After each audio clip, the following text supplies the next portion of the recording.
stronger. Like, if you take someone who just like average and give them this high level ass training, like they might not be Naruto, they might not be the Kage's level, but they could at least be Konohama's level. It'd be significant enough to not die. Not even Konohama. I do agree with that. Just look at how powerful Konohamaru was without having them train him seriously for 15 years. He was able to take hits from Jigen. He was able to take strikes from Isshiki. Right? Imagine if he actually focused on training in preparation for this Otsutsuki thread, right? How much stronger he would have been in those situations if he found themselves there. So that's number one. The span of 15 years, I absolutely think that's enough time to get characters like a Choshito to the point where he can scale to an Otsutsuki in his own right, and the Tsuchikage and the Raikage who Momoshiki ran from with half of Kurama's chakra in his hands. 100%. And that's number one. And then my second point before I forget it, also in preparation for this Otsutsuki threat, one would imagine if, like Kamui said, they're trying to target the tail beast, which they inevitably did, why would you even build your cities in the way that they did, right? You see on top of the stone, like their architecture, they're building the cities up, right? I would imagine you would have like preparations for your city, like you would construct it in a way that would take into consideration your village being targeted, and you would have contingencies for that. It just seems like everything from the architecture to the prepping of their culture for the shinobis, who are few and far in between, to the quality of the shinobi, not just quantity. To Naruto being rusty, to Kurama being out of shape, and Naruto being out of shape, and Sasuke being rusty, and Sasuke being nerfed from his own abilities. It just seems like it's a contradiction to what's being presented by you. Well, so I would say it is what you're. Well, real quick, the point that you're making is your overall point here is they were not prepared like they should have been, right? They should have prepared better, right? Sorry, say it for one more time. I was reading chat. Like one of the overarching points it sounds like you're making is something I would agree with. I'm going to continue after is they should have prepared more, whether it's through their architecture, their weapons, their ninja. They should have better prepared for the Sasuke threats. Do you agree with that? I think how the series portrays what they did do, because that's what we got and that's what we saw, it speaks to the mindset, and it's contradicting the mindset that Oodie is presenting, that they trained for 15 years to prepare for this great threat. But yeah, or so like that. Well, because what I was going to say though is I think that's just one of the flaws they made that they're kind of realizing is that they relied on themselves too much. They should and now Naruto is coming to this realization that they're going to need to rely on the new gen. That they should have trained everyone more. They thought they would handle everything, and that's all they needed. Hang on, Kamui. They were wrong. This is a mistake they made. I fundamentally disagree with that. The new gen, they are training them. They're just not there yet. So, for example, Mirai, she's already relative to where Asuma was because the person she fights in her own arc, Ryuki, it's stated that he's relative to Hidan, obviously minus the whole immortality thing. And then, obviously, Boruto is already Chunin level when he's, basically straight out of the academy. He's not relative to Hidan. But also, it's just the Chunin exams themselves and how they're structured. Rather than the Forest of Death, in Boruto's first Chunin exams, he's being dropped into a place, whatever. And if he falls in the liquid, he is out, quote unquote, loses or whatever. This is the same as Kaguya's dimension. There was no correct answer or wrong answer. It was just all of a sudden you're surprised you're falling into a lava pit, survive. And so they are being trained for the Otsutsukis based on Kaguya, just based off that alone. But another point, Go ahead. I never thought of it that way. I'm not gonna lie. I never once thought of it that way, but I kind of like that comparison. There's never once what I thought of, but that's not necessarily a one-to-one correlation. You can draw the comparison. I think it's an interesting one, but I don't think that's necessarily what they're preparing them for at all. Because it's a threat beyond Kaguya. It's not Kaguya herself. Why would her abilities pertain to it also only applies to that one ability in that one exam too. You can argue the flag exam, it's a reach, but it's to touch things, and they had to touch Kaguya. Yeah, definitely a reach. It's an interesting comparison though. I didn't think of it. Thank you. What were you just saying? Because I totally got sidetracked on the stupid flag idea. I think the series is contradicting the mindset that you're claiming they had for training for 15 years. No, it's not that. It was Kamui. Was it something that you were just saying? What was it? Well, a couple of things. Okay, so I guess these are different things I've said.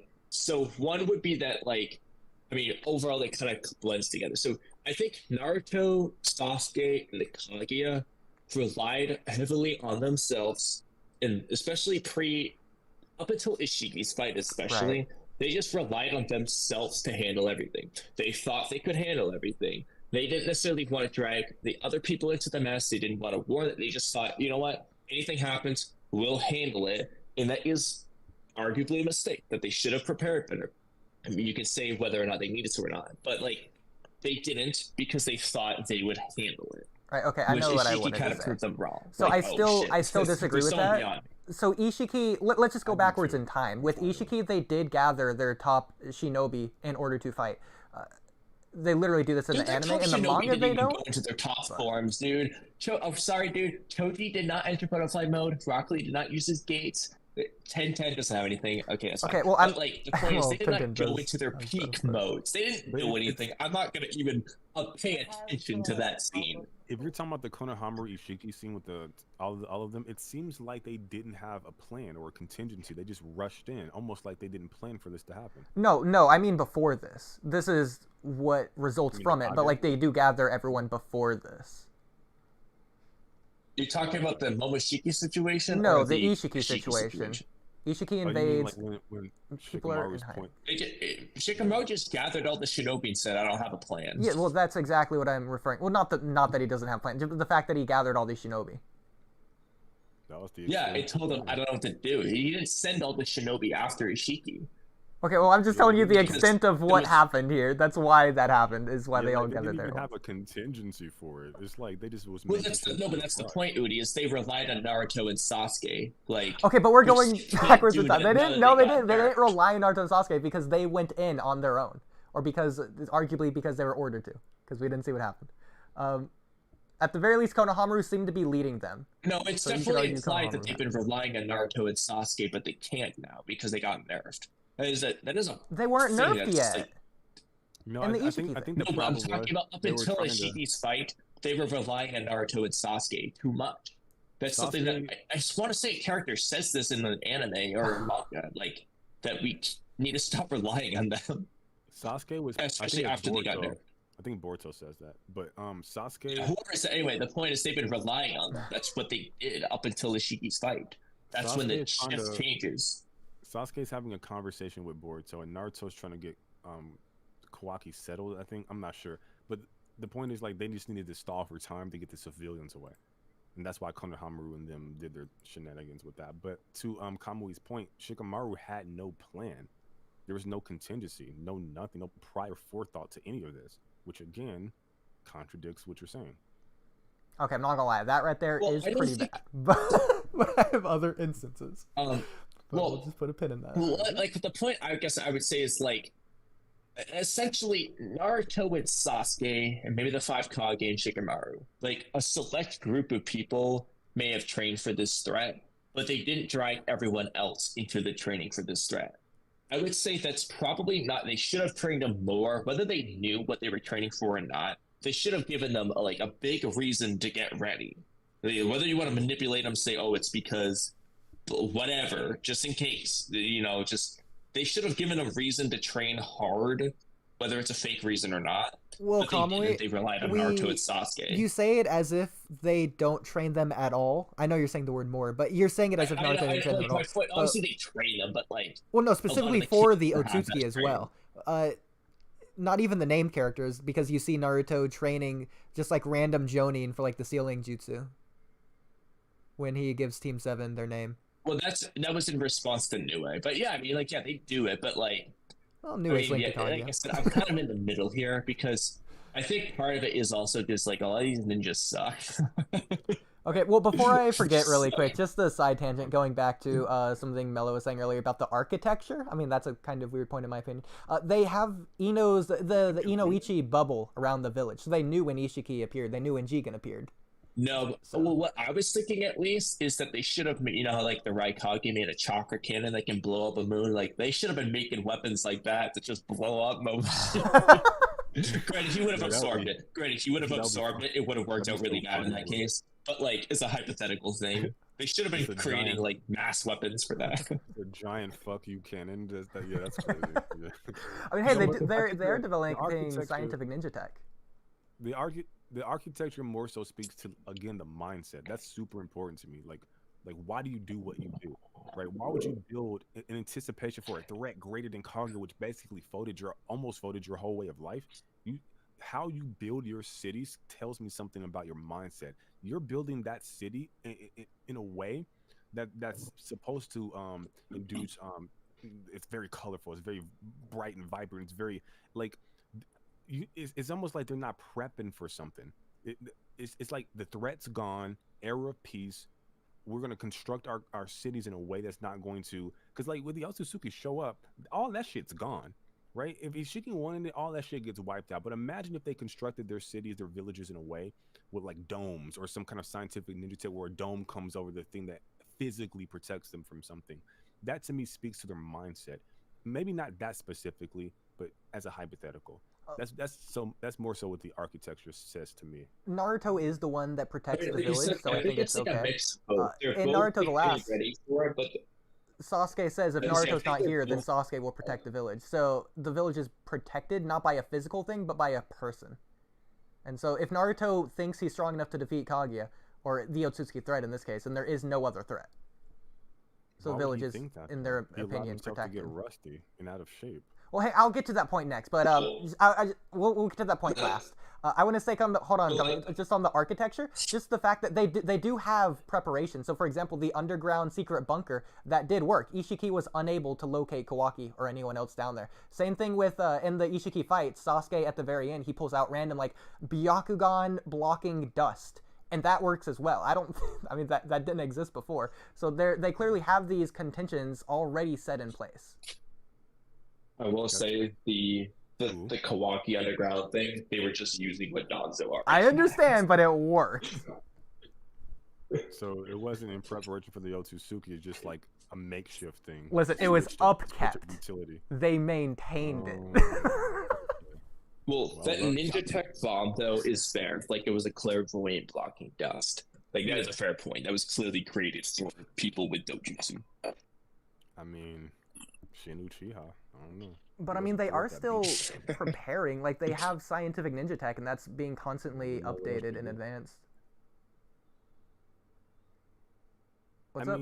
I think they have advancements in technology. Sure, that's just a natural progression in the same way Naruto would learn Mud Wall and Sasuke the little pseudo ice style. I think they do accumulate things just by being people, progressing over time. But the question is, do they have the motivator to train for 15 years to the point where they become substantially stronger than their teenage version? And I think the series, for all the reasons I mentioned, for like an hour now, contradicts that.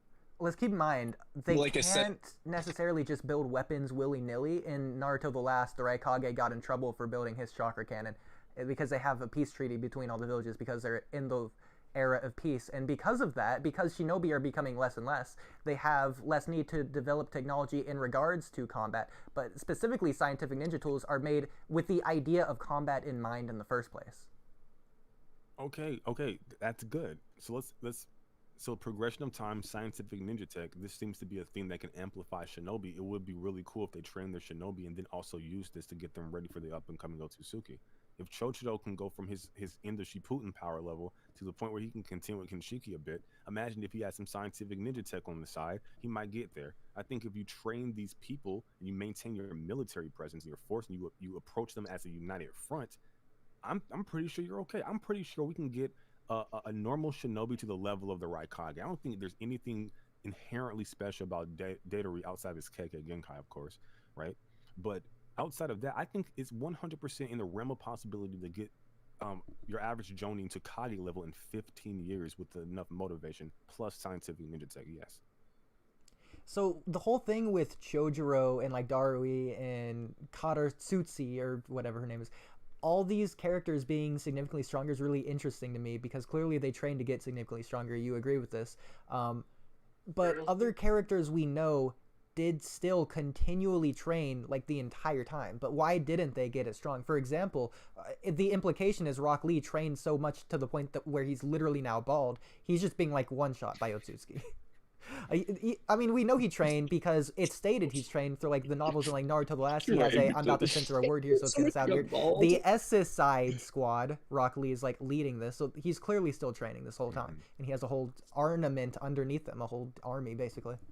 So that gets back to what I mentioned. Like, you will naturally accrue things over time. That's what a life is. A life lived. You gain things over time. I've never argued the fact that they don't add things on a mud wall, a dimensional shifting ability with the Rinnegan or ice style, pseudo ice style. Of course, they add things on. That's natural. But I think we're kind of looping a little bit, and we've been talking about this particular main thing for like for a while now. I think I presented quite a bit, more than I think I need to say that the series actually contradicts what you're saying. I think it's more logical to arrive at my conclusion than yours. Something I will say though about the whole Kage thing is that I know we meme about Kurotsuchi and Chojuro being ass, but they weren't actually ass. Like, these were all the bodyguards of the previous Kage. Like, they were exceptional ninja. So yes, like, I would not expect, Udon, the guy who has snot, to be on the level of Darui, because he was never like Darui was already a cut above the rest for the most part. Like, he's a very strong person. Of course, he can get really strong. If Deidara had lived on, he probably would have been busted as hell, like as an adult too. Like, imagine adult Deidara, dude. He's being Kurotsuchi probably. Yeah, he's freaking talented as hell. How does a shinobi become a cut above the rest? Some of them are just born that way. So, I mean, natural talent plus hard work. I mean, Yeah. Okay, so I think it's a combination of, like you said, natural talent, which I think would be not. I wouldn't call this natural talent. I mean, Kekkei Genkai, basically. I think that is a huge thing, but it's not everything. I think scientific ninja tech can basically give you a Kekkei Genkai pseudo, whatever. Just look at Dinky and his little pseudo Sharingan tech bullshit. But get away from that. It's the lineage of master and student, right? Deidara is as powerful as he is because he trained next to the Raikage. The Raikage is as powerful as he is because he trained next to his father, and so on and so forth. The same for Jiraiya. You don't need me to tell you the master student lineage of these characters. I'm sure we all know. So there's a reason why. Maximize their genetic potential, right? We saw in the fourth grade Ninja War, there's plenty of Saratobi clan members, and that we know they have Chakra, almost something comparable to the Uzumaki. At least in a few of them. I think that probably translate, but we can play around with that. Nara members, all these other members, like the bug people, whatever the fuck their names are, I forgot. the Aberame. Yeah, like if you got Isshiki dodge and shuriken, have a bug fly up his ear, and you know what I mean? Like, I think maximizing what they can potentially do is really simple and really easy, I think. And I don't think it's out of the realm of possibility to have them train with elite people like a Naruto, like a Sasuke, in preparation for the Otsutsuki. So there's a couple things, like I said, like, I'm very much in the middle here, because the idea of maximizing their potential is certainly a smart thing. Like I said, if not for simply the sake of protecting themselves better than they could. That being said, you can't expect Naruto to have this intense one-on-one training with every single member of the village. Like, the reason why Jiraiya's training with Naruto is effective is because it's one-on-one. It's solely focused on Naruto. Same with Orochimaru and Sasuke and so on. Like, when these one-on-one master student things happen, it's one-on-one. Jiraiya's other students, he had a team of 3. Minato, we don't even know who the other 2 are because they suck. Like, the only Minato, and that's also another thing though, is, like I said, is also the generational prodigies here. Real quick, because you like a force in nature, okay? Like a freight train. You don't stop when you start. Okay. I have to go pretty soon. And I think we've been looping on this topic. I don't know how to say what I've been saying any differently than I have. This is my position. You can disagree with it. My position is, I'll just restate it. You can agree or disagree. We can move on. Because I do have to go pretty soon. My ass is getting numb. So my position is, I do think that they have gained things over time, right? by naturally accruing the things that people do over time, right? For all the reasons I've mentioned, I've given examples: mud wall, pseudo ice stop, blah blah blah, right? It seems to be that the argument is that they had a certain type of motivator to train specifically for 15 long years. But like I mentioned before, the series contradicts that, not only just in one specific instance in the series, but even in the Shino-Uchiha arc, where Sarada and Boruto are like in the academy, all the way to like the Chunin exams are, where they're obviously getting trying to become Chunin. It expands across a period of time to the point where Naruto is anticipating an Otsutsuki attack, but he's allowing himself to get so drained of chakra to the point where he summons clones during Daughter Day. His clones are summoned sleep. Like, what if an Otsutsuki attack right there? No proper preparation. Shikamaru not having any contingencies. Sure, they got some dust, minerals, and some shit from Danzo days, right? Repurposed, right? But that to me doesn't really speak to your position that you're trying to say. Is a motivator. So, I think you have evidence to support my position. You either agree or you don't, but I can't keep doing this over and over. So, I just want to come in to say point. So the thing is, like I said, I don't know specifically what Oodie's mindset on this aspect is, but I think it's a little bit of complacency, like I said earlier. Like, you can see Naruto and Sasuke and the Kage trained with the mindset of, hey, we got to get stronger than this threat beyond Kaguya. Oh. But that doesn't mean they can't become complacent to a degree, because that threat hasn't come over 15 years. It's easy to forget about it in just like on a day-to-day basis. Like, Naruto can be, yes, what if Momoshiki showed up then? Well, Momoshiki destroys the shit out of everyone because Naruto's asleep. Obviously you would lose. No, you're good. I don't know, am I cutting out? No, you're both not cutting out. You're both fine. I think I might have been lagging. Okay. But it's like, it's easy to forget about it because like it wasn't happening. And it's also one of those things where, like I said, Naruto and Sasuke's mindset was that they could stop anything. They don't care. Like, they're just becoming complacent when they shouldn't have. Like, they should have prepared better. I agree. Kishimoto should have had contingency plans beyond contingency plans. But they were complacent with the idea of, oh, Naruto and Sasuke will handle it if push comes to shove. But when Isshiki came around, Naruto and Sasuke couldn't handle it, and Shikamaru realizing, like, fuck, I should have come up with some plans. Like, I think it's like they both trained for it, but also got complacent with their training, if that makes sense. It's like they trained for something, but also got complacent about that thing they were getting ready for. Personally, I think it's completely okay to separate Naruto and Sasuke from the rest of the world. So I think the rest of the world were relying on Naruto and Sasuke because the rest of the world also thinks they're strong enough to defeat the Otsutsuki threat because they think they're strong enough to defeat the Otsutsuki threat. Beyond that, aside from that, a completely different thing, like unrelated, you could also say every other shinobi is already at their maximum potential because all the other shinobi are still training. Like, who's to say that Rock Lee wasn't at his maximum potential the same way Chojuro could be at his maximum potential right now? It would just, again, go back to genetics, talent, and then the actual hard work they put in. I think they're all putting in hard work. But okay, so going back to Naruto and Sasuke, why are they complacent?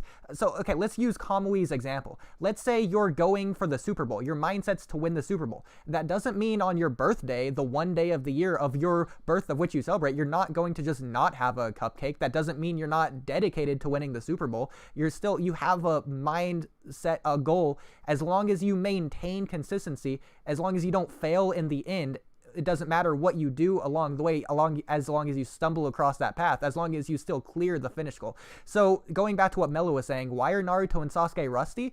In my opinion, I understand what you're saying. This is going to sound ridiculous to you, but that's okay because Naruto is inherently a ridiculous series. So if a ridiculous series does something ridiculous, it's inherently not ridiculous because the series itself is the ridiculous part.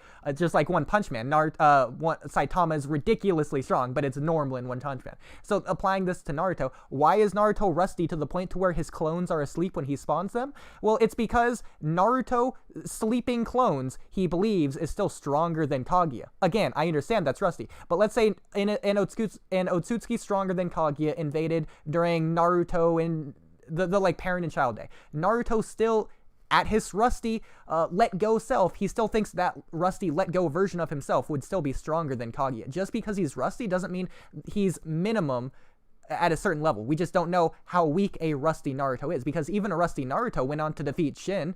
Even a rusty Naruto went on to defeat Momoshiki. So even Sasuke himself admits in the tuning exams, right after Naruto says he's let go to Kurama, and Kurama says it to Naruto. My personal interpretation of that was it was more like a joke. They're more like just making fun of each other. Too. Like they're just saying, like, you better not like be I don't now, think like... you should take that hyper literally, but that's just my interpretation. It's completely fine if you do, because why would they say it in universe?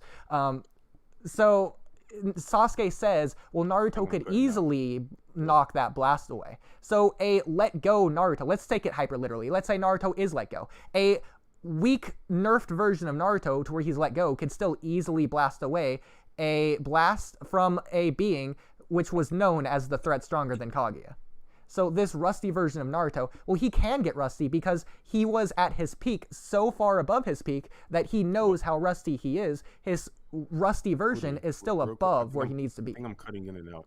Go ahead. I'm cutting in and out. But I think the general gist of what you were saying was because even though he's rusty, his level of rustiness is above where he needs to be. Is that what you said?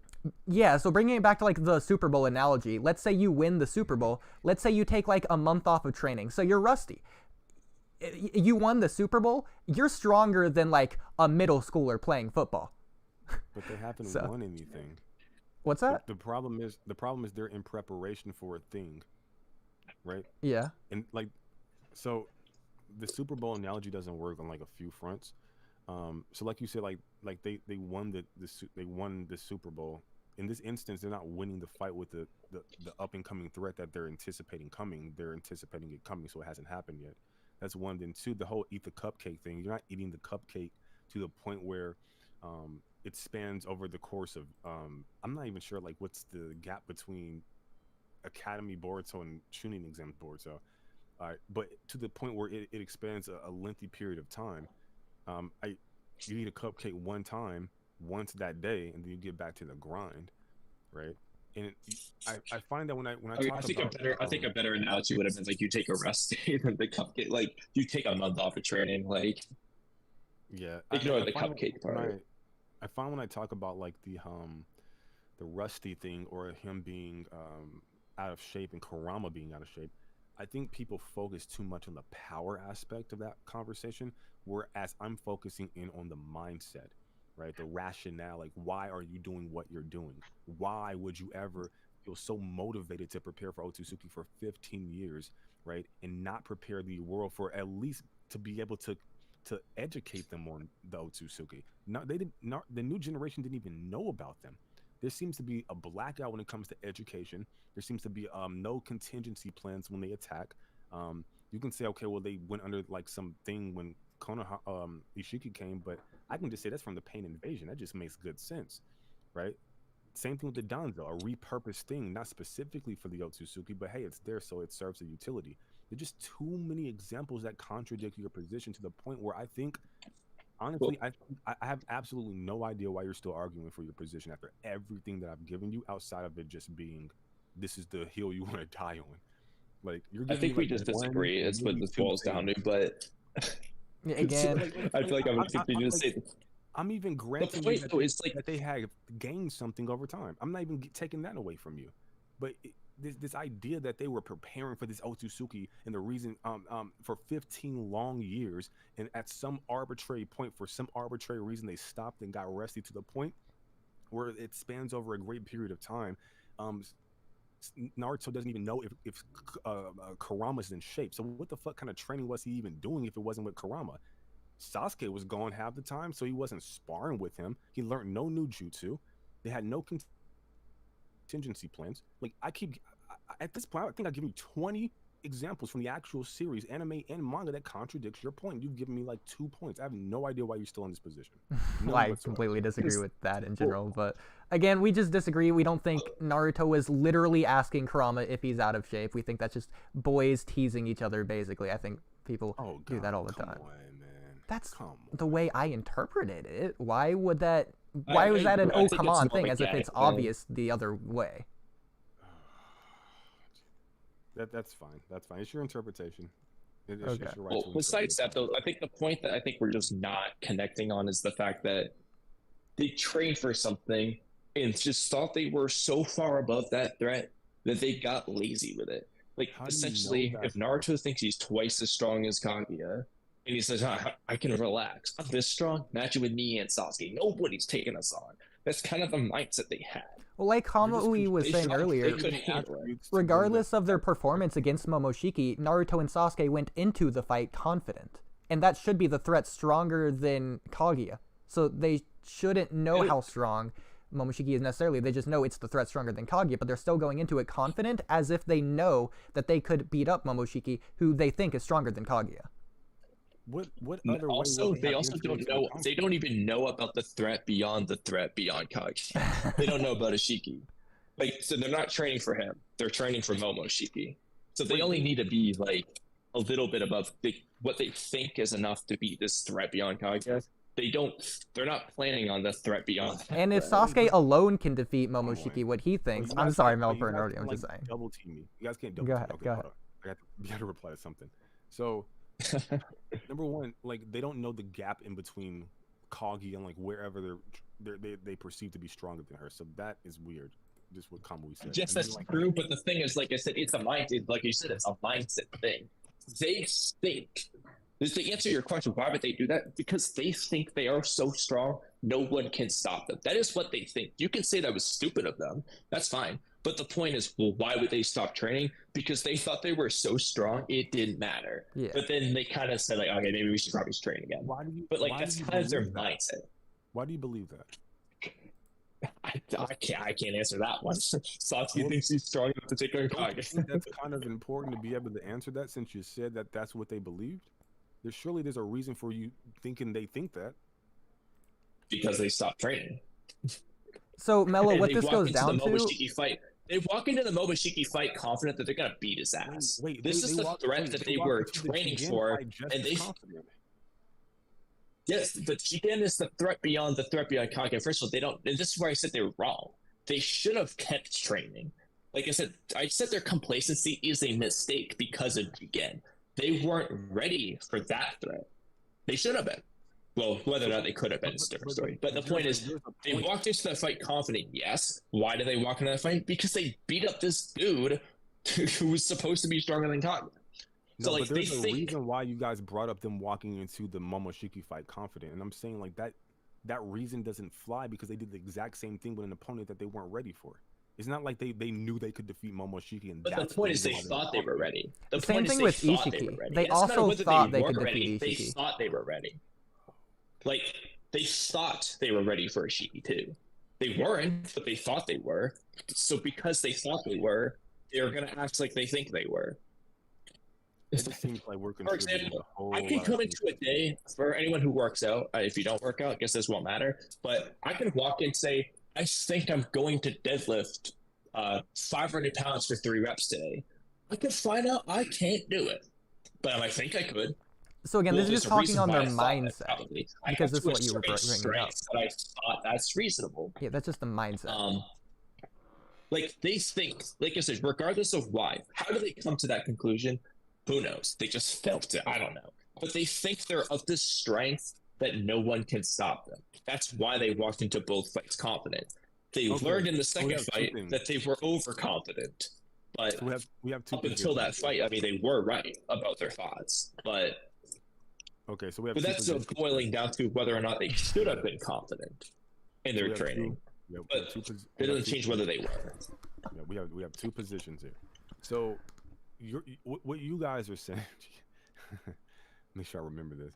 So what you guys are saying is that because of the Otsutsuki threat, they trained for 15 years, but at some arbitrary point they got cocky. You don't know how, you don't know why they got cocky or arrogant to the point where they stopped training, to the point where they got rusty over a long span of time and were out of shape.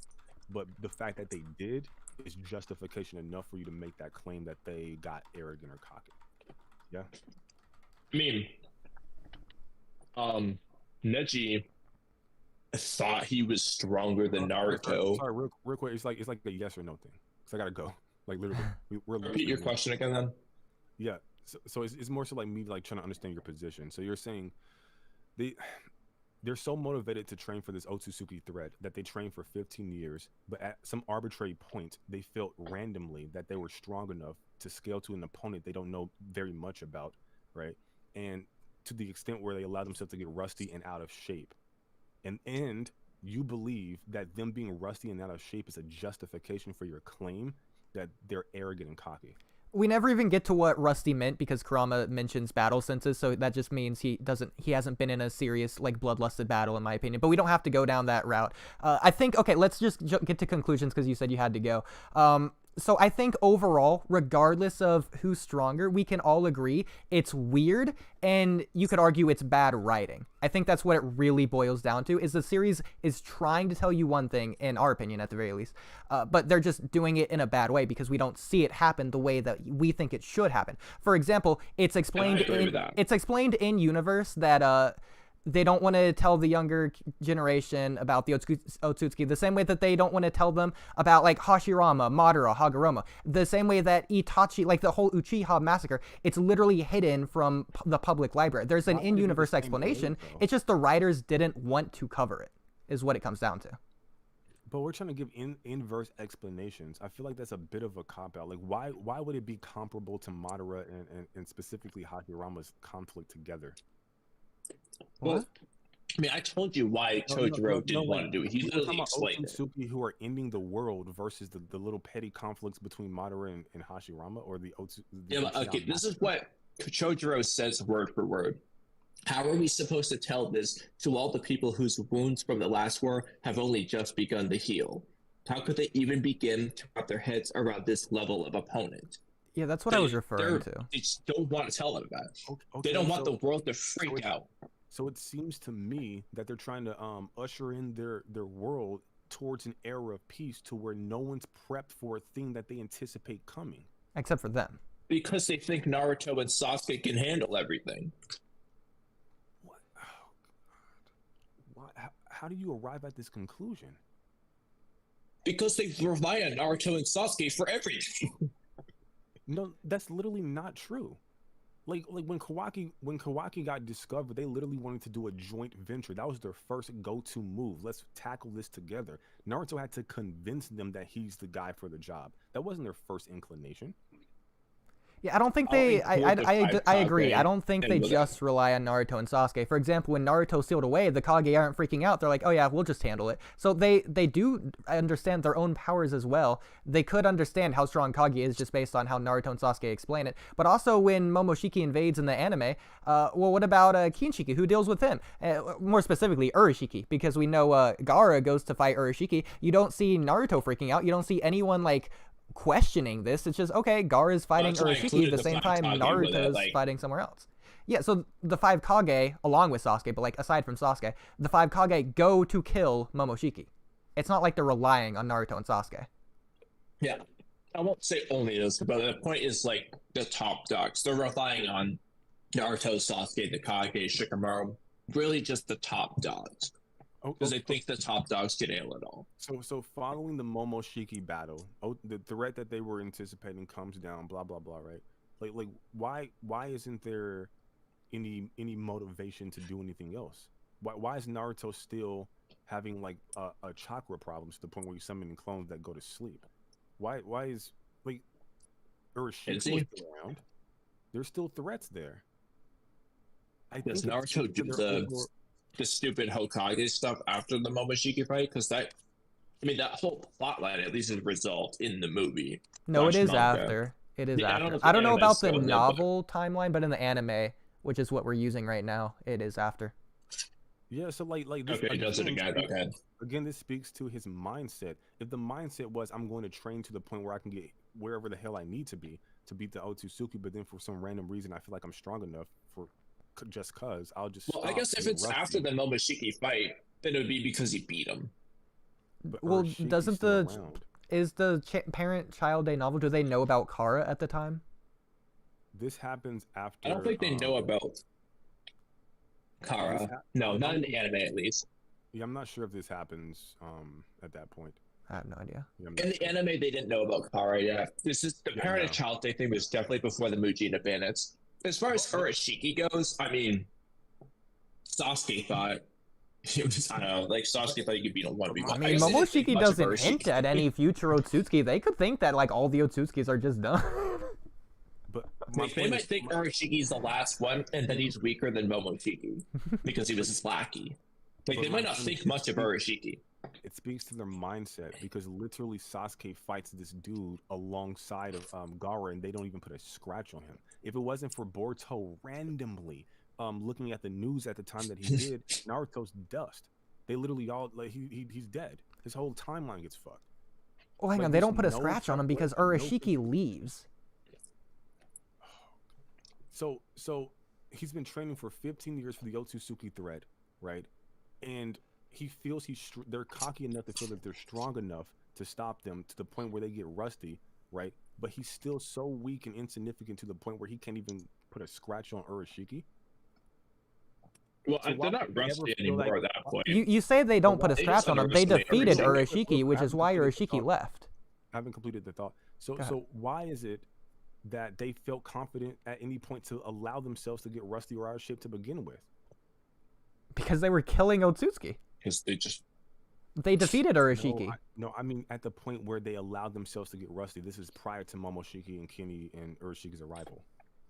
Yeah, okay. So the premise that I'm expected to believe is that at some point in their 15-year training, they felt like they got strong enough to allow themselves to get rusty and out of shape, right?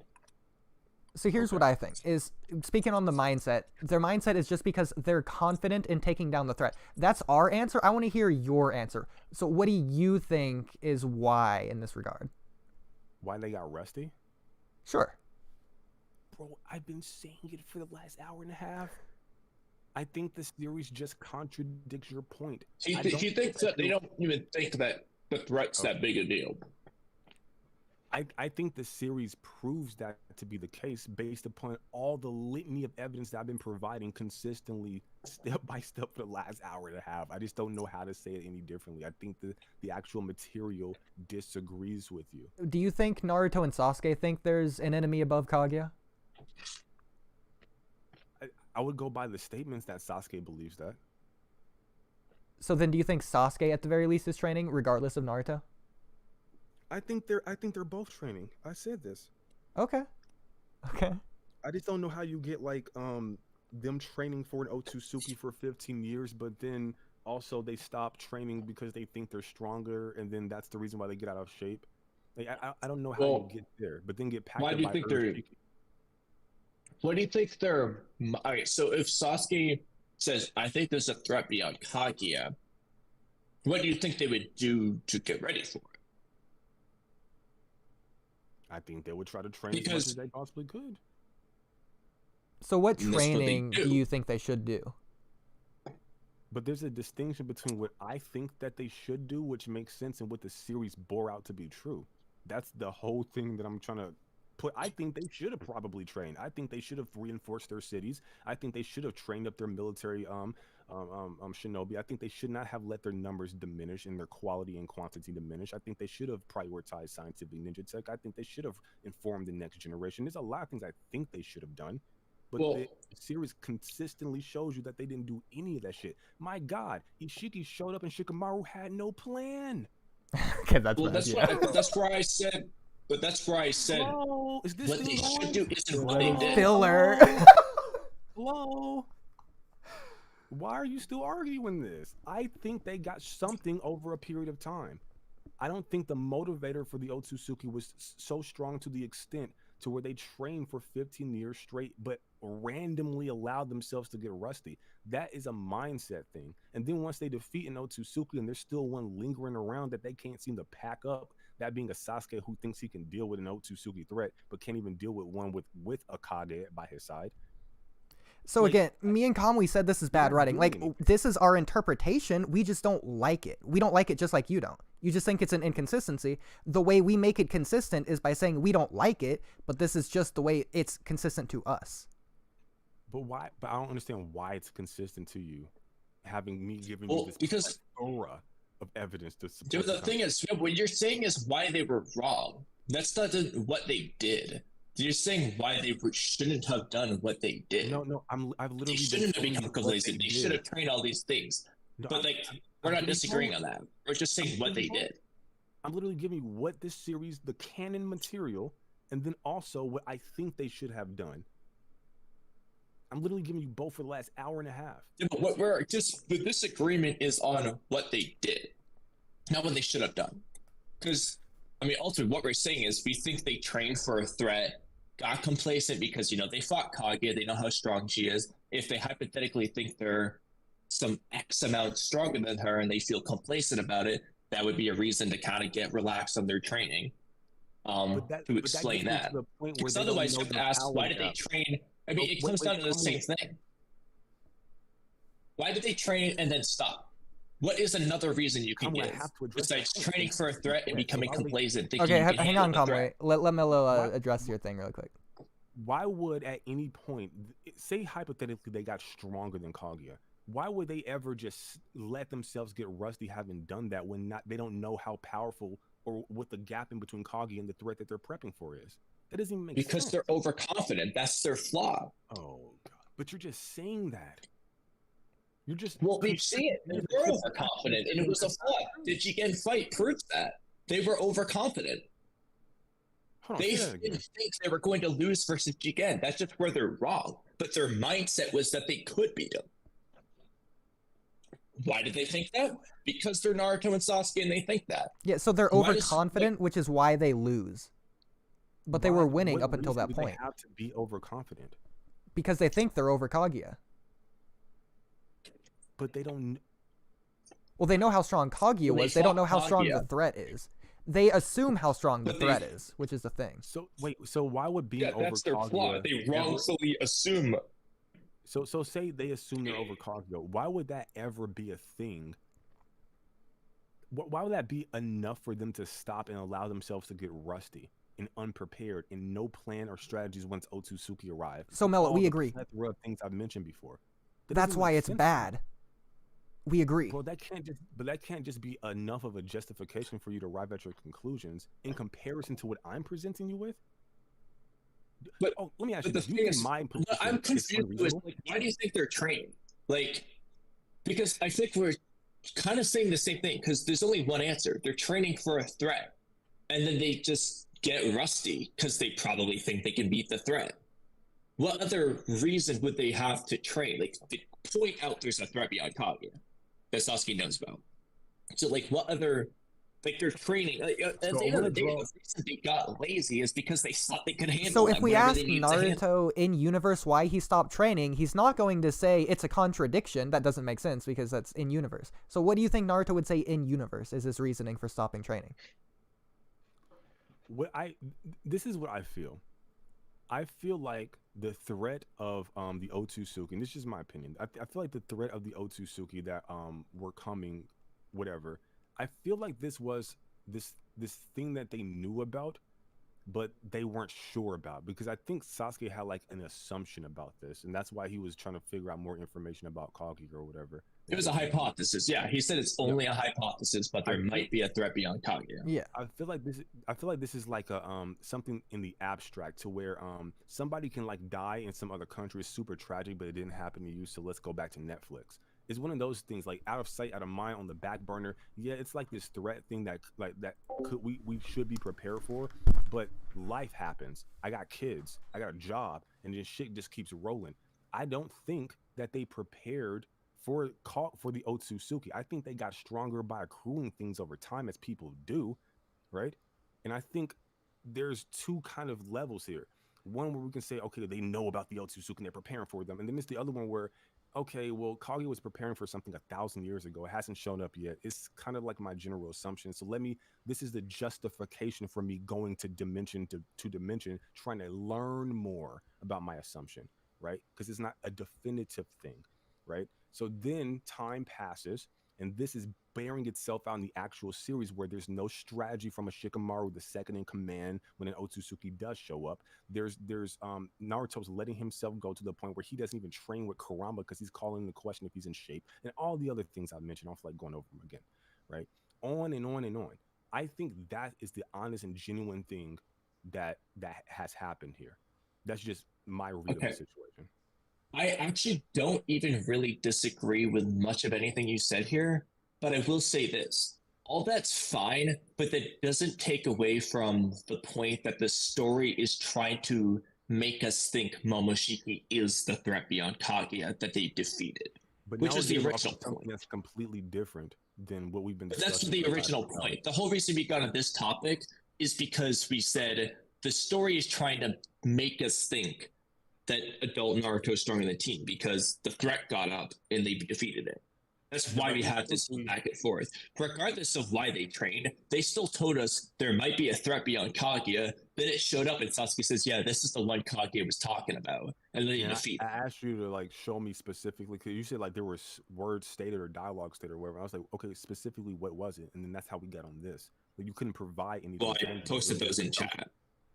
Oh, Oodie said BRB, but I posted the things on that in chat, like the whole threat beyond Kaguya thing. Like, the point is the series told us, hey, this could be it, and then Naruto and Sasuke say like, oh yeah, this is the thing Kaguya warned us about. Then they defeat that guy. What specifically? That is a way for the series to try to make us think that they're stronger. Then I said you can power scale to disagree, but that doesn't change what the story wants us to think. So it's the one. I think Kishimoto is trying to trick us so that we can power scale to disagree with them, essentially. And keep in mind, well, I'm not even gonna get to that yet after I read this. Okay, so I know what this is. This is the thing we discussed the other day. For more power, she was still trying to create a new Jutsu army. So one more time for me. You're saying that this scan is telling you that the series is trying to imply that they're stronger than their teenage versions? I'm sorry, which scan? Not just the scan alone, it also would include the conversation when Momoshiki arrives. It's the two together. Is it the scan ATG? Well, essentially, what these things are telling us is that Momoshiki and Kinshiki, at least as a pair, is supposed to be the threat beyond Kaguya. And then the fact that in one case, they needed a team of 4, not just Naruto and Sasuke, to beat Kaguya. And then in the next case, they beat him just as a pair. Just so I can have it on regardless of screen. the pair aspect, I mean, you... Is it the scan ATG sent, the scan that you're talking about right now? Yeah, that's what I'm looking at. Okay, yeah. It depends on... Yeah, anyway, and then you can also use, like, when Momoshiki arrives, but... Yeah, this doesn't put them over together. Versions. This scan that ATG posted, that's not what that does. I just want to make sure it's a scan you're talking about right now, so that I can like show whatever. it on I don't know what ATG. I don't know what you're looking. Hold on, I'm not even looking at what you're looking at. What are you looking at? Hold on 1 second. Yeah, okay, that's what I'm looking at. I just wanted to make sure for the stream. I didn't want to look at like the wrong thing when you're talking about something. Yeah. All right. Yeah. So that thing is referring to just the threat beyond Kage, like the fact that it might exist. Naruto and I managed to. Although Oodie's translation is different from mine, so I don't know which is more accurate. In fairness. Wait, what I'm saying is different from you, and what? So the one I sent, a little bit above it, says the existence of a threat like even greater than Kaguya. His just says that something might frighten Kaguya. I don't know which is a more accurate translation. I mean, if I had the Japanese, I could let you know, but yeah. Yeah, I don't have the Japanese. Well, based upon like what's being presented by you guys, it just says the possibility that something that that frightened even Kaguya could one day appear. This doesn't imply greater or any type of power or whatever the case. That's why I said the other one that I sent above it specifically said threat greater than Kaguya. Just scroll the image above that one. I don't know which is a more accurate translation. Just based on the way it's worded, this is just completely baseless. Just based on like my experience with Japanese, the one ATG sent seems to be more localized. It seems the one that I think Kamui sent, I guess Kamui sent it, it seems more to be like a direct translation because it seems like less English-like. Seems more like the way the Japanese would word their sentences. But again, I can't confirm that at all without the Japanese. Validate that by any means. Yeah. I'm English. I speak English. Okay, so the English. I don't know what to say to this. Like, I'm not entirely sure what you want me to tell you. I got two interpretations here. How am I meant to parse which one's more valid than the other? I mean, I'm credible, but I just gave you my baseless idea based on my experience. So I guess if somebody were to send him the Japanese scan, he could confirm. As of now, his hypothesis is the one I sent might be more realistic to what Kishimoto wrote originally. But that's just pure conjecture. We can't confirm or deny. Isn't the English translation from the official source? Neither of these are the official source. We just found these on some random ass free websites that are obviously Viz, of course. But even then, Mello, the official source Viz, they specifically do make a very big motive to localize their work because they want it to be as English friendly as possible for the casual audience. They want to spice it up to make it as exciting as possible. They still obviously want to keep true to the source material to a degree, but even the English sub versus dub in anime, me and Kamui were filming a video the other day, and like Might Guy is saying something completely different in like some previews for the next episode compared to other characters saying completely different things that aren't even Might Guy. It's really weird. Can you read that to me? That was pretty funny. So anyway, let me just send the next part so we have a reference. So the point with the connection of, okay, regardless if Kage is scared of it or Sasuke thinks that the point is that this is basically the point. The reason why Sasuke makes this hypothesis is Kage is amassing a white Setsu army for seemingly no reason. He's trying to figure out, well, what would a reason be? His hypothesis is that Kage fears something. Either she's just afraid of them, or Kage, well, she's afraid of them for a reason, because she might think they're a threat beyond her. She's amassing an army for a reason. And then Sasuke later finds a scroll, which is the next panel I said about, where the scroll warns about the invasion of these two. So their hypothesis would be that these are the people she prepared an army for. They could be wrong about that hypothesis, but like the implication, at least for us, is that these are probably the people she was talking about. Well, these are the people she was talking about. They're probably the people she was making the army for because they're the only two she mentions coming to take the fruit from her. Because of that, the story wants us to think that they're stronger because the whole referencing what they said before, a threat beyond Kage, something Kage is scared of. You can disagree with it, but that's what the story is telling. The story isn't telling us that Momoshiki is weaker than Kage for some reason. They're not saying Kage is preparing an army for Momoshiki because he's weaker. That's not what they're trying to tell us. They're trying to tell us that Kage is preparing an army because Momoshiki and Kinshiki are a stronger threat that she needs an army for. That's what the story wants us to think. From there, you can just say they didn't portray that well, and because of these power scaling arguments, I actually think Kage is stronger. People do that all the time. You can do that, but that's a separate topic. Wait, so this is the reason why I asked you earlier on in this conversation. I do have to go soon. Do you think just because something is stated in the series that makes it true? No, but the question was that I answered was, what does the story want us to think? Do you think just because something is stated in the story that is overtly what the creators or the writers or whoever made the statement wants us to think? Not always, but in this case, they never once tried to make us think anything different. Like, it's not one thing we're presenting. They don't have Naruto and Sasuke after the fight say, you know what? I don't think this is the threat that Kage was worried about. Like, they don't give off that impression at any point. Yeah, we would have to dismiss all of these things. So I agree that's not always the case, right? Sometimes they present information in a way that's not meant for us to take it literally. It's not meant for us. It might be a red herring, so on and so forth, right? These are techniques that they use in literature. So I agree with that. So that's why I asked that question, because at this particular point, you can use this one bit of thing to get you to where you seem to want to go. But like I mentioned before, for the last hour and a half, going on 2 hours, I've given you multiple reasons why the actual series contradicts all of this shit. I mean, that's kind of this. You're doing the same thing though, because you're taking literally the scan of Kurama and Naruto asking each other. In quantity. What?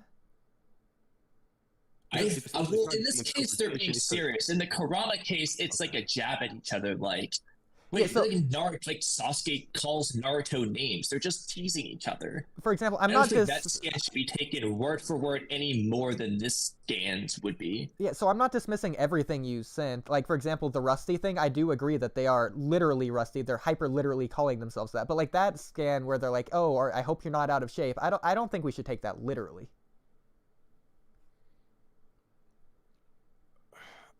I don't know how many times I can say the same thing over and over again. I really don't. So we can, is there a position we can move forward with really quickly? Well, I guess we can answer the question of what, well, Kage versus, I don't know, whatever questions we want to do. I mean, this whole thing was focused on what does the story want us to think. So, okay, let's just go to the hypothetical actual fight. Not who do you think wins, but like how do you think they win? So what does Kaguya do with her like ability specifically to Isshiki? Like Kaguya versus Momoshiki? Kaguya versus Isshiki, and then we'll go on to like Teen Naruto versus Adult Naruto, like how that fight would play out. Kaguya versus Isshiki.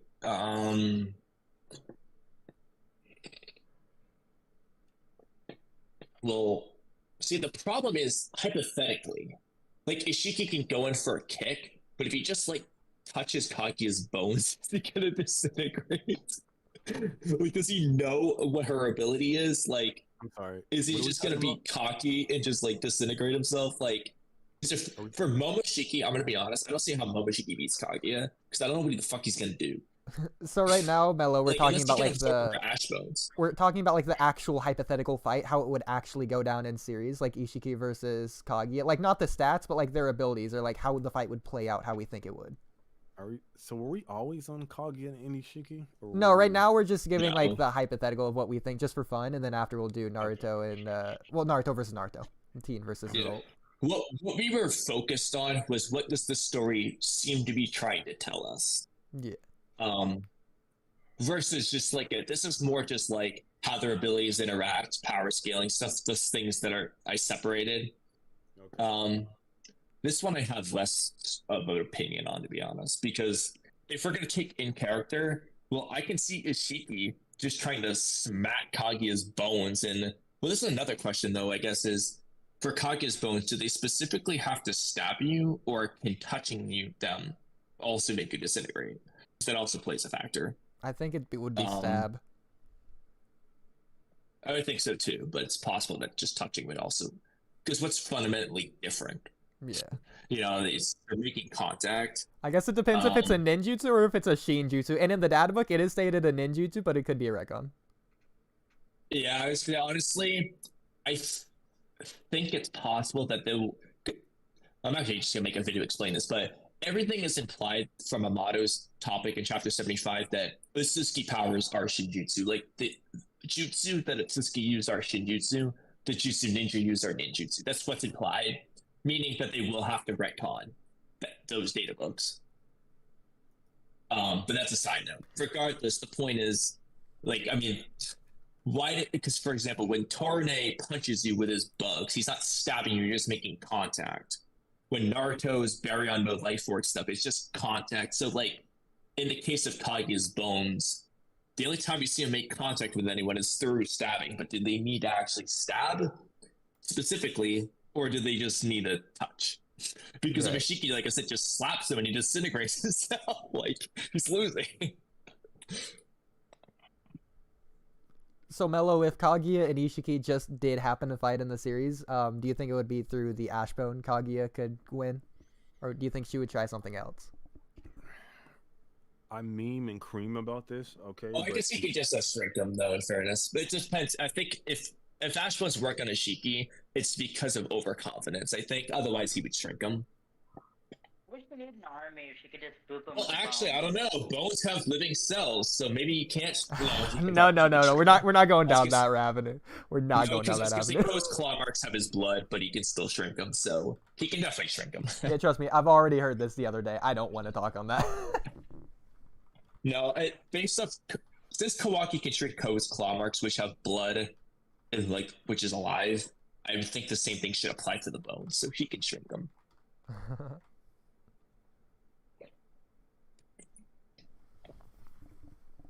I want to hear your thoughts, and then I'll decide. Yeah. Okay. So if I was to look at it, I would first want to look at like if I'm trying to judge like how fast a car go, I first need to know like what kind of fuel you putting into it, right? Like how much you got to work with. So I'm gonna take a look at the chakra, which I think we would all agree is going to determine their output and stamina. Yeah. Relatively, yeah. Well, this technically the stamina determines their chakra output, but depending on what you mean by stamina. Yeah, just like how long they can go. Yeah, just Yeah, okay. And like their potential output. Okay. So what I wanted to try to do, Booth got stupid. What I wanted to try to do is try to find like something like as whatever. I don't even feel like fucking being words. Okay. Fucking hey. 4 hours. Jesus. Okay. So I think Kage has more chakra. I think if we look at their vessels, Jigen is a normal human being, a monk, and I don't think he is more powerful or stronger in any way, shape, form, or fashion than Jubi, immeasurable nature energy with tail beasts and all that good stuff. Do we agree on that? Yeah, I definitely think Madara was stronger than human Jigen. Yeah. I think that's a reasonable conclusion. Yeah, so we take a look at their vessels. We take a look at Jigen. He has his body is enough to sustain the power of Isshiki for a few days, whereas the Jubi Madara, his body was about to implode. One would imagine in mere seconds via Sasuke's dialogue. Since we're giving Sasuke so much clout about what he says, then there we go. So this definitively gets me to where, and you take a look at Shibai, him transcending his form, blah blah blah. I think logic tracks. She has more chakra because her vessel's superior and her vessel couldn't handle the shit. All right, cool. So her potential is higher in her like stamina, but chakra doesn't equate to like the outcome. That's fine. So, but that gets us like somewhere forward. So in terms of like the fuel, the energy, the chakra, stamina, and potential outcome, Kaguya wins. Okay, cool. So then we can talk about hacks-based abilities. I think she has Isshiki in this department. Obviously, the Bone Ash. He's dodging Shuriken. I imagine he's doing that out of utility. So yeah, I think the Bone Ash would definitely pierce his skin, unless you have a reason to believe his skin is some kind of titanium alloy that can't be pierced for, or something akin to that. No, if it stabs him, it's stabbing him. Yeah. Yeah, I think if it hits him, he's gonna impact. So yeah, that's number 2 hacks. Her healing factor, her durability, her hack-based abilities, blah blah blah. Right? She just has more to work with and is better to the point where she can like freeze people randomly for some reason. I know Oodie has a contention with this, but I think we kind of went over the background images and the. Well, hang on. Before that, Kamui. I have a small kind of random thing I want to add, just to pose the question. So remember when Sasuke was gonna slice Jigen's head, but he popped out rods out of his neck? Do you think those rods could block the bones, or would the bones like destroy the rods? I think the rods would block the bone. Like if you just spawn some rods in front of wherever the bones would hit. Yeah, I think the rods would block the defense. bone. If you're asking me, I'm pretty sure the rods would probably block it. Yeah. Okay, so he can always use that instead of tanking on himself. Then technically, That's assuming ability he's to do fast it enough anyway. to like react to that. Or Yes, if he has sees to be it able to coming. react to do it, but if he does react, he has the ability to do that at least. Okay. It's interesting. I would think so, but I would have to say. I would think so too, but I just want to like, bring it up.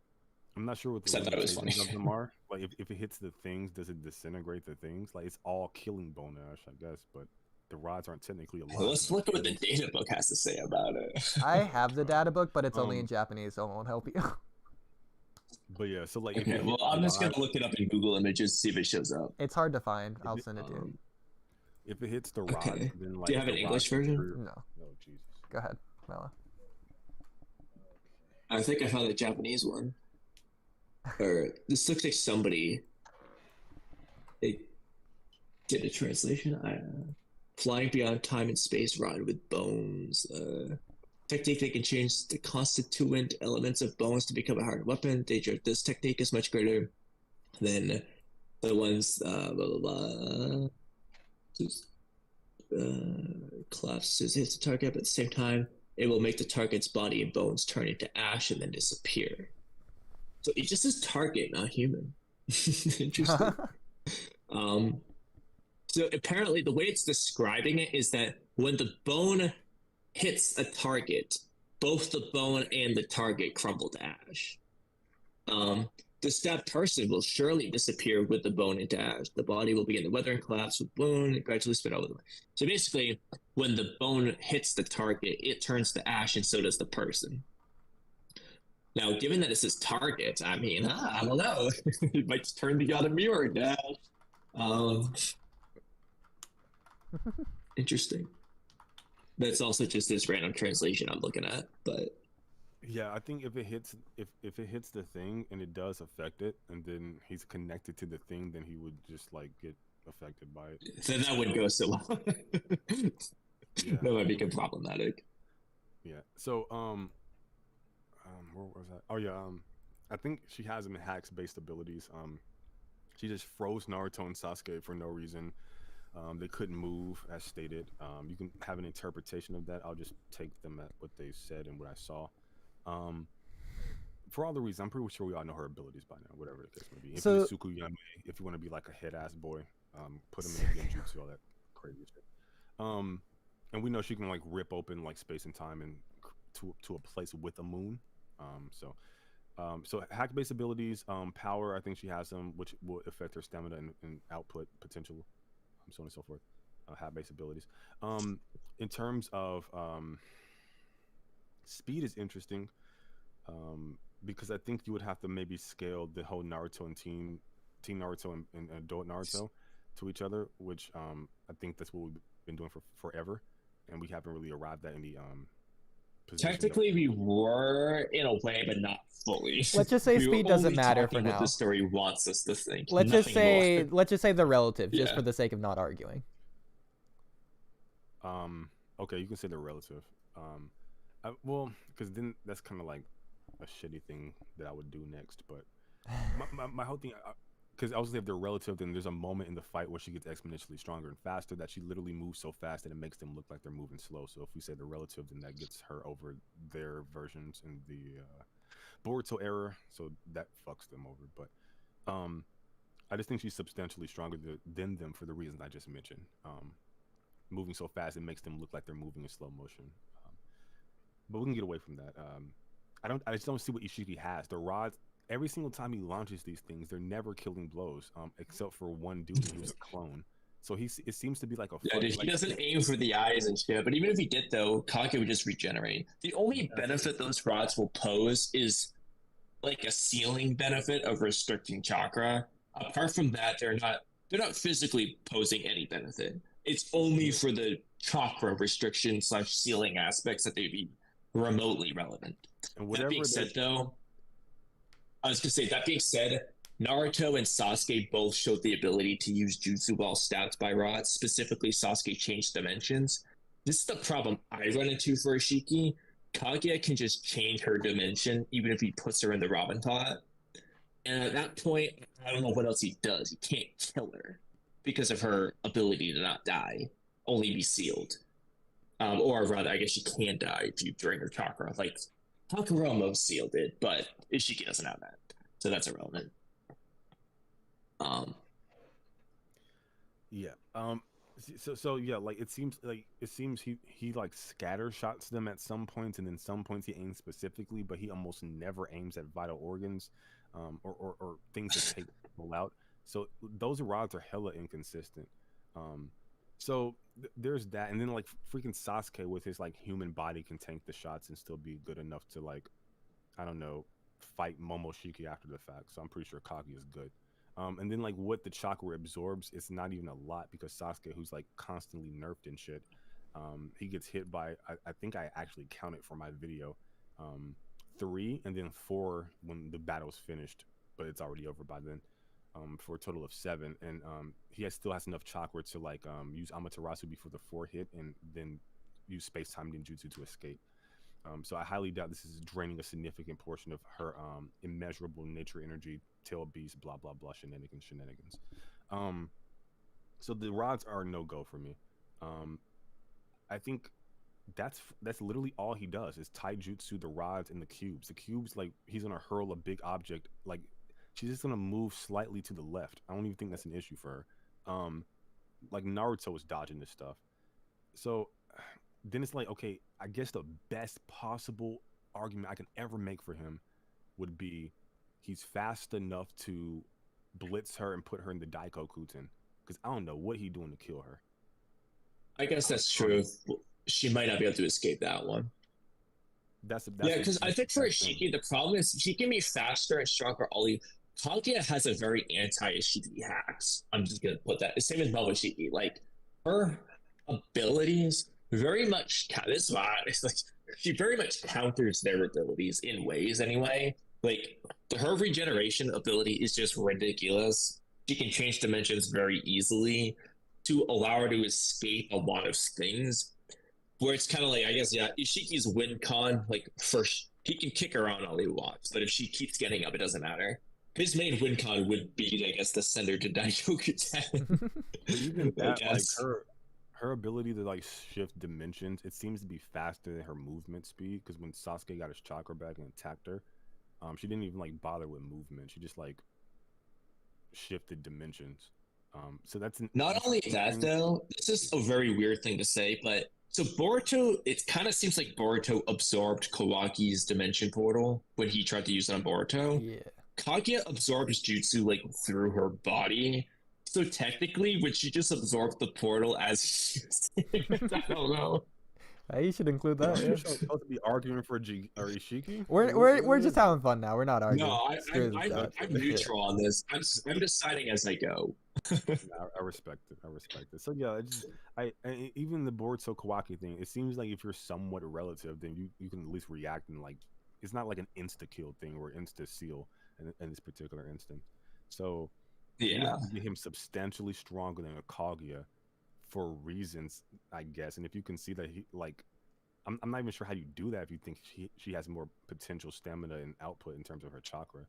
I guess you will have to argue in the instance she's, like, not at her apex when he is or something. I don't know, it's just odd. I just don't see how he wins. I see how she can win. I just don't see how he can win. And then she already beat this fucking dude. Off guard. So yeah. Off guard. So he says. Of course, he's going to say that. But yeah, off guard, that's fine. But I think that speaks to his, like, overall intelligence, which I think in terms of IQ, I would say they're probably somewhere neutral. They both do dumbass shit, so I don't really want to argue that point. But he can be beat. She sees the light. She sees the light at the end of the tunnel. He doesn't. He doesn't know if she can be beat. In fact, she's fucking immortal. She has to be sealed. Okay, she stated that. So yeah. So it's not that one of them is definitively gonna win. For me, like, either of them could lose depending on how the fight goes. Potentially. I think the big thing is, I think Isshiki is, like, they just get it. The story wants us to think Ishiki's stronger, I believe, anyway. But looking at their hats makes me question how he would win. That's just such a boring position for me to even engage with. Yeah, I agree. Yeah, it's just so... And I don't... It's just, but when I look at the abilities, I don't really see... It's the same as Momoshiki. They can gas up Momoshiki being the threat beyond Kage all they want.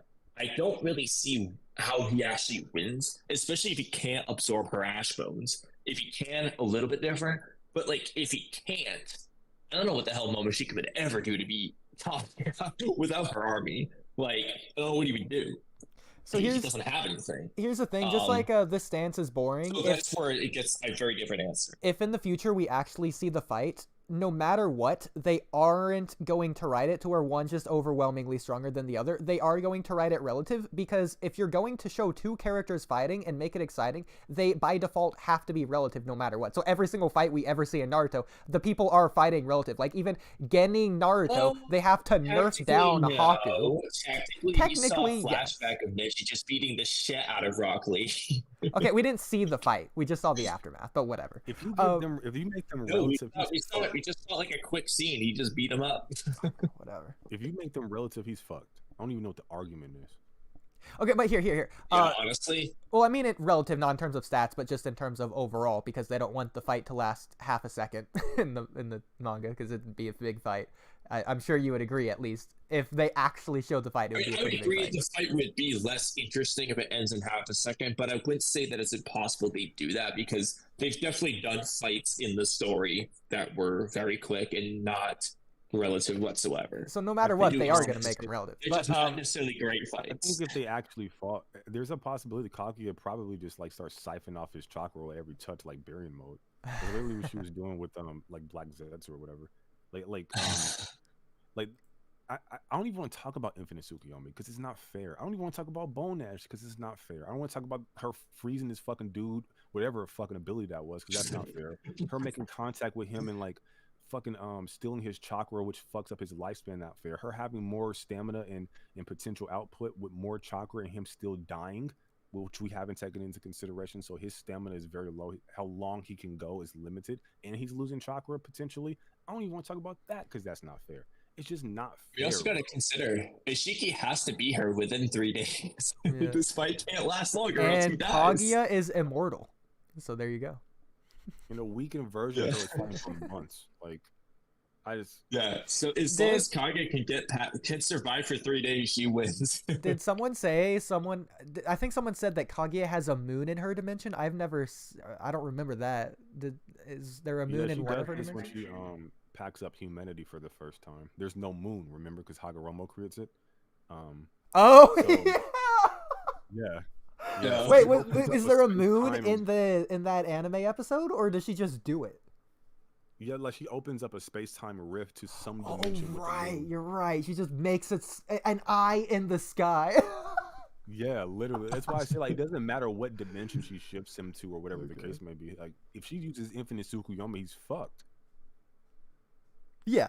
Well, that goes back to the whole can Otsutsuki be placed in Genjutsu argument, which is so dumb. I'm not even gonna give it the light of day to even argue it. Shout out Bara. No, okay. So I will say Love Isshiki. Love- I think it's fair to say in terms of at least abilities, Isshiki is so boring. I don't want to watch Isshiki fight because Kaguya's abilities are just so much more interesting inherently. It's just so much better. Like I Isshiki agree. has rods, shrinking, and like cubes. Like that's not fun to watch compared to Kaguya's I abilities. don't mind drinking the Sukuna Hikone battle. Daikoku 10 is honestly a little bit. It is kind of like it works really well. It's not as cool to watch as him summoning cubes that usually just miss. In fact, always miss. The just never hit. Daikoku Ten just functions the same way Kamui does, at least for the audience. His functions the same as Tenten's weapon summon. They're just different weapons. But okay, so my interpretation, if they're relative, I'm going to give a win con for both Isshiki and Kaguya. So Ishiki's win con, again, it's boring. I don't think Kaguya could be able to track the rods in order to get out of the way in time. So I think Isshiki just uses the rods and pins Kaguya down if Kaguya can't move. Again, they're chakra receiver rods, so it's not like she can do anything once she's hit with them. So assuming she is hit with them, again, if they're relative, I think it's fair to say broke out of she would him. be. Yeah, Naruto just Does flexed out. Naruto broke out of him. How? He just I don't flexed, remember. like, his He power. went into KCM/6 fast stage mode, which Kaguya is like When? stronger But than. when? I don't It was remember in his this. front yard. It was in his front yard. When His front Jigen yard, first okay. arrived at the house, he kicks Naruto, throws some rods, then he goes into his strong form and he's out of the rods. Okay, I don't know No, if I think he that's just in the rips off. manga. I don't remember if it is, but They at the can very dodge least, those rods. It's you Sasuke- could say. There's also a scene of Sasuke just straight up ripping a rod out of his arm when talking about how Sukuna Hikona seems to work. Like, Okay, at the very So least, they definitely can't just tell about. Naruto's pinned down several times, and he doesn't do it every time. So I think it's fair to say, Just in do it this every day. instance, it's possible Kaguya just doesn't do it in the amount of time that it takes Isshiki to just spawn a cube on top of her, and because she has the rods in her, just like Naruto wasn't able to get out from underneath the cube without Baryon mode. I don't think Kaguya would be able to do the same, so she would die in the same way she dies she in could change series. dimensions like Sasuke did. Well, how But- would she die real? Does she how'd have a die, weightless dimension? Okay, so the way she dies is just like in the normal series, I think she would just run out of chakra. Yeah, the six master Shibaku Tensei Yeah, drain she's pulls essentially out her just healed. chakra. Yeah, essentially just sealed. No, I mean, She's sealed with a seal that specifically drains her chakra so that she dies because of the seal. It's not But, like, necessarily. I mean, it's It's not the the only way to kill cube. her is to drain her chakra. It's not the cube that drains her chakra. It would be the chakra rods, which we know do drain the chakra. But because the cube pins her down and she's unable to like escape, I would believe so. I don't think she has like a weightless dimension. At least we didn't see one. why do you think she wouldn't be able to? I don't know if the first thing is that I don't know that the rods necessarily like remove their chakra so much as restrict it. I don't think it's ever really fully explained. I have to reread the scene.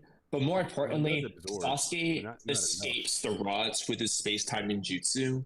Like when let me just look for it. He's out of the rods when he comes back from the Jigen fight, I believe. Yeah, but Sasuke isn't. So Kaguya can just use. But Sasuke isn't pinned down by a cube on top of the rods. So I think the cube, the answer. She can do it before the cube lands on her. I mean, the cube takes like 10 seconds to drop. No, the time. cube is So really yes. fast in series. The cube is really fast. But Boruto ran underneath it to stop him from killing Sasuke. Yeah, Boruto can get there in time and base, mind you. Listen, you want to argue with my Isshiki thing so much, I can't even get to my Kaguya win con, which is inherently more interesting. So my whole thing, okay, again, she just gets pinned with the chakra rods. So let's just say the cube is fast enough to where it just hits her. She's off guard. Let's say that. Let's just say Kaguya is asleep. Whatever. I don't care. She has a heart attack at the time, so she's preoccupied with having a heart attack. Whatever. She's pinned down. She's unable to do anything. She runs out of chakra from the chakra rods over the course of however long because she can't escape. That's Ishiki's win con right there, aside from Daikokuten. So, okay, on to Kaguya's win con. The most interesting way Kaguya can win, besides Bonash, would be... well, there's two different ways I can see her winning. Because we all agree Kaguya has so much more chakra than Isshiki. Isshiki is losing chakra over time, arguably, because of his lifespan. It's linked to that, arguably. In the same way that Kaguya, she has a better vessel, and she has the 10 tails inside her. She has the God tree inside her. She has all of the chakra from all of the people on Earth. Kaguya just inherently has so much more chakra than Isshiki at this moment. They both can teleport dimensions, and I'm just going to assume it takes the same amount of chakra for both of them to teleport dimensions. So Kaguya just teleports away. Isshiki follows, and then Kaguya teleports away. And they just keep doing this until Isshiki runs out of chakra and dies from lifetime, from like lifespan. That's the first win con. And so Kaguya doesn't have to do anything. She doesn't have to touch him. She just has to run away in that instance. The second way that Kaguya can win is when Obito and Sakura are opening Kaguya's dimensions to find Sasuke, and Sasuke's like in the desert dimension at the time. When they open it to the desert dimension, it's like relative to where they were, to where Sasuke was like spawned in, like the X and Y coordinate or whatever. It's like level to the ground. The same way with all the other dimensions they open. When they open the acid dimension, it's under acid, like it's like under the acid sea. So if Kaguya spawns Isshiki and herself in the acid dimension, Ishiki's just surrounded by acid. so he's just burning to death from acid just by being. And again, Kaguya's teleportation, it's described to be instantaneous. So it's not like it's a speed thing. It's just instant. So how do you have her getting pinned Yeah, like down you're by just the there. cube? How do I have How her? do you have her getting pinned down by the cube if she has instantaneous? You think he's scaling beyond her? This is, I think she can just, even if she's in under the cube, like pinned under the cube, squished, I think she can just still teleport out of the cube. Well, no, because if she can only teleport It's the gonna dimension hurt. around her. She can't teleport herself. She has to go through Yes, she physically can. a portal.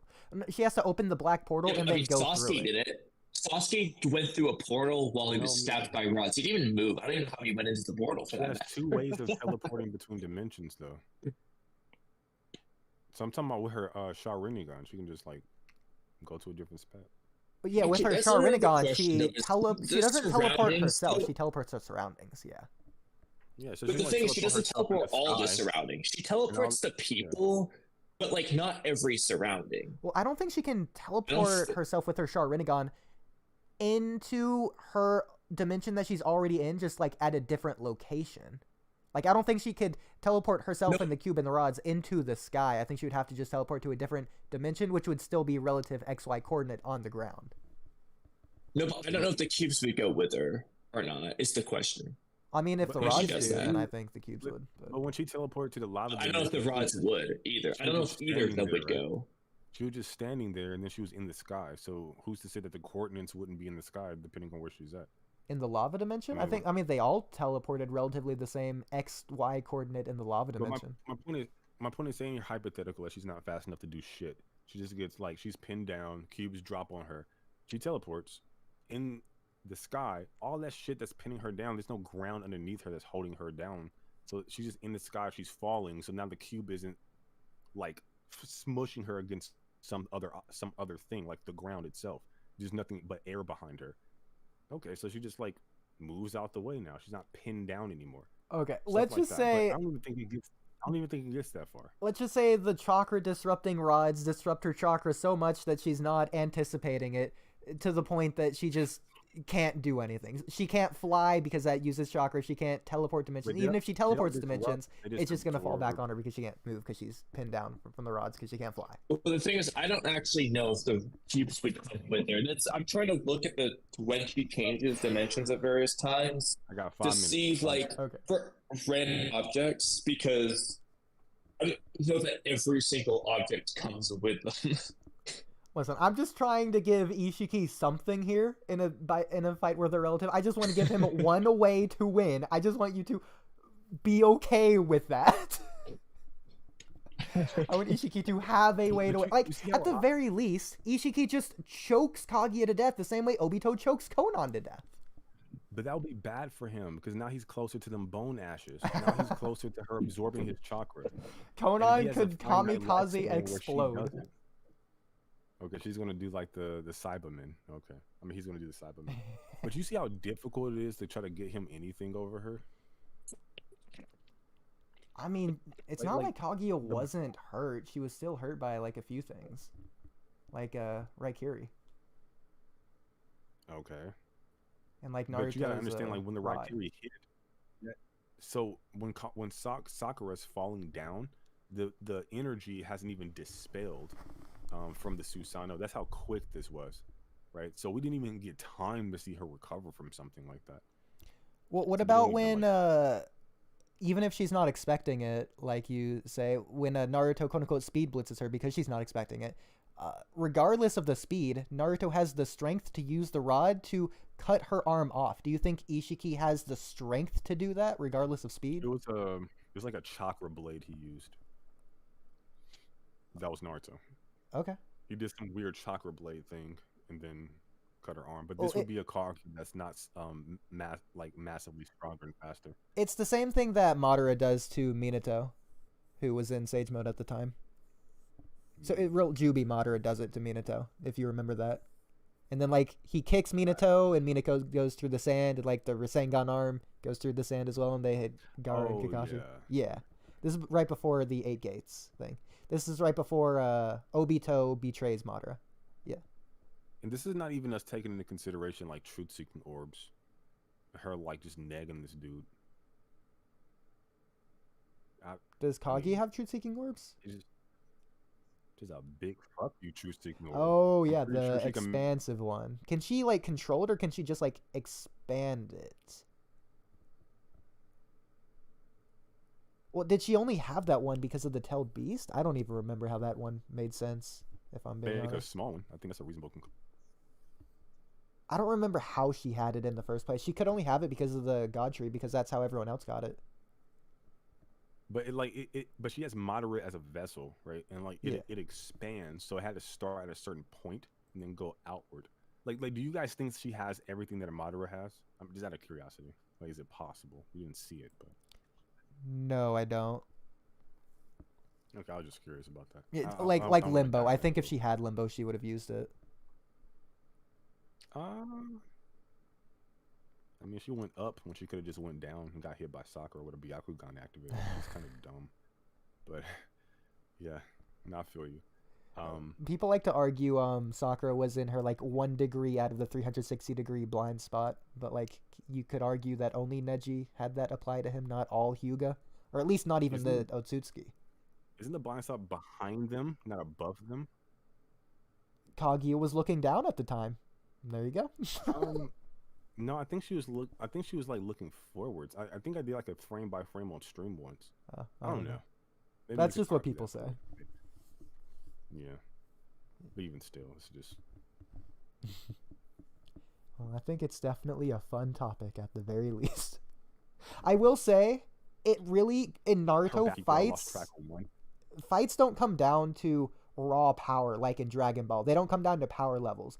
Fights in Naruto come down to intelligence usually, or like jutsu, like the move behind the move, quote unquote. Really, fights in Naruto come down to like rock paper scissors. So you can be weaker than someone and still beat them if you just like know how to do it. Yeah. So I don't think it's fair to say one of them definitively beats the other because it would just come down to like rock paper scissors, in my opinion. But that's why I try to like substantiate this idea that one version of Naruto or Sasuke is exponentially stronger, because for what you just said, sometimes it doesn't come down to that, and if the margins are small, then it gets really in the weeds to try to figure out which. Yeah, so when I say I think that Isshiki beats Kaguya, first of all, it's I think, it's not I know or whatever. It's just a baseless assumption. Second of all, it's generally. It doesn't mean that I think Isshiki always beats Kaguya. It's I think Isshiki most of the time would beat Kaguya.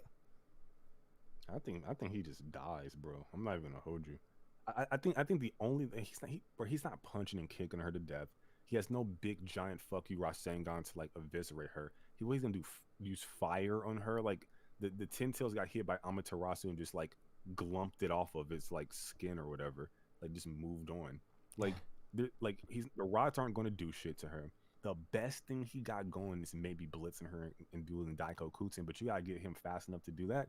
And then also her teleportation, where it's a Rinnegan, is faster than her movement speed.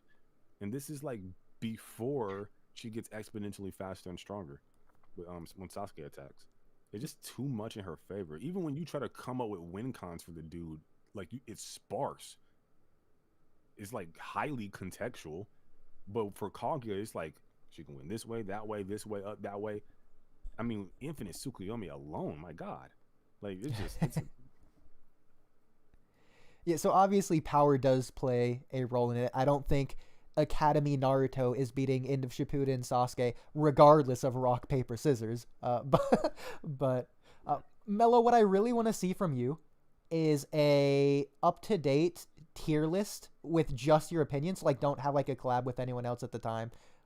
Just like one day, go on stream for like 2-3 hours, make a full tier list, give like basic reasoning for like 30 seconds per character. I think everyone wants to see that, because if this is your take on this, I wonder what your takes are on like other things. It makes me very curious. Yeah, I mean, it sounds like something that's fun, but it also sounds like some fuel for some head assery. I mean, you already know. Yeah, it's just, for whatever reason, like I'm like I can't. I'm in motherfuckers' heads apparently. Like I don't know. Like, oh, that one guy that was yeah.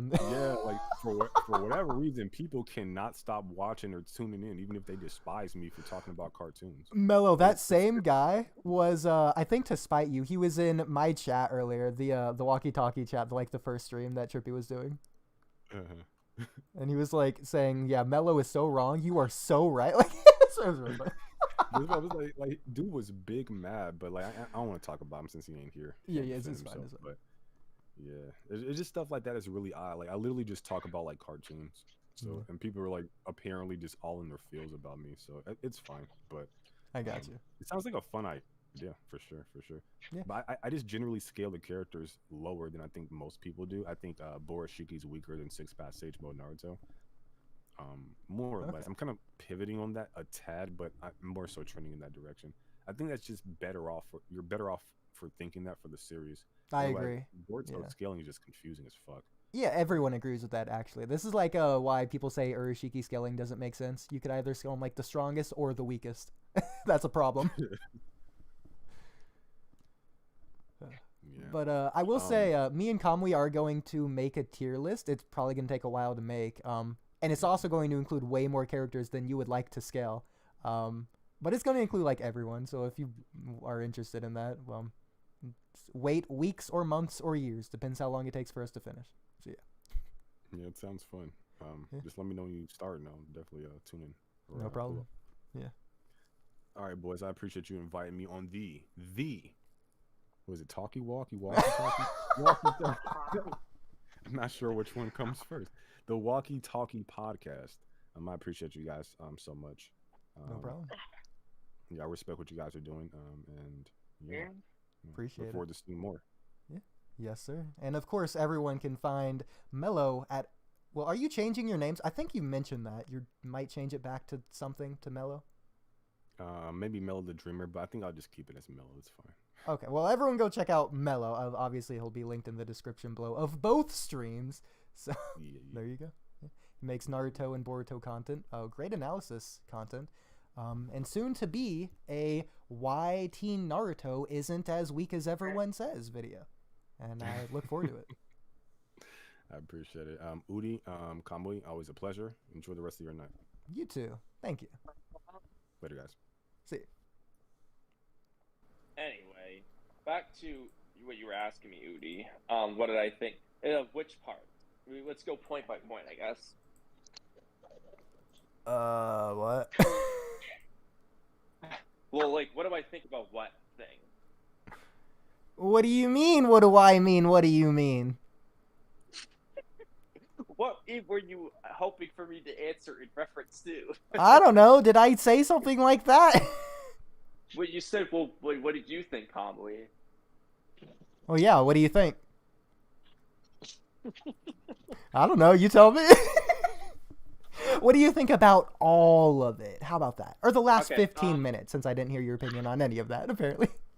I forgot what we said in the last 15 minutes, I'm not gonna lie. I heard your ideas of, like, when I was trying to give Isshiki a win con, and that's, I think, after that when you started cutting out. Yeah, maybe. Okay, yeah. So alright, I guess we'll just start with the recent stuff. As far as the Kage Isshiki thing, I mean, like, I think Isshiki is implied to be on this insane higher level than all the other Otsutsuki we had seen up to that point.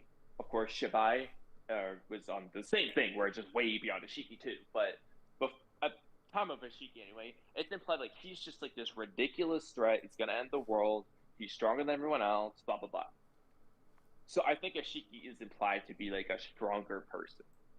That said, I definitely do think that Kaguya's hacks makes this weird. This is the truth about literally every Madara and Kaguya fight, is they have this weird immortality regeneration where it's implied that they just cannot die unless they're sealed by the six-patch Chibaku Densei, which kills and seals you because of how it works. Like, there's just like a thing about them that makes every versus battle with them weird. So like, I remember I saw that Six had a video about Sasuke versus Madara. I didn't watch all of it, but like his point was just that like, yeah, Sasuke's way stronger. The thing that's weird about like is that every Madara and Kaguya fight is, well, you can beat the shit out of them, but like they just won't die. You have to have a way to like kill them or seal them effectively. Madara is easier because he doesn't have space-time ninjutsu. Kage does though, so it's kind of like hacks-wise, I do get why he would say like, yeah, I don't know how Isshiki wins, because it is kind of weird. Like, how does he for sure win? The Daikoku 10 method, if she's in Daikoku 10, I don't think she's escaping. Time doesn't flow. I don't think she can activate her jutsu. As far as the cube one, I think it depends. Whether she can still make a Yamatsu Hirosaka portal beneath her, because technically, if she's pinned by a cube, you know, the weight's pushing her down. If she makes the portal literally on the ground where her back is, she might just fall into it and escape. Or alternatively, a Menominaka. If the cube doesn't follow her when she changes everything, you know, that could also work. So that one's a maybe. I don't know, like, necessarily whether she can or can't escape a cube pinning her down. If that makes sense. Okay. So I definitely think Isshiki has potential win cons, though. Like, I'm not going to discredit them. The dude is implied to be stronger. Yeah. So, like, he should have a win con. But her hacks is tricky. And So- the reason why she would win isn't because she's speed blitzing Isshiki, beating his ass in taijutsu. No, that's not why she'd win. She'd win because of her hacks, or the ability to outlast him. That's how I would look at it. Yeah. So her the first thing I wanna focus on of what you just said, because I'm not gonna lie, it divided 90% of my attention. So Okay. Kaguya's what? Portals? Yamatsu Hirasaka? The Yamatsu Hirasaka portals. Oh, you don't know what it is, do you? No, I've never heard. I know. Is it the black cube Yes, it's the portals? black square I never that knew are they were yellow. named. When are they named? Link that, please. In the data book. Of course they are. Oh my gosh. So okay.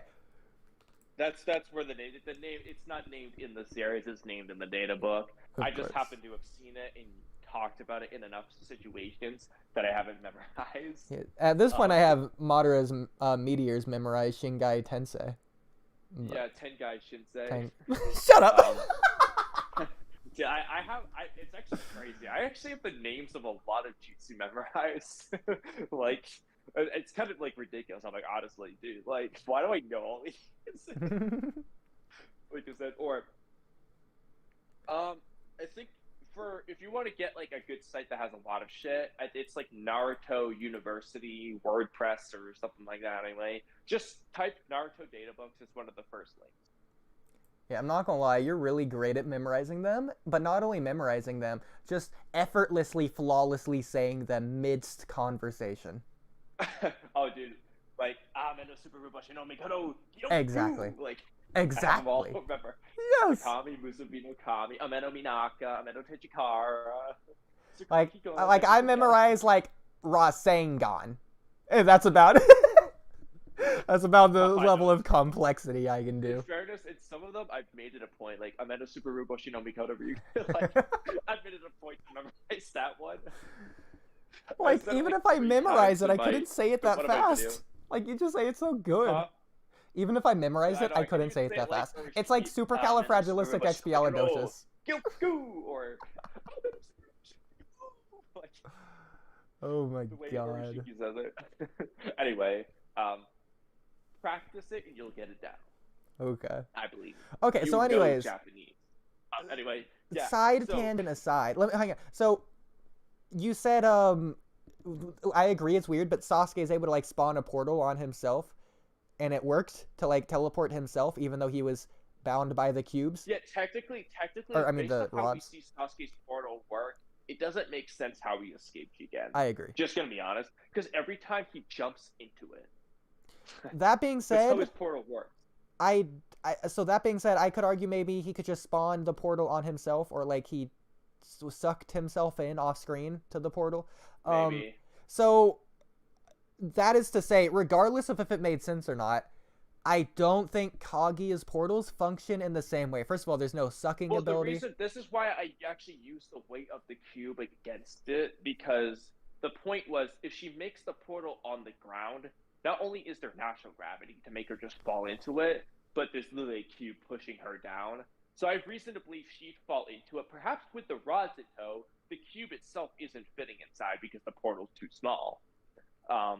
So that would be a way to escape the cube. Well, actually, when she teleports to the ice dimension, does she use her portal to like teleport her own self goes out of in- the ice? Yeah, when she's in the ice dimension, she uses the portal to move around, I'm pretty sure, Okay. at various points. Okay, that proves right there it doesn't need to just be spawned in the air. It could be spawned like on a surface. So I do think she could escape through the portal on the ground in that instance. Yeah, like, and she can use it to do what I think she could probably escape it, personally. So I think the real win con is Daikoku 10, which Isshiki doesn't use the way Kawaki did anyway. But assuming he could, I think that's his main win con, because that should effectively work. Okay. Yeah. I think the same way that he can beat her ass all Kakashi. she wants, but it's not gonna amount to much because of her ability to just regenerate. Like, she can tire her out, but eventually, like, it's not gonna kill her, and so she could just die after 3 days. So his real win con is just die kick again. At the very end of the fight, Kaguya like puts her arm through one of the portals to like Bonash Naruto, and Kakashi Kamui's it away, which is really interesting to me. But like this didn't like take off Kaguya's hand. He literally Kamui'd the portal away as Kaguya's hand is through it, and then Kaguya's hand just went back to where it was, I guess. This is to say, because, like, Isshiki can seemingly... Well, I wasn't going to say shrink it. I was just going to say Isshiki can, like, Daikoku Ten her Amayanana Kajaja portal away. I think shrinking it would be more realistic. That's fair. Of an application. Wait. You don't think he could Daikoku Ten hit her Amayanana portal away? He could, he could just run up to it, make a portal for Daikoku Ten to send away the portal to the Tyler's dimension. Yeah, so stupid. I definitely think he could take off the Abayagaga portal. I think more realistically, he would just shrink it, because that seems reasonable to do. Okay. He can shrink a Rasengan. I don't see why he can't shrink a portal, to be honest. Yeah. The real question is, would he know that she would even do that in order to shrink it? But I mean, it's fine. I mean, he might just immediately do it anyway. I don't know. Granted, though, if he's under a cube, he's not going to see it, her escaping it. What if he just thinks he won, but he dies, and she comes back? It's like, ha. Yeah, I mean, if he gets, like, off-guarded from behind, same thing's going to happen in the original series as what happened in this hypothetical fight. I do think that Isshiki's arrogant personality would play a role here. I definitely think he's going to think he's got her beat easily, and that could negatively affect him here. Yeah. Especially whether or not he knows her abilities, too. Like, does he know all these abilities? So I will say... Go ahead. I guess, like, we both agree that he's narratively implied way stronger, right? Yes. Okay, so it really just... It's a matter of whether her abilities can just make out for it. Yeah, so no offense to... we don't fully know. No offense to Mello, but...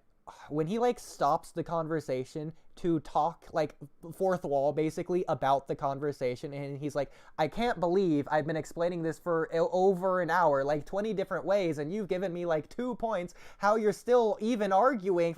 Like, I just agreed with that. I just agreed with him on that. That's just crazy. He said the same thing over and over again. Or yeah, like, I think he was saying different things, but then he was like, oh, I can't believe I'm having to explain this for, like, the 20th time. Like, come on. Like, well, that's assuming like, you're just winning when I'm not trying to even, like, debate in the first place. Well, there's not only that, though, to be honest. I said the same thing, like, 60 times. Like, it's like... Truthfully, I kept repeating this. Because the point was, like I said, like, I guess I didn't understand why we had a disconnect. Because the argument was, like, well, what, like... The original point was supposed to be, like, about whether or not the story is trying to make us think that the adult Naruto is stronger than adult Teen. And most of this focused on whether or not the story wanted us to think Momoshiki is stronger than Kaguya in order to arrive at those conclusions. Because obviously we can sit here and say, okay, well, Naruto and Sasuke beat Momoshiki. So, like, if he's stronger than Kaguya, then there you go. And I just didn't get how, like... Because he's saying, like, well, a lot of it was focused on, like, well, what they did was stupid. And I'm like, well, I would agree. They should have prepared better. But I don't think that takes away from the fact that they're saying there might be a threat beyond Kaguya. And then Momoshiki and Kinshiki show up because of her army. Then they show up and he says, this is the people she warned about. I think that's an implication that this is the threat that they were worried about. Yeah. Like, I don't get how that's not something the story is trying to tell us. Well, I mean, clearly what the story is trying to...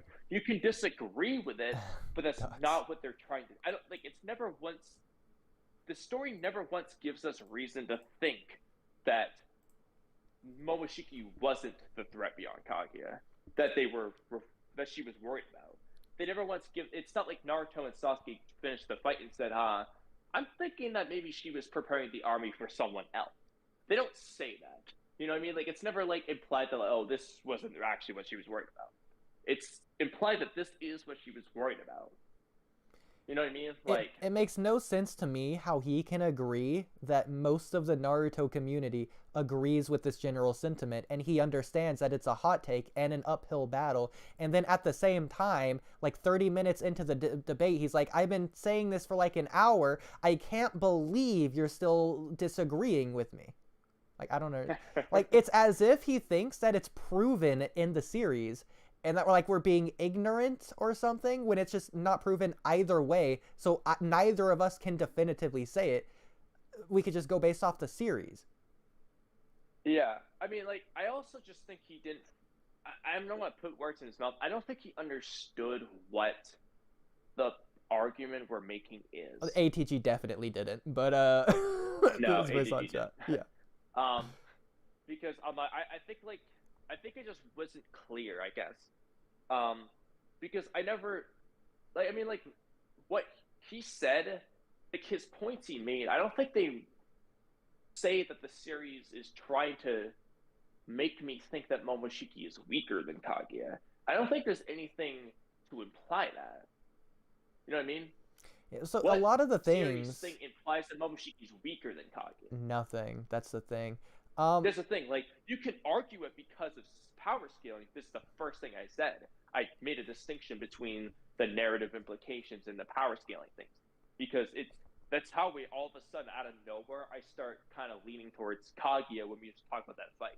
This seems completely opposite of what I was arguing before. There's a reason for that. Like, because I'm making a complete separate point. What the story is telling us is that Momoshiki's probably stronger than Kaguya. Personally, I think There's he no just implication the other way. So I don't get, like, when he's, and then we talk about we spent a lot of time about the whole Rusty thing. I don't even think that really matters, to be honest. Because whether or not Naruto and Sasuke took it fully seriously, the series still told us Kage is afraid of something. That's why she's building an army. So there might be a threat beyond her. And then they show up and they say, yeah, these are the people Kaguya warned about. That is an implication that this is the threat she was preparing an army for. There's no implication that Kaguya thinks she's stronger than Momoshiki. Why is she writing about them? If they're not even on her radar, why the fuck is she even, like, talking about it? You know what I mean? So I don't see any implication that she is stronger than Momoshiki from the story, specifically Boruto. Yeah, I think he just doesn't. So that's where I didn't understand why he was so. I don't know. That's why I think that I don't think it was clear what we were trying to say. I just don't think he doesn't. He doesn't like the writing of a Boruto. I don't think he doesn't like the Otsutsukis. Like I was saying before, he doesn't like Isshiki as a villain, and so that's sort of, in my opinion, influencing. No, that's fine. We didn't have to get into that, but I think that's influencing how he's wanting to think about the power levels as well, in my personal opinion.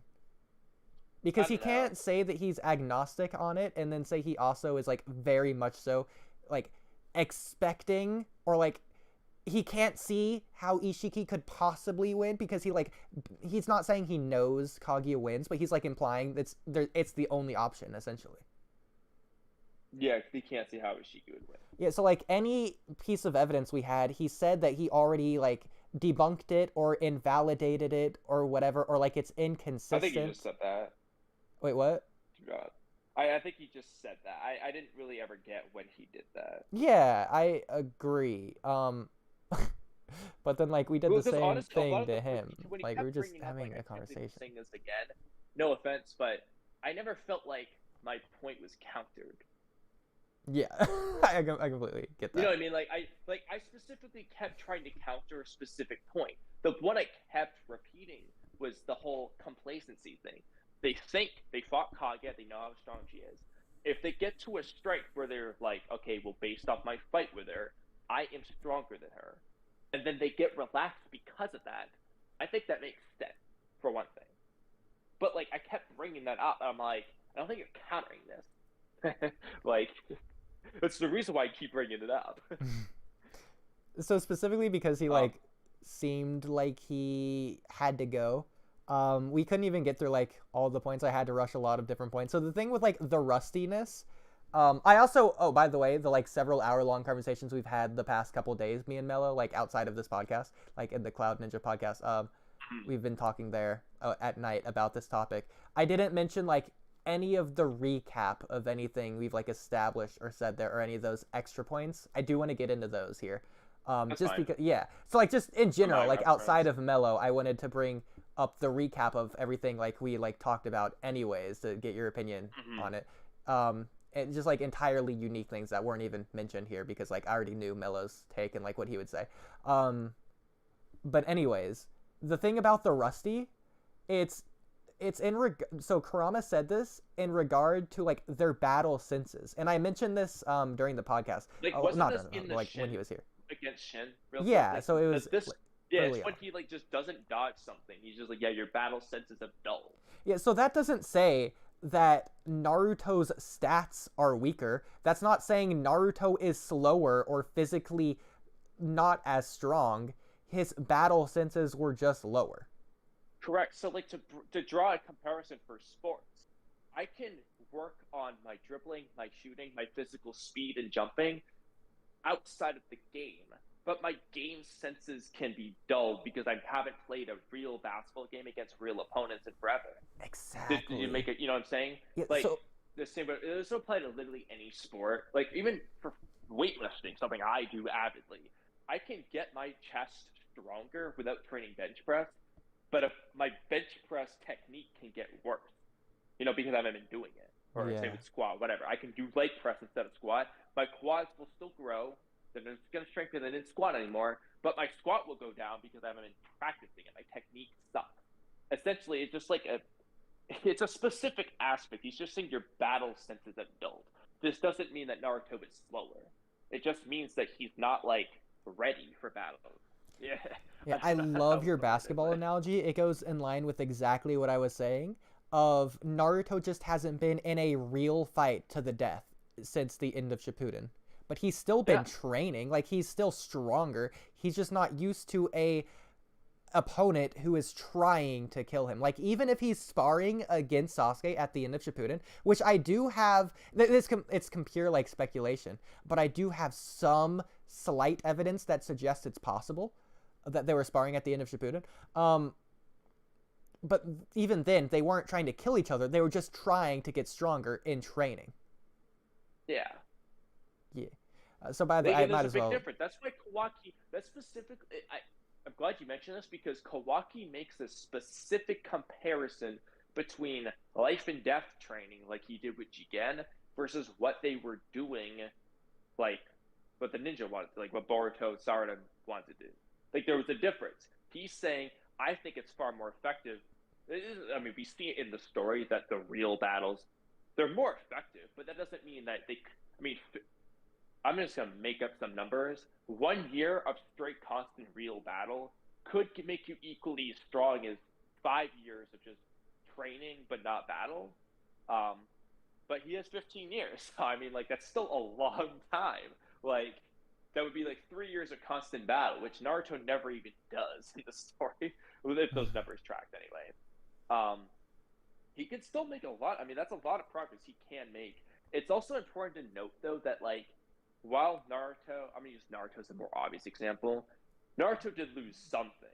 Like, he doesn't have the same six-path Senjutsu stuff he had in the war. That's a whole topic that I do want to talk on. We'll get to that next. We can get into that for sure. It doesn't seem like he has he obviously doesn't have the Truth Seeker orbs, at least. Let's say on this for now, because that'll be a whole topic next. Okay, but the point is, he still had six-path Sage mode.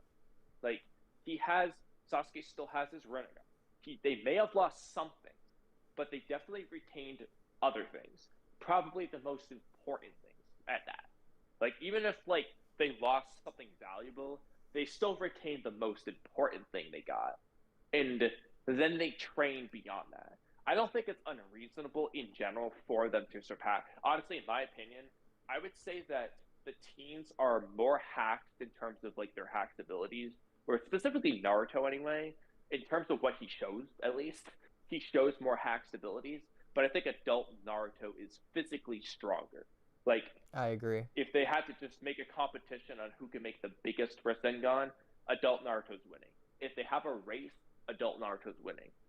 The only reason the teens could possibly win would be because of some hacked benefits. For example, Truth Seeker orbs. That's the obvious one.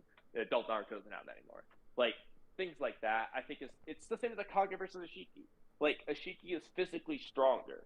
The only reason it's a discussion is because the Kage is hacked. This is basically that point. So literally no just life in that. all else aside, just life experience or the maturing of your own body makes you stronger. So Naruto from 7, who do you think is stronger in general? All else, all variables aside, a 17-year-old or that very same 17-year-old, but like as a 30-year-old?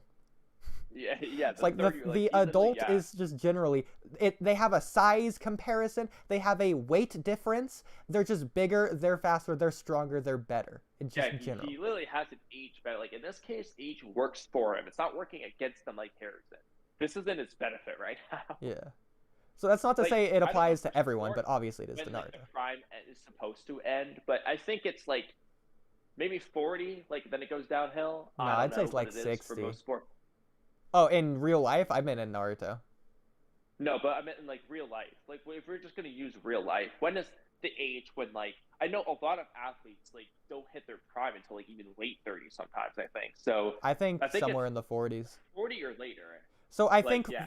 during your 40s you can still get stronger. That's just when your bones start to become more brittle. So you have to be more careful with your training. Yeah, you're just more prone to injury.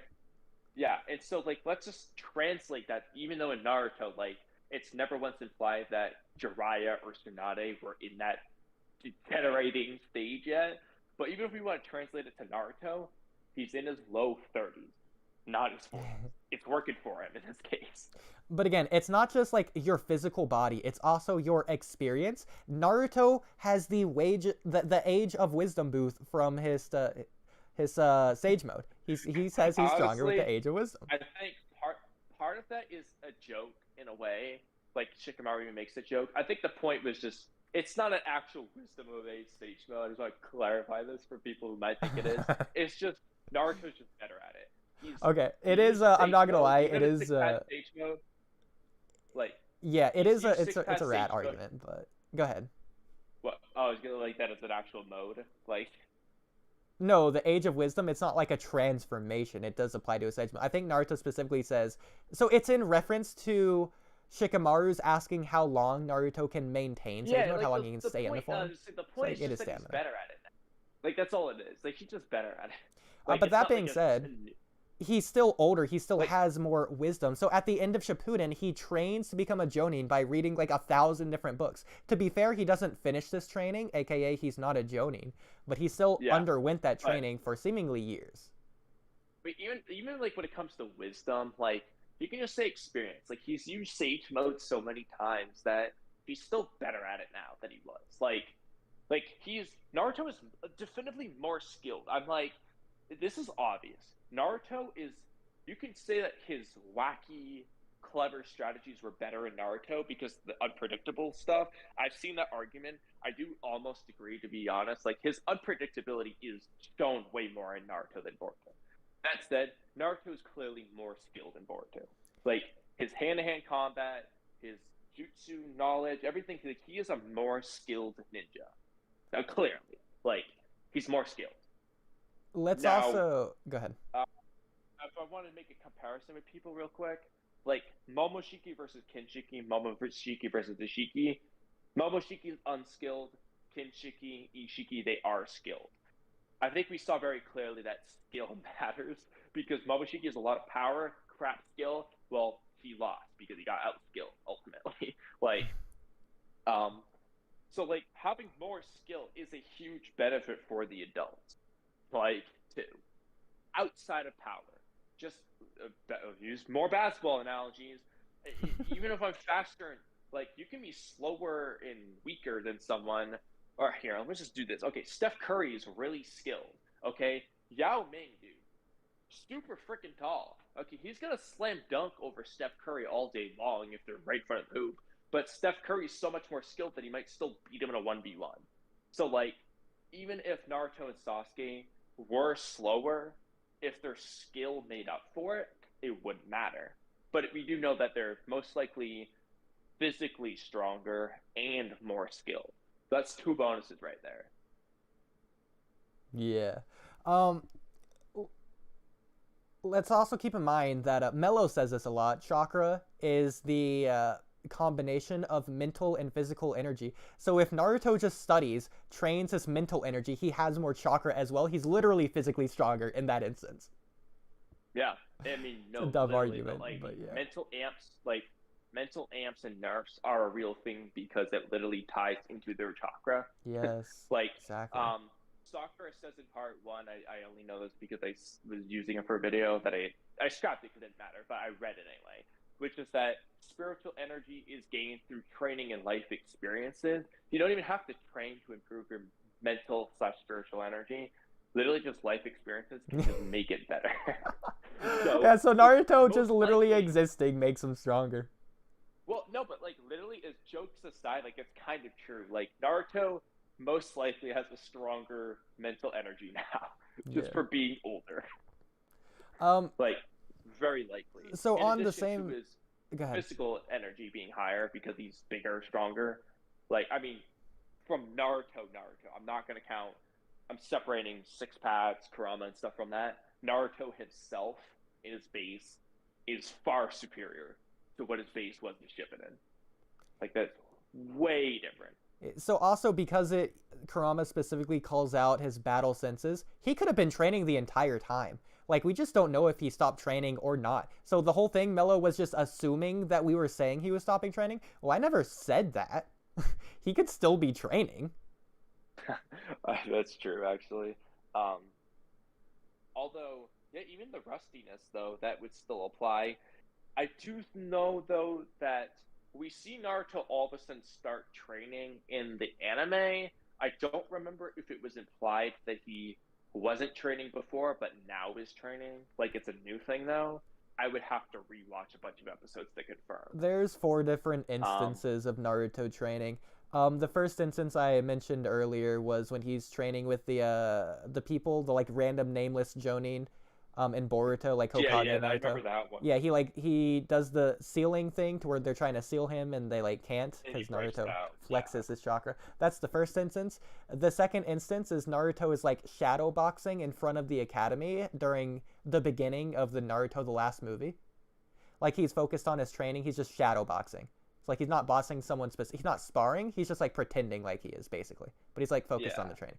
So Mello tries to like disregard this to he's just throwing a few punches and kicks. Like just like devaluing the idea of shadow boxing. I mean, that's literally what Rock Lee did. Exactly. For, like most of his training. Yeah. So again, he's trying to devalue the sense of physical training when Naruto is a ridiculous series, so of course this quote-unquote ridiculous training when there is really no other ridiculous, like this isn't even ridiculous training. Honestly though, if you watch Hinata and really any Gentlefish training, that's pretty much all they do for a lot of it. Literally that. But yeah, they punch air. So exactly. So he's like, well, how is Naruto getting exponentially stronger just from like punching and kicking? Well, I don't know. How did literally everyone else in the series do that exact thing that you're saying? Like, do you not think Lee got exponentially stronger from the academy to the time he even fought Gaara in the tuning exams? He was exponentially stronger in his base just from punching and kicking. So, I mean, what do you want me to say to that? Like, say what you wanted, Docs. So other times he's training, you see him training at the end of Oodie, the. Can you hear Docs? Oodie, can you No, hear I Docs? can't. Here, I'll leave and rejoin. I Okay, guess. that explains that. Yeah. I was gonna say Okay. At first I thought you were just like Can you hear me now? talking. I can hear you now. Yeah. Okay, yeah, because I was gonna say, okay, there's no way Oodie's just being this rude. After like the fourth try, I was like, there's no way. Okay, so on the topic of shadow boxing, there's this one scene from Baki where he's like fighting a mantis, but he's hallucinating the mantis, and he gains experience from that. And I just thought that was funny. Okay. What other 3 things did you say that I interrupted you on? Because that means the I was podcast just didn't hear trying it to either. segue into it. He was trying to say that. Oh, He kept okay. trying to- he's like, he kept saying, no. "Can I say something?" Or like on the topic Oh, of God. shadow boxing, like 4 Oh. times, and I was like, "There's no way Oodie's just ignoring." Oh, I feel so bad, even though it wasn't my fault, but I still feel bad. Oh my god. And I felt bad. That's why I asked. I was like, "Okay, can you hear him?" Like, So other instances Naruto's training, by the way. So the third instance he's training, this is the only like one that we see on screen, would be at the end of the Naruto the Last movie, literally the after credit scene, when like you see Boruto for the very first time, because again this is the after credit scene of Naruto the Last movie. So you see like Boruto and Himawari, they're playing inside, they go outside to see Naruto on the balcony and it's like snowing or whatever. You remember this after credit scene? It's a really short one. Vaguely, like I said, I've only watched it once, but I think I know exactly what you're talking about. Okay, so obviously the foreground, the main focus is Boruto and Himawari just playing or whatever, because like that's the whole point of the after credit scene, just to show Boruto and Himawari. If you look in the background at what Naruto is doing on the balcony, he's shadowboxing again. So he's like in a horse stance and he is just punching. So, but again, keep in mind, this is like Hokage Naruto at this point. So yeah, there you go. Well, actually, no, probably not Hokage yet. Well, it might not be Hokage because it's like 4 or 5 year old, but it's like, yeah, it's like right before his inauguration at the very least. So that tells me that he trains from not only end of Shippuden to the start of the last, but also from the last up to the point where he was inaugurated as Hokage, and then you see him training as Hokage. Yeah, I think in my opinion, I'm like, the only time he would have stopped was when he became Hokage. Like, just the start. Everything up until then, like, he's training. Yeah, so maybe that's why he's so tired or busy, because he's training. It's not just because of the Hokage stuff. It's possible. I think, honestly, either way you interpret it is fine. I think it's, I mean, like, when it comes to the complacency argument, if we assume he stops training because he thinks he's strong enough, I don't see, like, how that's a contradiction in the series. Because that's why I kept bringing Isshiki. I'm like, the point was they thought, they were confident they would beat Momoshiki and Isshiki. I don't care why they thought that. The point is they thought they were going to win. That tells me they think they're strong enough to defeat these threats. Otherwise, they wouldn't think they'd win. And they also think these threats are stronger than Kaguya, and they know how strong Kaguya is. Exactly. Strong enough. So they were clearly weaker than Kaguya. And they know how strong Kaguya is. They were clearly weaker than Kaguya. They know how strong Kaguya is. So if they're confident they can beat a threat that they think is over Kaguya, that means they are confident they can beat Kaguya. And because they know how strong Kaguya was, and because we know that they were weaker than Kaguya, that tells me that they got stronger. Yeah, or at the very least, they think they did. Exactly. The bare minimum, they think they got stronger. I don't see why they would think that if they didn't. But I was curious what your thought. I don't think I really saw your thought on this. So, I don't even know if it's true, but assuming it is true that Kishimoto said in the Boruto movie, something he really wanted to do was just flex Naruto and Sasuke's power to show like how strong they became as adults. Assuming that's true, I feel like the only way that it makes sense is that they're stronger than their teen selves. I'm sorry. I don't think it makes sense. That statement seems very odd if they were weaker. Like, I agree. I just want to show how strong they are. It's like, you want to show how much weaker they got? But let's also remember the fact that, okay, just from a writing standpoint, this is a shonen. Why would your series be considered better if your characters get weaker over time rather than stronger? Like, you want Naruto to be stronger in this case. I think that was the point. That's part of what makes that movie fight so, like, heartwarming, I guess is the word I would use. It's because they're beating up this dude. It's, like, satisfying because they got stronger. Yes. It's not satisfying if they got weaker. Like I said, you could argue whether they did. But, like, from a narrative perspective, it is not satisfying if they got weak. Partly why everyone hates the nerf they got in Boruto. It's not satisfying to watch that happen. Now, obviously, you can debate whether it's needed, but, like, nobody's generally just like, oh, man, thank God they were nerfed. You know what I'm saying? Like, it's not satisfying to see it. It happens because it needs to. So, yeah, so everything we explained about Naruto, this applies to Sasuke, obviously, as well. Yeah. Every single thing we said specifically about Naruto. The only thing that would make Sasuke different is his Rinnegan, considering he had just unlocked that power and he still has it. So, like, do you think Sasuke is stronger, like, 5 minutes after he unlocked the Rinnegan for the first time, where he just fought with it? Or do you think he's stronger after 17 years of having it? He was literally, in both cases, he was getting stronger. He learned how to do something with the Rinnegan he didn't know how to do before. So it's not like he was sitting there doing nothing. Like, he learned an ability to dimension travel with it. That is an improvement he made. Yeah, he's obviously put in some work. That being said, he did say that, like, he's not saying he didn't learn anything. Honestly, I don't get what his point was. I'm not gonna lie. I'll wait for you to come back.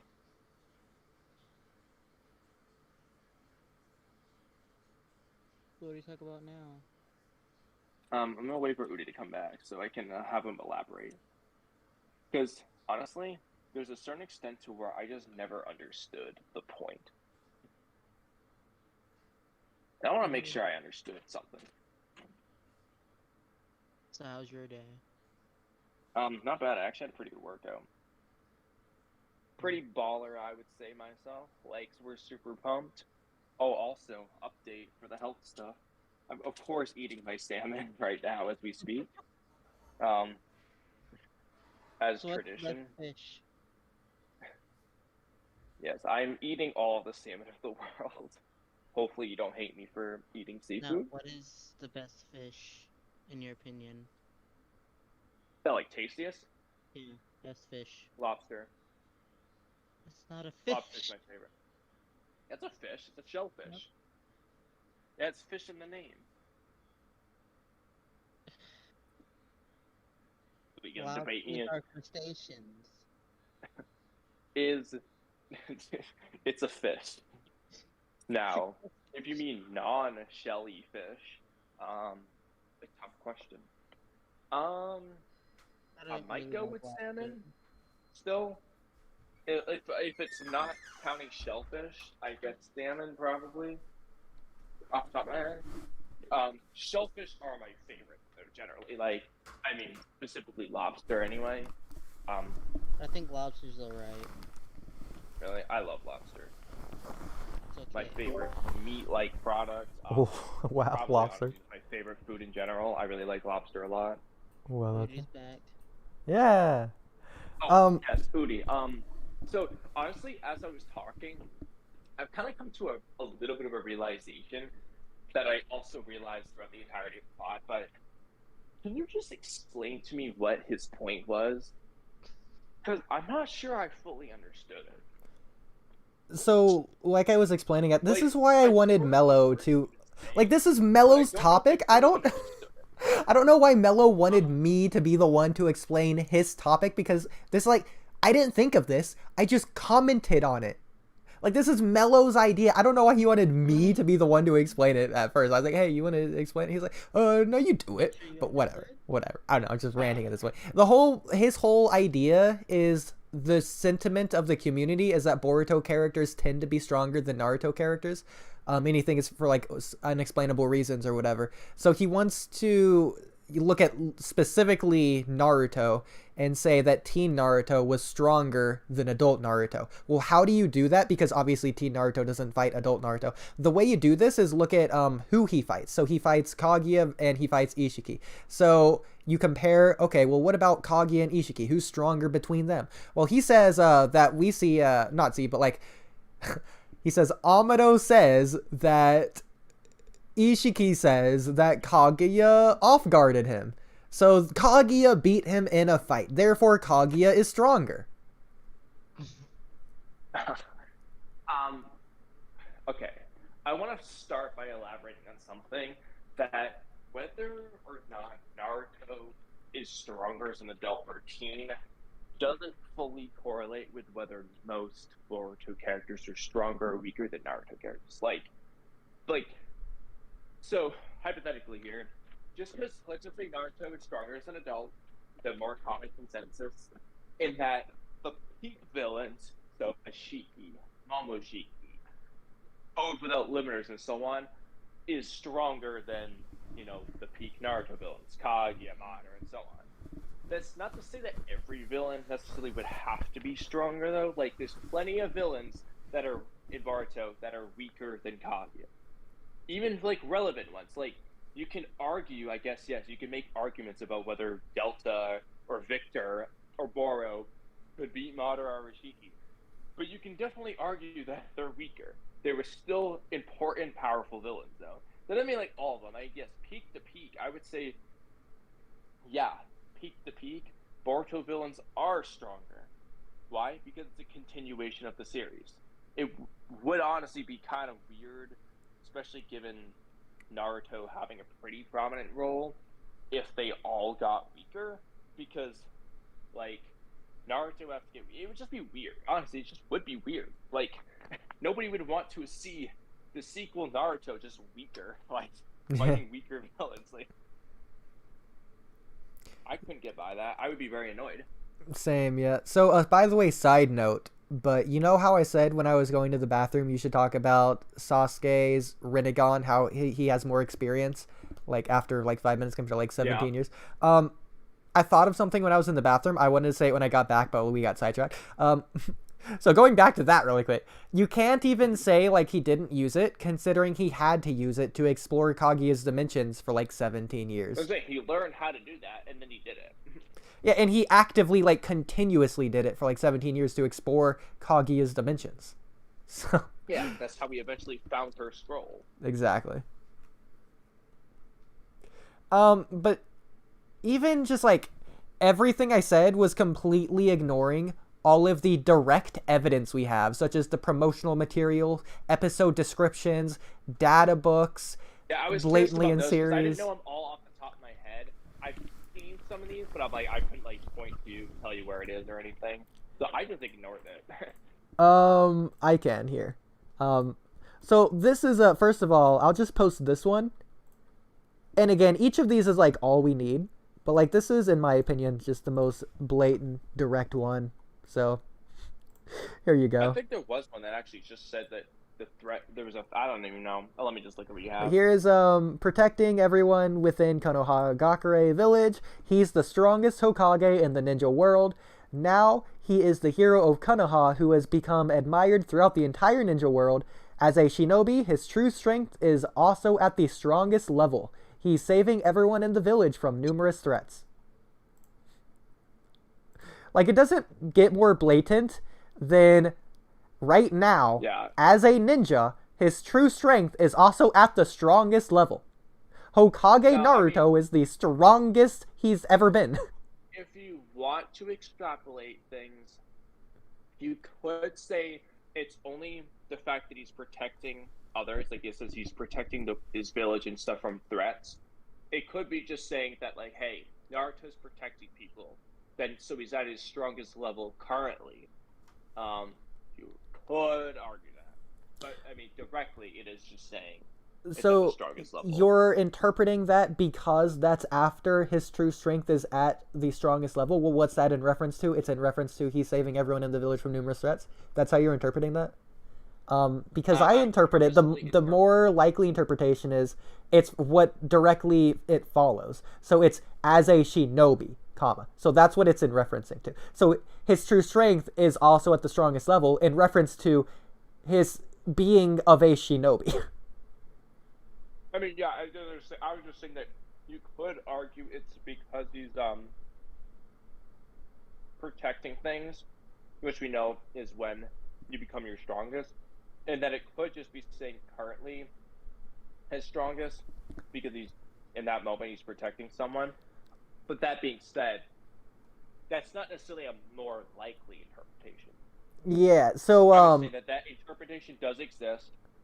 It exists, but it's less likely. I would say not only the fact that, like, as a shinobi comes first rather than after, like, it becomes before rather than after the interpretation of the statement. I think that already makes it more likely, but also I would argue a comma makes it more likely of an interpretation than the hyphen. Yeah, as a shinobi, his true strength is also at the strongest level. He's saving everyone in the village.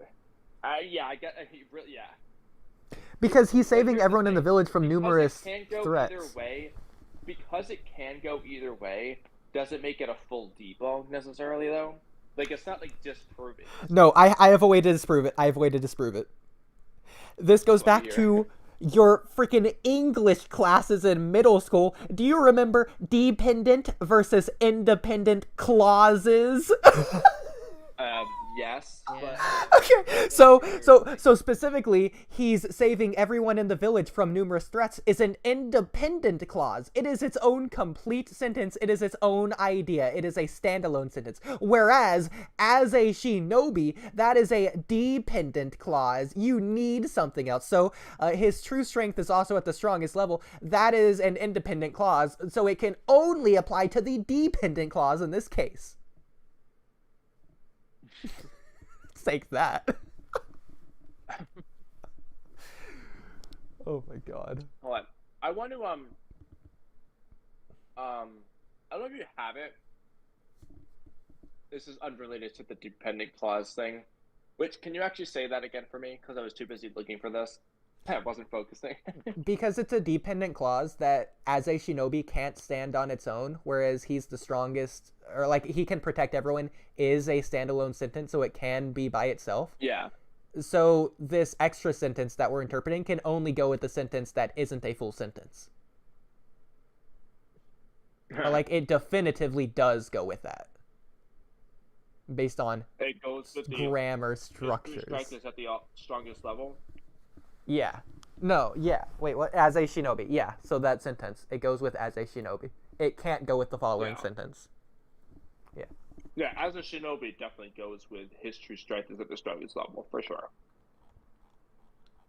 Does that work the same way in Japanese too? Yeah, that's the translation, and the Japanese is right above it. In fact, I already translated the Japanese because I've already seen this scanned. So specifically, right here, this is the kanji for true. You can only see it on my stream. I'm not sharing my screen. And this is the kanji for strength. So, true strength. And then everything else is, like, the same. It's basically just translated. It's a good translation, I'll say. On the topic of another scam, I don't remember what it says exactly. Do you happen to have... There was, like, for a volume release or something. I don't know what it was. It refers to Naruto and Sasuke versus Fused Momoshiki, though. And it says something about, like, them having to, like, work together to defeat it. I don't remember everything that was in it, but do you know what I'm talking about? In the novels, it states that Naruto and Sasuke working together is so perfect. Their teamwork is so perfect that it's like they are fused. 1 + 1 = 2. Yeah, it's beyond 1 + 1 = 2. They've, like, essentially Dragon Ball fused, which I know you won't know what that means, but, like, they're exponentially stronger. They're fighting as one shinobi. Yeah. There's the whole monologue Like greater about than that. some of its parts. But that's not what I was asking about. But I know what you're talking about. What were you asking about? I don't know where to find it. It's like a scam. I think it's like for like the end of a volume release, the beginning of one. It was in reference to like when Momoshiki eats Kinshiki. It's talking about Momoshiki's golem and how like Naruto and Sasuke have to team up to defeat this threat. I just wanted to see it to see if it mentioned Kage in it. I don't know. I mean, probably if you remember it. I mean, that'd be weird if it didn't. If you're remembering something like that. Well, I don't know if it says Kage anywhere. If it only talks about Momoshiki, that's just what I want to see. But again, like other promotional material quite literally states, like in episode description states, Isshiki is the like most threatening person they've ever faced. Like he's the strongest person they've ever faced. It's like blatantly saying. Oh, actually, dude, you know what's hilarious? Like organic dinosaurs translation on Twitter. But what's funny? So I didn't even think about this. So Urashiki is revered as the strongest of his clan. Yeah. I mean, they defeated Urashiki in the Boruto. The Boruto characters defeated Urashiki anyway. I mean, Kid Naruto even did it. Got involved. If Urashiki is the strongest of his clan, he's stronger than Momoshiki and Kaguya. So that kind of implies that, like, I mean, the Boruto characters are stronger. And so again, all of these just go against Mello's argument. So he just dismisses them. So the way he dismisses them, he says, well, it can say this, but until it plays itself out in the series, I don't give it any validity, or I don't give it any credibility. Like, it's just saying it. Like, this goes back to the thing of him saying, like, oh, do you really think everything they say in the series is true? Like, it's just... No, but again, though, but this is where I think there was a big disconnect with us, where I didn't fully understand him, and I don't think he fully understood me, because I said, that's fine to say that, like, some of these statements are cap, or whatever you want to say, but it doesn't take away from the fact of what this series is trying to tell us. Like, it doesn't matter if you think they're all wrong based off scaling feats or whatever, the point is still the same. This series is trying to tell us something. Can we go back Like- for a sec? Back to what? I want to go back to where you said revered as the strongest, because revered means like is said to be or rumored to Yes, be. everybody believes Urashiki's the strongest. I don't know why they would think that though, without seeing him be really strong. So there's some basis for it though. Like, who's revering them as the strongest? Yeah, it says it right here. Urashiki Otsutsuki's entrance Frankly, and even if Otsutsuki Naruto like and Sasuke are the Kaguya, ones revering revered him as the strongest. as the strongest of his No, clan, and even he's if standing in the way of our Naruto and heroes. Sasuke are the ones that think Urashiki's the strongest of his clan, that still implies that these threats are beyond Kaguya. You're like, I agree. Yeah, it here, I'm doesn't sharing matter my who's screen. saying It's it. right there. Somebody thinks it. Oh, let me look. Sorry. Eating my sweet potatoes. Sweet potatoes and salmon. Oh, absolutely. I do that all the Nice. time. All right. But yeah, that's the Weird Urashiki combi- statement. Yeah, I think it's a delicious combination. revered as the strongest of his I clan. need to try it. So there you go. Yeah. Urashiki's So, strongest. frankly, it doesn't really matter who thinks it. If freaking Kishimoto could just be the only one that thinks it. That's still, I know this is an anime promo thing, but it's a good example of the point. I don't care if you disagree with it. The series is still trying to tell us that Urashiki is a threat beyond Kaguya. Yeah. Well, what's funny about this Like, is that... honestly, this statement is trying to tell us it. Like, can you also say it doesn't Urashiki matter over if you Shiba? yeah. I'm just Well, saying. actually, maybe, because Momoshiki says Shibai was an Otsutsuki. So if he's not an Otsutsuki anymore, Well, here's this doesn't have to another... reference him. Here's another idea. So it says of his clan, not the clan. So what if Urashiki has his own clan outside of the Otsutsuki? I'm just Well, saying. he's an Otsutsuki like Kaguya, so it's in reference to Kaguya's clan. Well, let's also keep this in mind. The Otsutsuki is a clan. They aren't a race. Their race isn't identified yet. They don't have a name for the race, just the clan, which I think is very interesting. And obviously you can argue that the race name is the same thing. I just don't think we have any definitive proof or confirmation of it. Like, even if we call them that, like, even like if Naruto and Sasuke call them that, they don't know. They're just referring to them as that.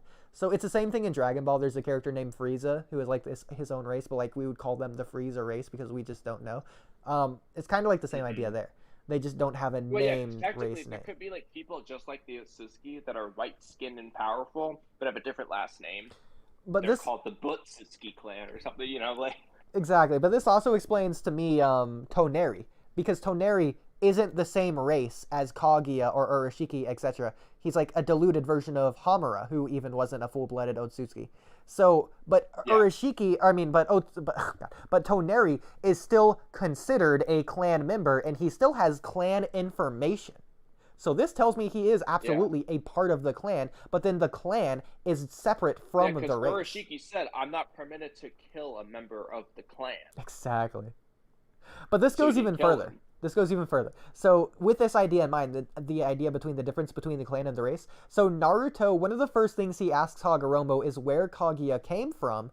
Hagaromo says it matters not. Hagaromo Yeah, doesn't it say I matter. don't know. It implies that he almost might know. But he doesn't Exactly. say, I don't care. So okay, let's assume he does know. So if it doesn't matter, why doesn't it matter? It's because it's not a race. Otsutsukis don't have a planet. They don't come from the same place. Kaguya came from somewhere random. It doesn't matter. But this Yeah. also tells me, so let's just say all the Otsutsuki look similar because they evolved from the chakra fruit. So like the chakra fruit is the thing that makes them look similar. So Otsutsukis in general are just parasites that happen to evolve to look similar. They are. Amado wasn't just saying that as a metaphor. He was literally right. They are literally just parasites. Yeah, they just start off as like an ant, and they just evolve to like a ridiculous extent. Like they could have all started as different honestly, things. That's kind of like Hunter x Hunter's chimera ants. Like it started off as ants, but they like evolved to like the point of Naruto. Exactly. But I'm saying, like, what if, like, Kaguya, Isshiki, Momoshiki, Kinshiki, what if they all literally started off as different races? Like, different species. Like, one could have been a butterfly, one could have been an ant, one could have been a freaking pack mule, but then they all ate the chakra fruit, and through evolution, they all became similar through that. I want them to elaborate on this in general. So this is like wasted potential if they don't. This goes back to our theory, Kamui, that evolution is through the chakra fruit specifically and what they gain from it, rather than an actual, like, thing. Yeah, so, like because they're all getting the things from the chakra fruit. Is. Yeah, I don't think there is one, because I don't think Kaguya is the same thing as everyone else. Same with everyone else. I think they're all just different. At least it's a possibility. I would like to know, like, yeah, like, are they just, like, some aliens? They just, like humans, but they're not humans, essentially? Or are they just random things that, for example, assuming Isshiki is right when he tells Ko, like, you know, eat a chakra fruit and you'll become an Otsutsuki, which I'm going to get into a caveat with this later, but when he says that, is that how every Otsutsuki became an Otsutsuki? They were just people or things that ate a chakra fruit. That's something to ask. But exactly. On that note, humans, what I want to know is, so Isshiki says that, but Orochimaru in the anime says that, humans can't just eat chakra fruits. He tells that to Victor. So is the only reason Code can eat it to become an Otsutsuki because he has a white karma seal? Assuming what Isshiki said is correct. Like, is that the only reason? Because if that's the case, well, that brings me back to the question of how did Otsutsuki become Otsutsuki in the first place? Were they born that way, or did they become that way? What if only clan members can eat a chakra fruit? So the chakra fruit just, like, runs away from clan members because it knows, oh, you're not part of the cool club.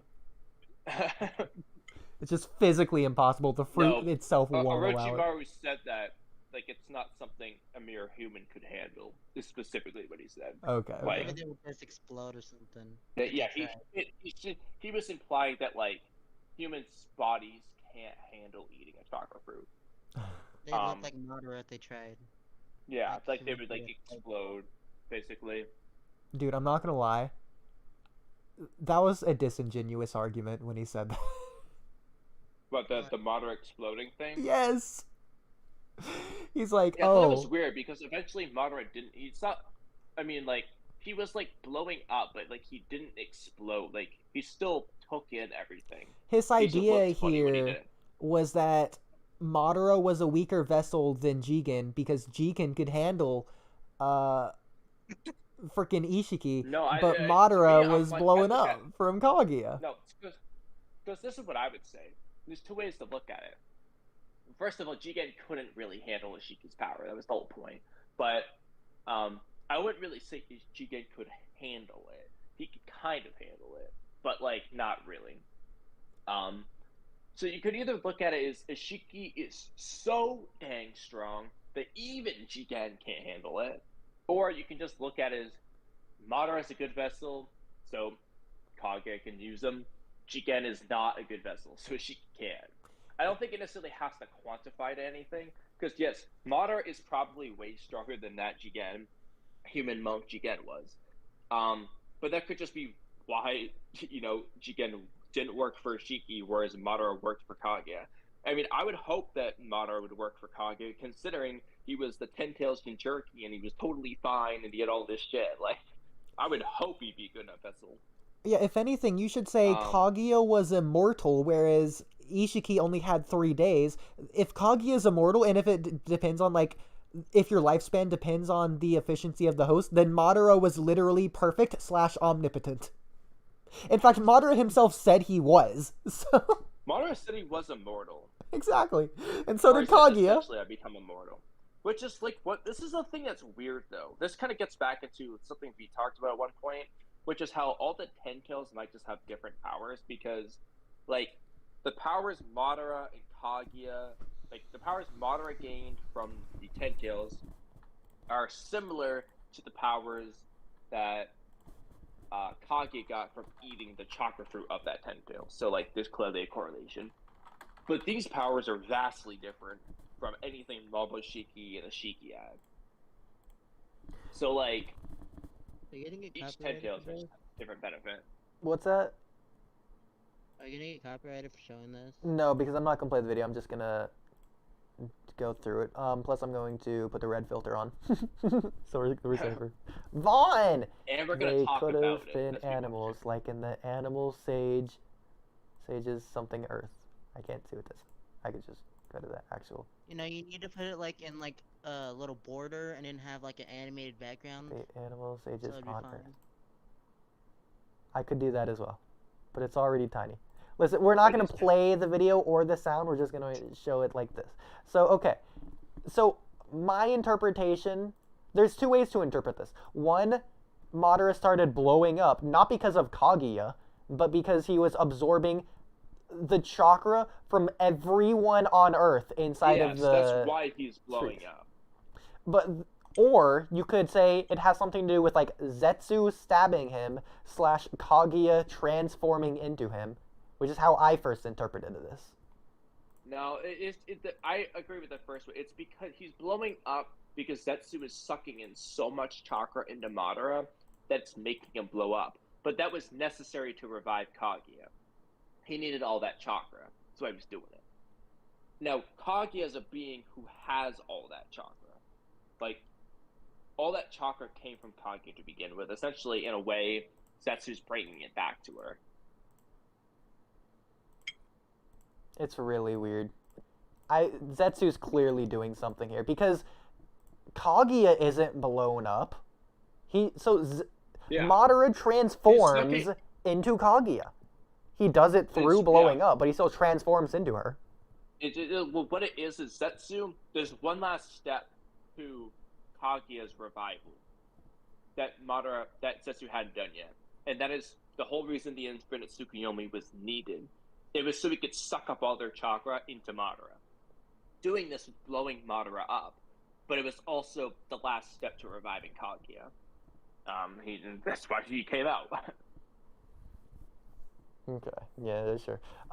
We just don't know how Zetsu even revived Madara. It's possible Zetsu's a karma seal. It's possible there's something just we don't know. It could have been a Shinjutsu. Yeah, it's not fully explained like how this brings back her soul. That's kind of the mystery. I thought it was like her consciousness is the Ten Tails or something, or like it's buried in the Ten Tails. Yeah, again, this is where it gets so weird. Her physical corpse is in the moon. Ten Tails. On another hand, the Ten Tails is just a thing trying to protect Kaguya. On another hand, the Ten Tails is just doing his own thing and it hates Otsutsuki. It's so weird. Like, if her physical corpse is in the middle of the moon, is it still there? Is it just like a decomposed... Are her bones in the moon? And did Zetsu manifest a second body of Kaguya? Or did he just teleport Kaguya in this moment? Or did Kaguya teleport at the same time Nagato teleported the Ghetto Mazo from the moon, and she's just chilling in the background and we just don't see her and she's off screen? Her corpse. Oh, the whole thing's weird. Exactly. It just is. Like, honestly, this whole revival process is weird. So then, I think the Karma Seal revival process makes a lot more sense. Like this revival process makes sense in certain aspects, but in other aspects, it just doesn't fully make sense. It is just a convoluted, weird thing to happen, and that's just how it is. Like, Madara was pretty much the bottom Kage. line. I agree, Madara was pretty much Kage at that moment. He had, like, the Ten Tails, the God Tree, he had it all. So he had everything that he needed. Yeah, and, like, even the Rinne Sharingan. Sharingan. Have was the chakra of a bunch of people in the world. Even the different color of skin he had. So he had white hair, even. Yeah. So the next thing, I want to get your interpretation on this. So you're watching my screen? Yeah. Okay. I am going to play this video just so you can see it. But I'll like, oh my gosh, we're talking over it. It's muted, and look at the thing that's happening on screen, but I'm moving up and down. So, and we're gonna go away for a second and go back to it. And oh, how did that happen? So, the obvious interpretation through the music, the sound effects, the visuals is that they're scared, right? It isn't that Kaguya has some secret ability that we've never heard of or seen before, and that she only used it this one time, where she can just paralyze Naruto and Sasuke for some reason. 100% obvious. Like, she snuck up behind them, and then they were frightened as can be. They were so scared they didn't move. That's 100% what happened. Yeah, so at one point, Mello said that, like, he froze Naruto and Sasuke. I'm sure the way he said it, I knew what he meant. But he would continue talking, so he knew I wouldn't cut him off. I'm sure he knew that you thought he was referring to, like, the ice dimension. This is what he was referring to. He thought that because he specifically, he knows... Hold on. Earlier in the stream, when he said he froze them, Uh-huh. he meant this, not the ice dimension Yes. stuff? Yes. Oh. I thought that was the explanation. Yeah, I thought he was referring to, like, when she froze him in a block of ice. Oh, I know you did, because that is what happened, but that's not what he thinks. So, specifically, he says, Naruto says that he can't move. So he's referring to Kaguya.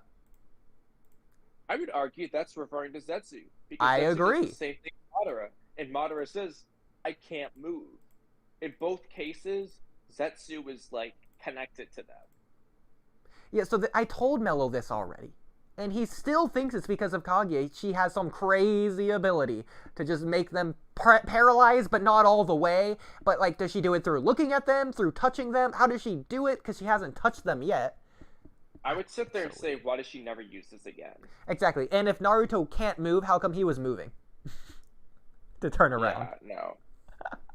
I would say, at least at first, especially in the anime, I almost want to say, I guess you could play it, but that they, like, kind of shake their heads in a fearish way, like when she first sneaks up on him, before Zetsu comes out.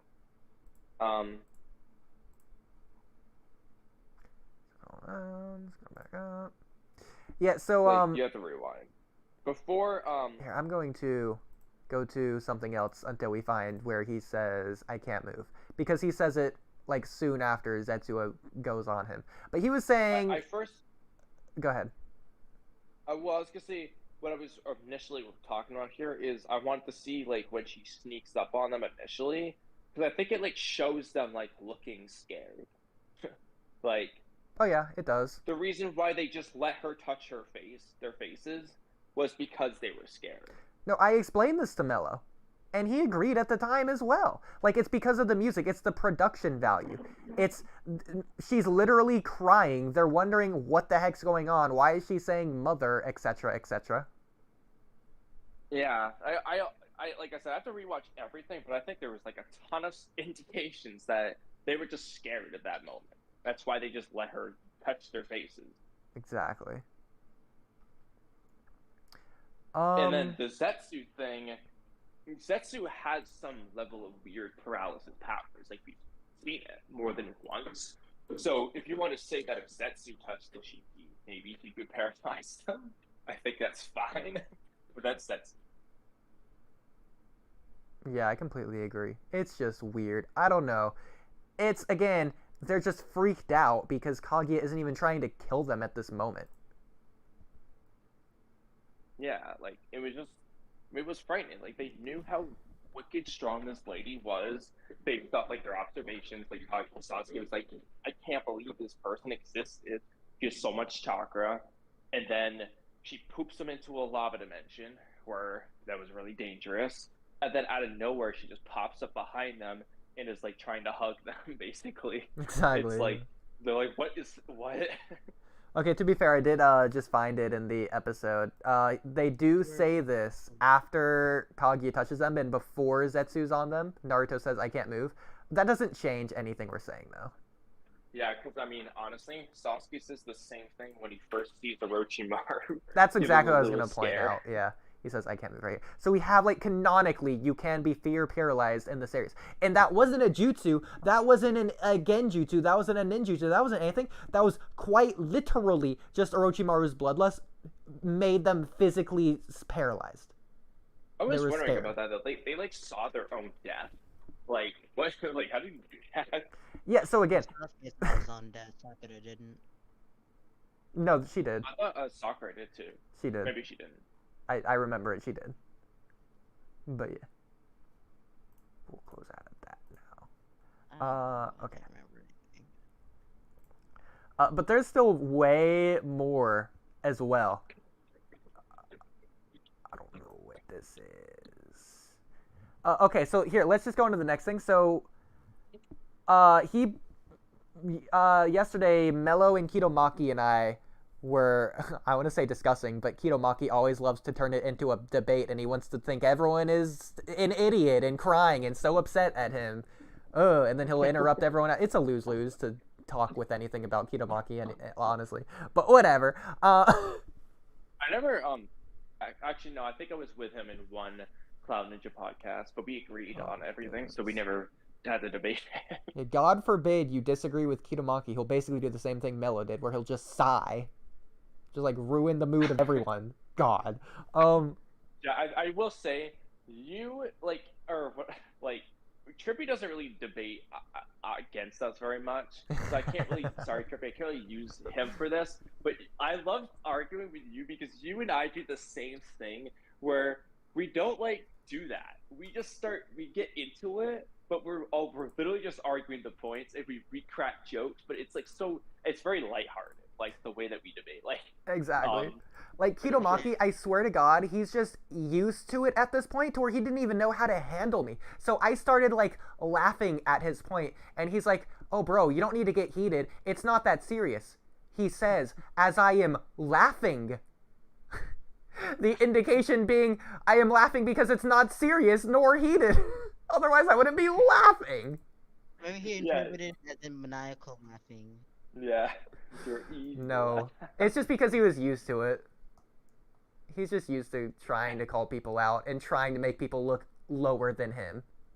Outside of the debate itself. Because he doesn't want to debate the point. Yeah, he wants I don't to know. debate I've never been that way. I remember the first debate that I don't remember what it was about anymore specifically, but we were talking about something. We both said the same thing. We're like, yeah, you guys are like, we were both like, yeah, you're like the nicest person in the debate. Because the whole time it was so friendly. You're like, oh my gosh, yes. that's why this podcast is the worst. Yeah, everyone else Because just you, gets me, like and Trippy, annoyed or It frustrated. doesn't matter. Like we just move. Like it's so lighthearted. Exactly. Yeah, I feel like we're the only ones that can do this. Same with someone named Thunder God, but you don't know them. I've heard of him, but I never actually talked to him. Yeah, he's really cool. I've mentioned him on the podcast a few times. We'll probably have him on at some point. Yeah, I think you like talked about like his video or something. Yeah, and how With like ATV, was that it? I'm gonna translate Japanese for him. Yeah. Yeah, we're gonna Okay. do a collab at some point too. We've been honestly, my and Thundergon's collab has been planned longer than our collab of the Kakashi thing. Oh my Dude, the god. Kage will be just like that will get you like 10 years from now. Yes. Well, the thumbnails already. We spent so long making the thumbnail and then we just gave up on them. Not gave up, but like we stopped even considering the video, basically. Yeah, we just said, well, we'll just come back. You were like, I was like, when should we do this? You were like, I don't know, the longer we delay, the better. I was like, okay. Wait forever. Oh my god, That's I didn't fine. remember Like, that. so we'll do it. We don't know when. Okay, so I'm going back through all of my messages in the cloud just because it would be chronological order this way to talk about. Did all you do the all things of I it, wanna like talk all of about. your discussion in just like the regular server? In the cloud? Yeah, like you and Mello's topic, was it just all like just in the regular cloud server? Or did you guys like voice call or private mess like did you just talk about it in like chat? No, it was in voice chat, but we did just because other Okay. people were. It's like how we were voice chatting with Mello, but like you were responding to ATG in chat. Like we were doing the same thing. Okay, yeah. Okay, so just going back a few days to where it really first began, because oh my god. Okay. Okay. I think yeah, I caught up to where this would be. Okay. Right around here. Okay, so let me go back one page. Okay, so by the way, I'm 8 pages deep for those listening. Okay. So right here. Okay, I'm gonna just jump to here. Yeah, okay. Going to share my screen again. There we go. Not even with the red filter this time. Haha. I'll just place that wherever for now. So again, this was where I was telling Mello about this scene. We were doing our interpretation of the scene of how I think it's a scared thing. He was saying it wasn't. So yeah. Yeah, nah, I'm gonna say definitively. I specifically screenshotted this face because I was like, okay, tell me this isn't the face of a scared person right now. Like, look at his mouth. It's open. Sasuke never opens his mouth. I'm not gonna lie. That art in that specific still frame reminds me of South Park. Do you see it? No, I don't. Am I the only one? I can see it anyway. I don't see it. It's because of the black lines. It's just I the can mouth. tell it's not. The mouth, and like okay. it just kind of looks like a South Park face. Not gonna lie. Maybe it looks like less quality through the screen share is why. I don't know. Well, yeah, I think it's also because like you zoomed in on a shot that wasn't that zoomed in.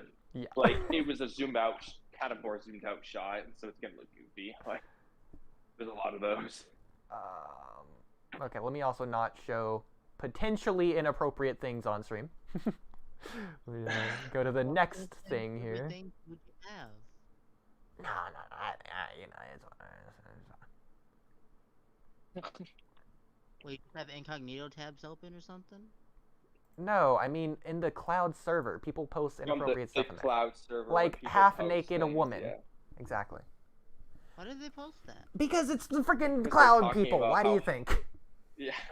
I don't know them. Mello is They do that a lot. spitting image of the. Just imagine 100 Mellos in one server. They're posting naked ladies. They're Hold on. Jiraiya's. I rolled over. That was so funny. Oh my god. Oh, by the way, my plan for talking was we were gonna quickly go over like the narrative stuff and then get to the power scaling really quickly. And then the moment we started power scaling, because Trippy was streaming, I was just going to go on walk. That was the plan. And you know, obviously, it's gonna take less than 3 hours to finish the power scaling.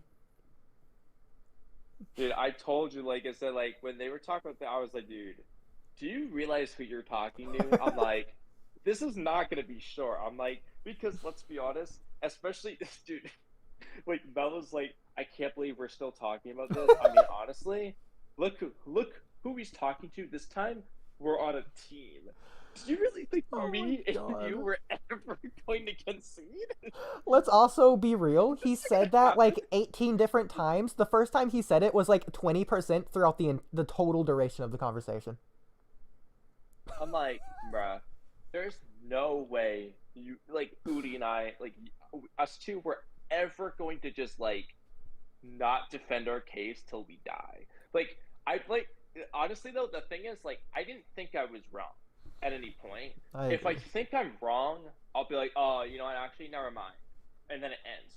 But if I think I'm wrong, I will continue to argue with you until we just decide we're just done the argument. The thing that really gets sit me there and just like act like I lost. I'm gonna keep arguing it. Yeah, when Mello just like basically face palms and it's like, oh, come on, dude. As if I'm saying something that isn't just like an equal interpretation.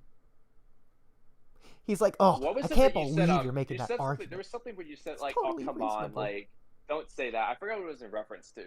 I don't know. I mean, I'll let you know when I do the timestamps. Oh, God. All right. Well, anyway, what were we gonna? Oh yeah, you were gonna talk about these chat messages. Okay, so the whole thing with the 15 years, he's like, well, how do you know he got significantly stronger in those 15 years? So his whole conundrum was the use of the word significant, because if it's not significant, even if adult Naruto's stronger, which by the way he has admitted he thinks adult Naruto is stronger just based on training alone, he just can't quantify it, so he's just dismissing it, even though he knows Naruto is stronger. But because it's not significantly stronger, because you can't quantify it as that, just because he's stronger, he's still gonna lose. Him being stronger doesn't mean he's stronger or anything. But he says that even though he's stronger, just because he's not that much stronger, he's still gonna lose to Teen Naruto. So you just don't know. So the reason that 15 years means he's significantly stronger is because, again, it's the word significant is subjective. So what significant means to me doesn't necessarily mean the same thing to you. It's you can't quantify the word significant, but you can like go to a minimum amount. So you can use the word significant here because I determined 15 years in Naruto's timeline to Naruto would be significant. When you're 17 years old, the next 15 years is a significant time to your 17-year-old self. I'm sure you would agree. So this is compared to like Isshiki. Compared to like any Otsutsuki who's been alive for thousands of years, 15 years is arguably not a significant amount of time to them. But for Naruto, training 15 years, that is a significant amount of time. Hold on, none of Naruto's attacks would work on adult Naruto, because he'd be immune to the true sticking balls. We'll get to that. Because again, Kamui did mention he loses stuff. That'll be a whole thing that we'll get to pretty soon at this point. I just want to go in order of all of this first, and we'll get to it pretty soon. So another thing of like what significant means, in my opinion, I literally use this example. You could just do a tier list. So if you're like next to someone on the same tier, you're not significantly stronger, you're just stronger. But if you're in a different tier, like if you're going from D to C, or if you're going from Genin to Chunin on a tier list, you are significantly stronger in that regard because you're a different tier. Yeah, okay. So I'm glad that you agree. So I would put adult Naruto and Teen Naruto in a different tier. I would put adult Naruto above Teen Naruto in a different tier. Also, just in regards to the 15-year timeline, that's what, 92% or something of Naruto's first 17 years of life. He's nearly doubling his age. Exactly. That is a significant time. Like, literally, Naruto, think about how strong Naruto got from 0 to 15. He can just do that again, hypothetically. He's got the same amount of time to do it again. Like, and also just, I mean, think about the progress Naruto made from, like, 13 to 17 in 4 years. Leaps and bounds. Like, hell, dude. Boruto overnight. Kawaki overnight, dude. One night, he's not that strong. The next night, dude, he's freaking God tier. I mean, all it takes is one good day of training. Exactly. So I mean, Mello's... Go ahead. As a 19-year-old, I think 15 years is pretty significant. Thank you. Yeah. So Mello's saying that he doesn't know how Naruto's training, so we can't say, like as far as we know Naruto's training, so we know because when you train, you get stronger. He is getting stronger, but maybe Naruto's getting like 0.01% stronger in his training over 15 years. That's the most disingenuous take I've ever heard. But sure, it's a possibility, so I'll throw it out there as a possibility. Is it plausible? Mello thinks it's definitive, apparently, but no, it's not plausible. Is it possible? Yes. Okay, let's just say it's a possibility. So let's go with that. So he's just training. So is it a possibility when you consider the context? So, okay, let's look at history. When Naruto has trained, he's trained with a purpose. So when he trained in the Kakuzu Hidan arc, the Akatsuki suppression arc, he trained to get stronger than that version of Sasuke. When he stopped training, he thought he was stronger than that version of Sasuke, and he had like developed the Rasen Shuriken. He did this over the course of 3 days, and they say he trained multiple years within 3 days. Over the 2-year time skip between OG Naruto to like Shippuden Naruto, we saw him train. Well, we didn't see him train. He trained off screen. We know he got significantly stronger. It doesn't matter how he trained. We saw after the fact he trained with Jiraiya with like taijutsu or whatever hand to hand. He also trained. Jiraiya taught him genjutsu resistance. We didn't know what he trained at the time. We just know he trained, and we know he got significantly stronger between the beginning of Shippuden and the end of Naruto Part 1. So that's there as well. But then also, oh, well, how is he going to train? Well, how do you want him to train, Mello? Is my question. If not punches and kicks, then what? Do you want him to train a new jutsu? Like, what do you want him to do exactly? Because again, he wants to say... Exactly, he doesn't learn new jutsu, but like he keeps like discrediting Naruto's training through like saying, "Oh, he just learned like the mud wall jutsu. Like, oh, that's not going to do anything to Momoshiki." Well, he doesn't even use it against Momoshiki. He's just using like his actually significant jutsu against Momoshiki. So like the mud wall, it doesn't count. He's training his stats. You want to know what Naruto did against Momoshiki? It's fast. That thing that he made fun of Naruto training for, punches and kicks. That's literally the primary theme of that fight, dude, was the taijutsu aspect. The thing we saw Naruto training in all those kickboxing. Like, I mean, honestly though, the shadow boxing is taijutsu training. Naruto and Sasuke were beating Momoshiki up with taijutsu. Like, his training served value. Yeah, I completely agree. So okay, but what are they training for in this regard? Well, they're training to take down a threat greater than Kaguya. So, because we know Naruto can use his shadow clone to train multiple years in one day, and he has 15 years, do you think that is enough time for Naruto, of all characters, specifically Naruto or Sasuke, who is like one of the most skilled people in the universe, and who we know trained to become significantly stronger between OG Naruto to Shippuden. So we know he can train to become... and this is like a consistent thing as well. Let's keep that in mind. He can become consistently stronger.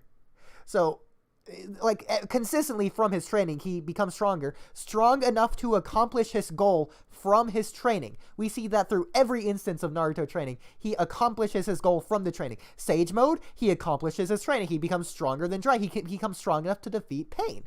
Okay, so he does that in like a week. So, okay, within 15 years... is he strong enough from his training, do you think, to accomplish his goal? Is he able to become stronger than Kaguya, and then stronger than the threat, stronger than Kaguya, that he thinks of? I think yes. I think it would be reasonable to do that, given what we've seen him accomplish in weeks. I think it's more reasonable than it is unreasonable. If you say no, then how much time do you think Naruto needs to train, knowing Naruto, and every time we've seen him train consistently before, for Naruto to train to become stronger than Kaguya? Again, I would say honestly, a few days, if not weeks, if not 15 years, which he does have. So, I want to say two things. One, it bothers me that he didn't bring this point up. This is going to be a point kind of against us, but then I'm going to bring up the second point for why it doesn't even matter. The point he should have made is that Naruto Gaiden takes place when Naruto is an adult. And that is the first time Sasuke brings up this threat beyond Kaguya. So Kojiro and them didn't know about this until he brings it up then. Which means they trained independent of that, like, idea. I don't know why he didn't bring that up. If he wants to say that they didn't train because of the threat beyond Kaguya, he should have brought up the fact that they trained before they heard about this. Obviously, Sasuke and Naruto may have been thinking about it before, but it came from the Kage. Like, that's when Sakura and the Kage first hear of this. The reason why it doesn't matter, though, is because the whole training for the threat beyond Kage thing is independent of the original argument, which is just that the story's trying to tell us that Momoshiki's stronger than Kaguya, which indirectly tells us adult Naruto stronger than teen Naruto. It doesn't matter why Naruto and Sasuke trained. All that matters is that Sasuke thinks there's a threat beyond Kaguya, and that's why she built an army. And then he finds a scroll where Kaguya talks about these people that are gonna invade on her. That's why she built an army. Like, that's all we need. Exactly. We don't need this training thing. The whole training thing was honestly a pointless tangent. Not gonna lie. We'll also get to the Naruto Gaiden scene specifically that you're referencing here, because that's a whole thing that we talked about as well. I'll sum that up later when we get to it. But just the Kage aside, Naruto and Sasuke specifically, they weren't just randomly training for no reason at all. They weren't aimlessly training. So why do you think they trained? Well, they were training to become stronger than an enemy who they believe is stronger than Kaguya, a threat to Kaguya. So obviously they're training to defeat them. Yeah, even if they don't even know that it exists, they still have a thing to train for. Kaguya was stronger than them individually. Naturally, their mindset would be to become strong enough that no potential thing in the world could ever face them. Whether that's a human or an Otsutsuki, it doesn't matter. They still have reason to become the strongest in the world. They don't want anyone to ruin what they just accomplished.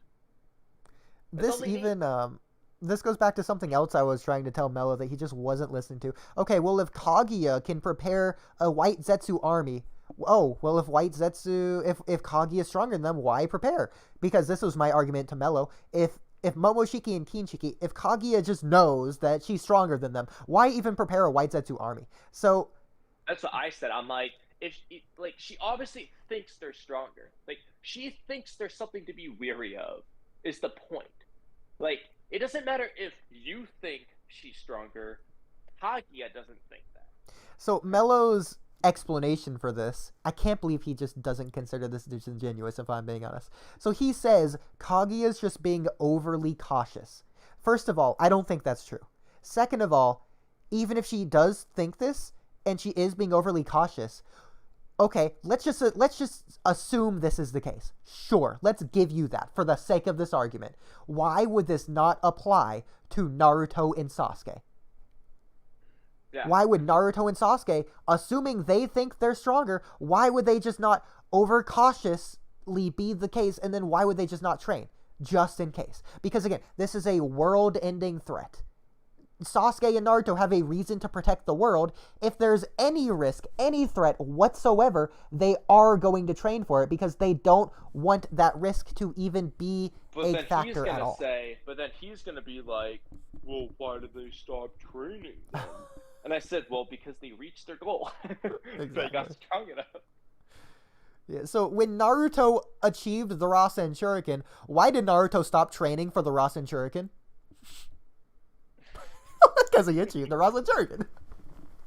Exactly. No, but that's the thing I said. Like, I don't know why the complacency, like I said, honestly, in hindsight, the whole wrestling thing doesn't mean that they didn't train anyway, but assuming they did stop training, it's like they're complacent because they think they're strong enough. I don't see how that wasn't hammered home in the Momoshiki Jigen fights. They walked into it like, yeah, we're gonna beat this dude's ass up. You know why? Because we trained enough.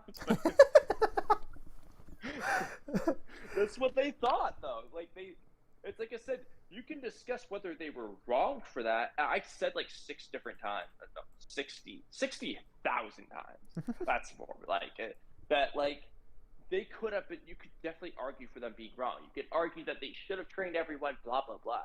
But the thing is, like, I this really confused. This is why I said I don't know if I understood his point because when I kept bringing up like why Chojuro says they didn't tell everyone, there's a reason they gave. You can disagree with whether it was the right choice, but they gave a reason. This is why they did it. And they thought, based off the fact that they didn't train anyone else, they thought that collectively those people in that secret meeting were enough to handle all the threats. I said they relied on Naruto and Sasuke specifically because that's primarily who they relied on. But yes, you can extrapolate to Sakura, Shikamaru, and the Kage and the Kage's assistants even. That's fine. But the point is, outside of the people in those specific meeting rooms, like, they were not meant to take care of the threats. Konohamaru wasn't intended to fight Momoshiki or Isshiki or any of that stuff. He was meant to fight the bandits. This is how it is. That's what Naruto and the Kage wanted. They wanted to move away from needing ninja in terms of like civilian problems and shit. Then they were just gonna handle the rest. Naruto and the Kage were gonna handle the Otsutsuki. That's what they wanted to do. Okay, you can argue if that was a bad idea. That's fine. but the point is that's just how they viewed it. I don't know. Yeah. I So don't get. another thing was I don't get. I just cannot understand how you can say the story wasn't trying to tell us that these threats were stronger. This is what this boils down. It's That's why I literally was wondering. I was like, I don't blatantly think he understood stated our so point. many times. Okay, but so Mello is trying to also discredit the training because it happens off screen. We don't see it. We don't know how they trained. We don't know what they did to train. So my question for that is, why does the training itself, what they did, even matter? The point is they were training. Training inherently makes you stronger. It doesn't matter how they were trained. It doesn't matter what they did to train. They trained, so they're stronger. That's all that matters. I mean, honestly, I would just sit there and say, okay, does that mean Sasuke didn't get stronger with Orochimaru? Because we didn't see it. As far as I'm concerned, he got way stronger. No, I agree. Like, we have examples of it happening. So another thing that I want to... Itachi, dude, Itachi entirely trains off screen. Guess he didn't learn anything. Oh my god. I want to clarify something, though. So, obviously, they have 16 years to train, but they don't know that. They don't know when the next Otsutsuki threat greater than Kaguya is coming. They don't know they have 16 years. So, they're going to rush through their training as soon as possible. So, within the first, 3 days, they're probably accomplishing their goal, realistically. But Yeah, this goes first... to well, a fourth... I mean, honestly, Go ahead. by Naruto the Last, you can see that he's made tremendous progress, at least in terms of his base. Like, Naruto himself made tremendous progress. So, actually, in the novels, this is, again, something he just disregards because he doesn't consider the novels canon, I guess, or the promotional material, or the data books, or the episode descriptions. Just, he does, unless he sees it play out in the series itself, he just doesn't count it. Sure, whatever. Well, even then, he didn't count. He didn't. He just said, "Oh, it just doesn't matter. The whole threat behind Kage." Oh yeah. He's so in the Naruto the Last novel, Naruto's directly stated to be in his prime. Interesting. I didn't know that. Yeah, so Naruto the Last is confirmed stronger than End of Shippuden. So yeah, it's the same thing with Hiruzen. I never knew about that statement. Yeah, it's in the novels it's confirmed. Yeah. I don't have it off the top of my head, but yeah. But again, it makes sense that Naruto's in his prime in the last because again, he doesn't know when the Otsutsuki are coming. It's only been 2 years. So he hasn't had 15 years of training. He's had 2, but by this point he's probably achieved his goal. It makes sense why he's not rusty here either. Yeah, because he was busy training for it. Exactly. It's been less time. We literally see him training at the beginning of this movie, like I said at the beginning. But again, so my fourth interpretation for Naruto and Sasuke training off screen, with this idea in mind, the fact that they don't know how long they have, they could have 16 years, they could have 16 hours as far as they're aware. So at the end of Shippuden, Naruto and Sasuke are like, man, I can't wait for our next fight. And like Sasuke smiling, he accepts the headband, and then we just end Shippuden. The next time we see them, Naruto the Last and Boruto, they don't seem to need to do that at all. They don't care. They don't mention it. They don't bring it up. They aren't we could fight again. They don't hint at any kind of rivalry like that at all. They've already settled that, as if they were sparring off screen at the end of Shippuden to train for Kaguya, or a threat stronger than Kaguya. So I think the fourth time they trained would be they sparred each other off screen at the very end of Shippuden. We just didn't see it. Because they're let's fight again. There's another thing, though, is that, Sasuke immediately just goes out on his, journeys of atonement and finding out secrets of Kage. It's the first thing this dude does. It's just, let me, figure this shit out. So, again, it's not achieving their goal from this training is pointless. The world is at stake. So they want to complete this training as fast as possible. Yeah, they want... And this is Naruto and Sasuke we're talking about here. They can train extremely fast. Yeah, I mean, technically speaking, Naruto could have just used the same technique he did for Rasen Shuriken training. with shadow clones, like to speed up his process. If he did that the Exactly. entire 15 years, I mean, that's like what? Let's just assume 100 years of training's worth. So not only is Naruto aware of this from Kakashi, but Jiraiya in part 1 literally has Naruto make the multi-shadow clone technique, and then all like 100 clones of Naruto do a free-for-all. And then once Naruto does that, he's completely exhausted by the end of it. All the other clones poof, and only the original left. Jiraiya's like, all right, do it again. And Naruto exhausted is like, screw you, old man. That's when he does it again. But yeah. I mean, in fairness, Jiraiya was using it so that he would exhaust his chakra, so that he would bring up the Nine Tails. But still, I mean, like, that method applies. Like, he gets that experience. Exactly. And Naruto knows the method. Like, he's used it with good results. He's literally done it consistently before, several times. So. Doesn't he even try to do it with Sage Mode training? I think Pa might have said don't because it'll drain his chakra too much, but like The thing with Sage Mode is that he had to like focus. So like if one of the clones transformed, then like Naruto's screwed. Is I think the explanation. Yeah, so I think he told couldn't him do not that. to, but like Naruto wanted to, implying it's a method he liked. That's even why when Naruto mastered Sage Mode, he could still only use like 2 or 3 clones at max. He couldn't just use like 100. Yeah. That's why he couldn't spam them, yes. But like the point was that he wanted to, I think. Like he considered it anyway. Also the fact that like means it's an idea he likes to do. Yeah, Pa had to like micromanage the clones himself. Because like at first during the training, Naruto was bad at controlling the Sage Mode. He was turning into a frog, and Pa had to like hit him with the anti-Sage Mode sick randomly to like not have that be the case. So like if there was 100 clones, he would just not be able to keep up with that. You know what I just thought about? What? Imagine if like any of Naruto's like if Pain just happened to have that stick. He just knocks Naruto out of Sage Mode. Oh my god. Think about how like deadly of a weapon that would be in battle. Oh, fighting a Sage Mode user?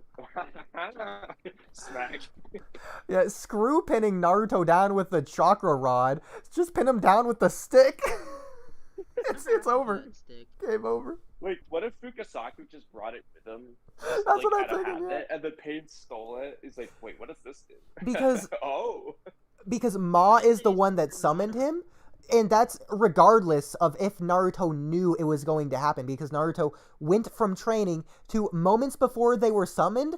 He learned just coincidentally through some other toad that Pain's in the village. Get ready. And then Naruto goes here. Like, if that other toad doesn't tell Naruto, he's going to teleport there mid-training with Fukusaku with the stick. Yeah. And, dude, that could have been interesting. And we even know. They just have... Like, it's kind of funny, some of the stuff with the toads is just, like... They just have these tools and abilities that just, like, are actually insane. Like, the toad, they can just see the future. Like, it's just, like, never, like, questioned or anything. Yeah, so these are all just plot conveniences, but Mello's so shocked when the characters are stronger in Boruto. Even though all these things have already existed in the series. That's when we got into the whole writing thing. It's just, like, I'm sorry, but, like, yeah, some things are just not the best writing. Like, didn't Hiruzen have, like, a crystal ball that can just let him look at anything anywhere? Yes. Yeah, it had, like... Yes, I looked into it. It's very much like the Senrigan. However, he has to know their chakra signature, so he can't just see like anywhere in the world. The toad also has a similar orb. This is actually the last poll of the. It is Hiruzen's crystal ball. Is that Shinjutsu? Dude, we haven't like looked back at this in forever. We'll do that another time. Obviously not now. I'm sure he's not even here. Definitely not tonight. I wonder if Trippy will come back. We talk that long. He comes back from hanging out. We're still on the podcast. That's happened before. Quite literally on the same topic too, because I imagine we're going to be talking about this for probably another at least hour. I would imagine, because there's still more to go through, like a lot, honestly. Yeah. What was the next part that you wanted to get to? Okay, so it just, because we don't know either way, Mello can't definitively prove anything the same way that we can't. So we have to go with, like, what's most reasonable. So is it reasonable that Naruto and Sasuke, knowing a threat greater than Kaguya exists, Is it reasonable to assume that they would train to become stronger than that threat? And then is 15 years a reasonable amount of time for them to train to become stronger than said threat?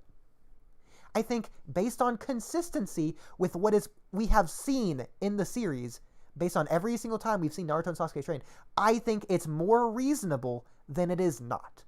That doesn't mean the possibility doesn't exist where it is 100% definitive of not the case, but I think Mello thinks that unless we can definitively prove something, he has debunked us, and he's made our point invalid, which that's just not the case. Yeah, I mean, like, and I hate to come back and repeat myself on this, but, like, at the end of the day, he never gave me a single implication that, like, Momoshiki or adult Naruto are, in fact, weaker than they were as teens. Even the Rusty thing, this does not imply that they're weaker than they were as teens. It could imply that they were weaker than they were a week ago, as adults still. Like, there is no single one direct implication that the adults or Momoshiki are weaker than the kids or Kaguya. There are no implications of that. Therefore, and there are implications of the converse. So, yes, definitively, the story is trying to tell us that these guys are stronger. There are no implications of the opposite. So I don't get what his proof was. Yeah, so it's like, just because we can't prove it, even though there's implications, it's not definitive proof. But Mello doesn't even have implications for his argument, for his whole side. Yeah. He has literally nothing. Like, and again, for anyone who's actually watching this, 7 hours in, this is different from the argument of who wins in terms of power scaling. We were only debating, for the most part anyway, the narrative implications. Purely that. We're not talking about the scans of people blitzing, whatever. No. We were only discussing narrative implications. There's only one direction the narrative implications go. There are no directions the other way. So that's what I didn't understand. That's why I was so confused. Yeah, so just as a recap, rusty doesn't mean weaker, it just means rusty.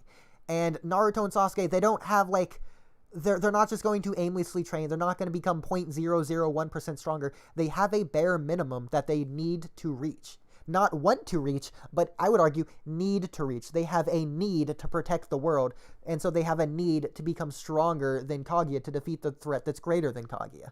So they're not just going to train to become 0.01% stronger. Strong enough in case Kage ever came back.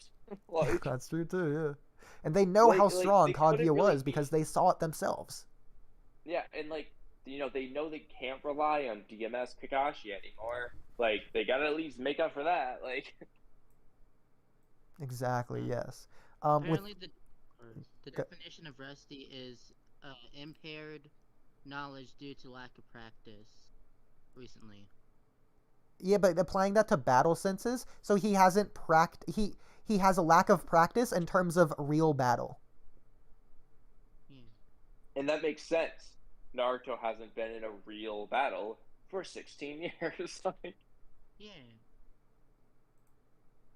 But that, like I said, that doesn't take away from whether or not he's been lifting weights, getting faster, getting stronger, getting smarter, learning new techniques, becoming more skilled. Like, Naruto's improving in every other aspect except for battle senses. Okay, so with the recap aside, we can move on to the next point. And this next point is the whole enchilada, let me tell ya. Okay, so this goes back to...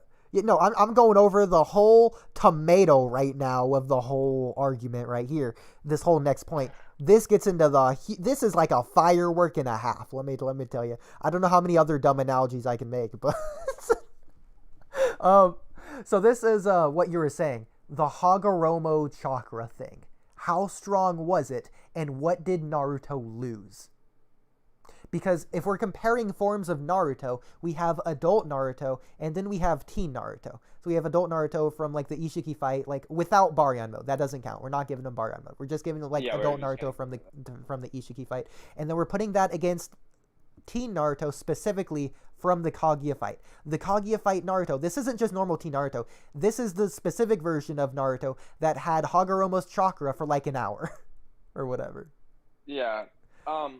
So in terms of what they could have lost. Oh, hang on. Before we even get into that, I have a whole lot of context before we even I can even ask for your opinion technically. So first of all, the whole thing with Mello saying, even if Naruto's stronger, that doesn't mean he's going to win over teen Naruto. Because even if Naruto's stronger, if he's not significantly stronger, he could just be relative. So the fight could play out either way.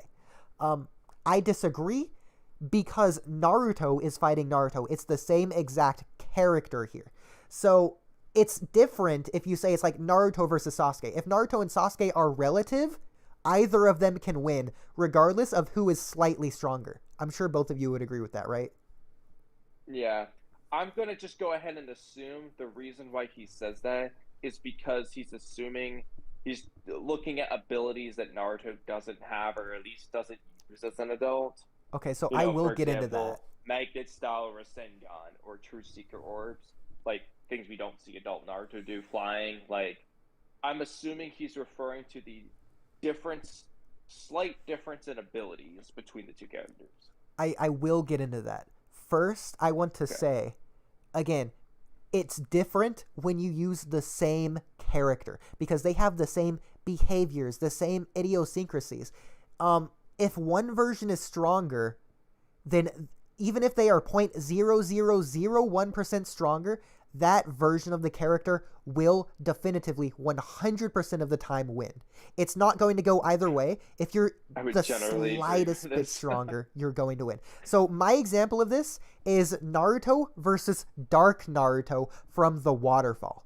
That's the same version of Naruto. If they're doing the same exact moves when they fight each other, the same blocks, they are literally equal. If one of them is slightly stronger than the other, over time, that one will always win. So whether it be through stamina, through speed, through whatever, that version will win. Want to do a funny example of that, dude? What? Remember when Rock Lee fought Rock Lee, 10-10 fought 10-10, Mike fought Neji fought Neji, dude? When Rock Lee just said, let's just become stronger than we were before. Exactly. They won. Yeah, and it's consistent. All of them won. Even though they were slightly stronger, they were still relative. All of them still won because they were 0.001% stronger. It's that easy. What happened to the jutsu that he used to do that? None of them used a specific jutsu to do that. They just said, let's be stronger now. And then they were. Yeah, they said, we just need to be stronger than we were yesterday. Let's just become stronger stronger than we were an hour ago, stronger than we were a minute ago, a second ago. Specifically, I don't think it was like a thing of like an inspiration thing. I was like, I think it was what the writers would consider an aha moment. It just happens to be ridiculous / stupid. I mean, honestly, it was a mental amp. Well, no, what it is, like in writing, they figured out the weakness of their enemy. They figured out the way to win. They had the aha moment. Yeah. Like, but they like figured out the saying, weakness. Yeah. If they just become stronger than they were when the jutsu started, they can win. It's just really stupid. But, like, yeah. Well, I think just if you, like, even think about it less and just think about it more generally, it's even stupider. Wait, we're losing. Well, if we are stronger than the enemy, then we can win. Let's just be stronger than the enemy, regardless of if the enemy is equal to them or the same version of them. Just whatever. Use that against Neji and God. But like, it's like saying, well, why didn't Naruto and Sasuke do that against Isshiki? Wait a minute, Sasuke. We're weaker than Isshiki? Have we tried just not doing that? Wait, it was that simple all along. Let's just be stronger than him. Duh. Yeah, let's just become stronger than we were before. So, anyway, I was referring to the jutsu that they used to like clone Lee and Tenten and Neji. Like whatever happened to that jutsu? That was an Akatsuki jutsu. They just defeated it. Wait, you talking what jutsu like made the copies of Lee and stuff? Yeah, it was like pain jutsu. Why did Yeah, it's something Pain did, yeah. It's in the data book somewhere, I think. I Yeah. don't remember what it's called. Well, it was a specifically. It's not even Pain did it. It was like a security measure. Like Pain, it's like Pain set a trap. Like he set Pain, like, the it- rocks in the jutsu that- surrounding it's area a to go trap off. Jutsu. Yeah, it's a trap jutsu that like Naruto used. It's like, it's not just something like he can just create a clone. Like he needs to set this trap too. Like it's like a, I don't know how to explain. You know, how, like some jutsu you have to write down words, which is hilarious to me. Like for example, when Kakashi did the cursed ceiling jutsu and he scribbled like words all over the floor. It's kind of funny, but like it's one of those things. Like it requires setup. Yeah.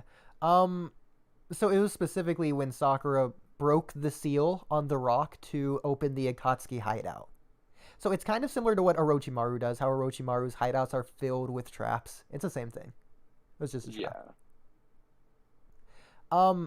Anyways, so going back to this, so the reason it works like this, because again, they have the same behaviors, idiosyncrasies. So if any of them is at all stronger or faster or more intelligence or has better stamina, all the other stats should be the same. So even if they should be equally as strong. One version shouldn't be weaker than the other physically, or one version shouldn't be slower than the other physically. All the other stats should be the same.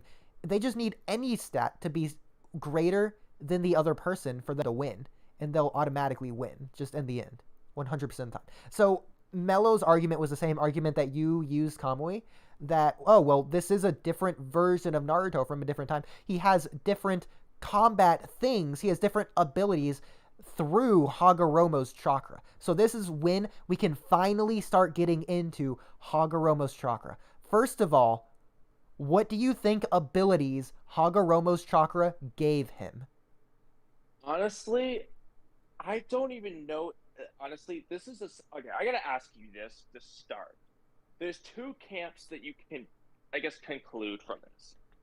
Okay, option one, Hagaromo just gave Naruto and Sasuke his chakra. He just gave half his chakra to each one, and that's it. And they manifested completely different things because of it, just because of who they are.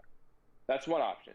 The other option is Hagaromo gave Sasuke Hagaromo / six path chakra, and he gave Naruto six path Senjutsu. And then Naruto, awakened six path stage mode kind of as a byproduct, or Hagaromo also gave him to it, whichever. Or essentially, you could look at it this way: Hagaromo just gave him both chakra, or Hagaromo gave Sasuke his chakra, whereas he gave Naruto Senjutsu-y thing. Which side are you on with that? Because this changes things a little bit. So, okay, before I even answer that, just for the sake of the context for those listening, I do want to say, in case anyone forgets, Hagaromo, after Naruto and Sasuke defeat Kaguya, Hagaromo takes back his chakra. This was in an effort to summon Team 7 back out of Kaguya's dimension, back to the real world. He had to do that in order to do this. So Naruto and Sasuke had their Hagaromo chakra taken away from Hagaromo in order to... Yeah, it doesn't matter. So adult Naruto shouldn't have Hagaromo's chakra is where that line of thinking goes. We'll get into that later. I just want to establish this beforehand to say why this is relevant of talking on, oh, teen Naruto has these abilities, so compared to adult Naruto, blah, blah, blah. So adult Naruto shouldn't have these abilities is the whole point of or this. whatever, a scan you can show people of when he says he took his chakra back? I'll so just they can see. Other people can just trust me on that. If you want to find that works. Well, that's what I'm looking for, because I know he gets his perfect. seals back. I don't know if he necessarily took like everything back. Well, again, he says that he has to his... take the chakra back in order to have the chakra to summon Team 7 out of Kaguya's when dimension. Does he say that? Because I just want to double check that, because he says it around the time that he does summon them back. Right when they like seal right him. before. All right, anyway, I'm on chapter 690. We might as well figure this out real quick. I'm on chapter 690 for now. They just sealed Kaguya. He gets his seals back, and he says, they've done it. All that's left is to bring you back. Let me just keep scrolling. Yeah, please. The next time Hagaromo speaks. Okay, then he has the summoning. He's got all the Kage. Which is also really weird how he had to use his chakra to summon the Kage to help him bring them back when he doesn't have the chakra. Yeah, he said, that's right. You're back in your world via a summoning performed by all prior Hokage together, or Gokage. I call it the historical Gokage here from the afterworld to help. So let's keep in mind, help. this is weird because he's using his chakra to summon like 20 different people from the afterlife. But he can't summon 4 different people from another dimension? It's hilarious. Not even from the afterlife, but just from a different place. So this is a side. Okay, this is a completely different topic of discussion. Go for it. But it's something to note. Okay, so when Hagaromo, because this would explain, like, all right, assuming Naruto and Sasuke lost things after their fight, which is, we got like 8 different things to go at one by one. I don't know what order is best. Okay, so there's different camps you could be on. You could say that the seals essentially like, because like Naruto and Sasuke don't really like get super tired or anything during the Kage fight. You could say that like while the seals are there, it kind of like is an almost refilling tank. Essentially, I don't. That's probably the best word to describe. They could probably run out while it's there, but the seals like help them maintain it. But when they lose the seals, from then on, let's just say Naruto's battery's at 50%, it's not going to recharge ever again. If he uses up what he has, it's gone for good. Or because they still have everything they did in the Kage fight, so I don't think they just like lost everything in that moment. Like when Hagaromo gets the seals back, I don't think they lost everything because they literally didn't. Which would imply to me that like they may have just lost the rechargeability of it, where it's just like now from here, if they use it up, they're never getting it back. Which is different from how like Kurama, you know, he can recharge his chakra. Once his stamina comes back, he can reproduce chakra, same as any other ninja. Like, essentially, it's a temporary gift. Right that's now, one way to look at it. Let's not even worry or consider what they lose. Let's only talk about what they get from Hagaromo giving them their chakra. Okay, well, that comes back. All right, let's come back to my other question. Okay, we can definitively say Sasuke received Hagaromo's 6-pass chakra. I don't think there's any room for discussion. It's pretty obvious. Okay, so the question is, all right, for Naruto, do you think Hagaromo just gave him the exact same Hagaromo chakra thing as Sasuke, or do you think he said, Sasuke, I'm giving you my chakra. Naruto, I'm giving you my Senjutsu power. Which option are you on? Right, so I'm under the option that he only gave them their chakra, or his chakra. He gave them 50% of their chakra equally. So how I see it playing out, this goes back to like a plot versus story thing, to where Naruto and Sasuke revived through both the plot and the story. It's disconnected but also connected in like a weird way. So obviously they both died at the same time. There was like a duality, a symbolism there. And then they both had to be revived. They had to have a in-universe explanation. At the same time, they still had to have a narrative explanation. So the in-universe explanation for both of them, Naruto got back the Nine Tails. Okay. And then at the same time, Sasuke was pumped full of, from Kabuto, he was pumped full of Hashirama cells. Or just chakra in general. So in general, Naruto, aside from Hagaromo, Naruto awakened the power of like having all the tailed beasts inside him. It wasn't just Kurama that he got in that moment. It was like all 9 tailed beasts, because that's what Obito pulled out of Madara. Yes, he gave him the all 9 tailed beasts and gave him a pseudo 10 tailed Jinchuriki like thing. Yes. And so that's why he had those abilities. Like, for example, like the Lava Style Rasen Shuriken, the Magnet Style, the Boil Release. That was all from that specifically. Hagaromo had nothing to do with that, in my opinion. Correct. So okay. The reason why I want to ask about this was because when it comes to the 6-pass Senjutsu and all that stuff, is whether you think it's... Okay. So, like, Sasuke got through Kabuto, Hashirama cells, so we had both Indra and Ashura chakra, and he was a Uchiha, so he's Indra reincarnate. and then he gets Hagaromo's chakra, and he gets a Rinnegan because he has literally every single thing he needs to do that. So the question for Naruto would be if he needed, because the nine-tailed beasts kind of serve as like a 10 tails, essentially. They gave him the same purpose. The question is, how do you get 6-pass Senjutsu? Do you just need, do you need 6-pass chakra plus all 9 tail beasts? Or do you need, is just the tail beasts, essentially? Is 6-pass Senjutsu require 6-pass chakra, or is it independent? So I don't know how much this is really going to matter to the rest of the discussion. I just wanted to ask you what you thought. no, it's fine. So I don't think Hagaromo gave him the form. I think he gave him his chakra, and Naruto used that chakra to go into the form. Okay. So it was aside from Hagaromo. Is whether the next question would be whether you think the same thing applies for 6-pass Sage Mode as 6-pass Senjutsu, or if you think there's a difference there. No, I think it's the same thing. I can just make the same analogy with Sage Mode itself. So Naruto accumulates Sage chakra or Sage energy from the air, right? And then he himself turns that Sage energy into Sage chakra. But then that doesn't give him automatically Sage Mode. Naruto then has to choose to use that Sage chakra to enter Sage Mode. You worded it weird. I know exactly what you're trying to say, but you worded that a little bit weird.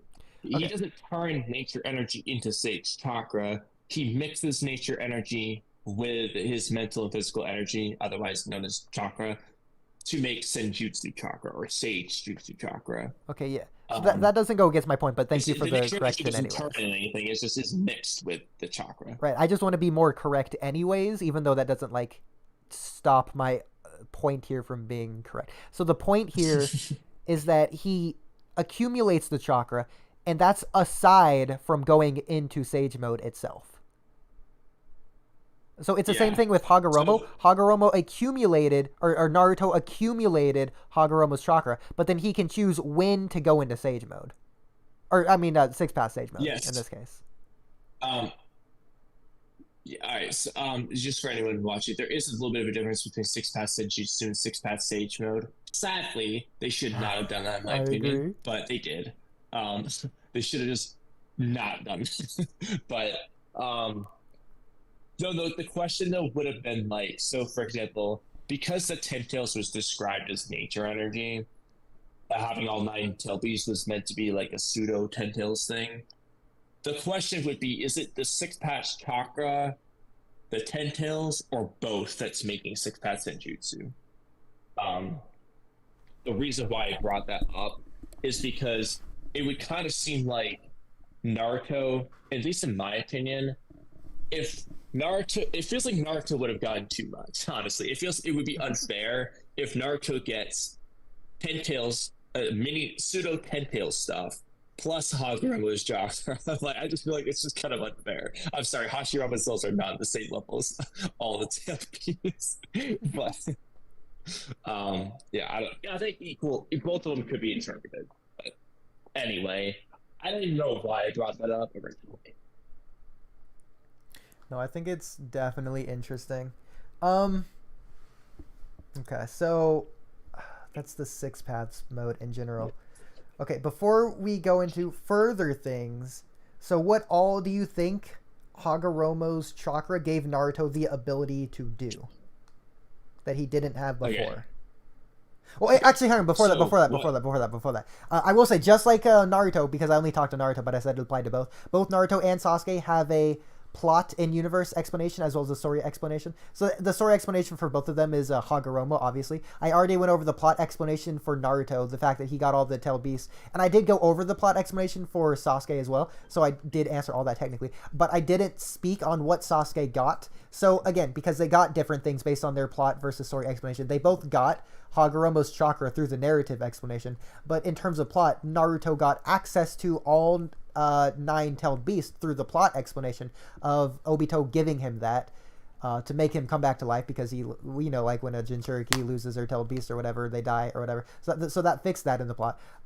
Similarly, Sasuke awoken because Kabuto healed him, his injury. But because he was pumped with Hashirama cells, and because Sasuke is an Uchiha, or specifically even a reincarnation of Indra, and he was pumped with, I guess you could argue, Ashura cells in that case, he awakened the Rinnegan. So him getting the Rinnegan, Hagaromo didn't give him the Rinnegan. If Hagaromo never existed, Naruto wakes up with all 9 Tail Beast powers, and Sasuke wakes up with the Rinnegan. They both don't die. They still both wake up, regardless of Hagaromo. The only thing Hagaromo gave them was Hagaromo's chakra.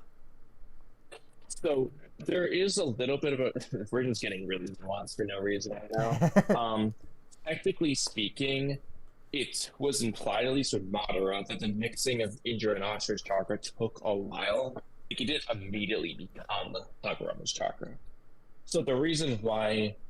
So, like, Hagaromo giving Sasuke the Rinnegan isn't necessarily like he said, here, Sasuke, I will put a Rinnegan in your eye. It's more so that, like, the fact that he gave him his chakra might have been why he awakened it immediately. I disagree with that. So specifically, Hagaromo... He had Hashirama cells plus Hagaromo chakra. Again, Hagaromo, he recognizes his mistake of giving Ashura his chakra rather than Indra, so he's correcting that to correct all of history, to break the cycle this time by making sure definitively he gives them equal things. So he gives Naruto 50% of the chakra. Same as to be equal, just as a side note. But wait, what? Yes. I was gonna say they don't have to be the same thing to be equal. Just as a side note, this was in reference to the whole earlier discussion, but anyway, continue. I mean, I think they both got 50% of power from Hagaromo. So it doesn't make sense that Hagaromo would randomly choose to give Sasuke a Rinnegan and not give Naruto something in return. Well, that's what I'm saying. No. Okay.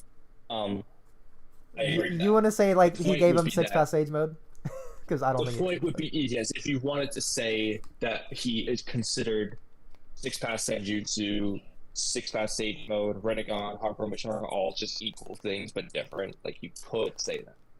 I would be fine with that interpretation. I would say it's an equal interpretation. I still think it's possible, but I think my interpretation works because of this. So specifically, Hagaromo is, like, shocked at Sasuke's Rinnegan ability, like his usage of it. So Hagaromo literally says, directly, immediately after awakening the Rinnegan, which he's shocked at as well, but Sasuke is by far the most skilled Rinnegan user of all time, even including Hagaromo. Like, he's baffled at Sasuke's knowledge and experience, or just usage, his skill with the Rinnegan. I think that was Kurama. He's like sweating. No, this is Hagaromo. He's like, really? Yeah, he's like, Sasuke is in a whole other league with the Rinnegan. He's like, it's otherworldly to Hagaromo. He's like, really? It's unfathomable to Hagaromo. Yes, it's kind of crazy. But as a side note, Nagato's better at it. But I disagree. I think Sasuke... Well, Hagaromo says that Sasuke is by far the most skilled user in all of history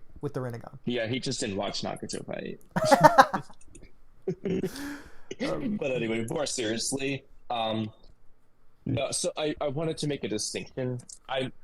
Regardless of how he got it, I at no point think he just said, like, here, Sasuke, this Rinnegan, I'm going to give it to you.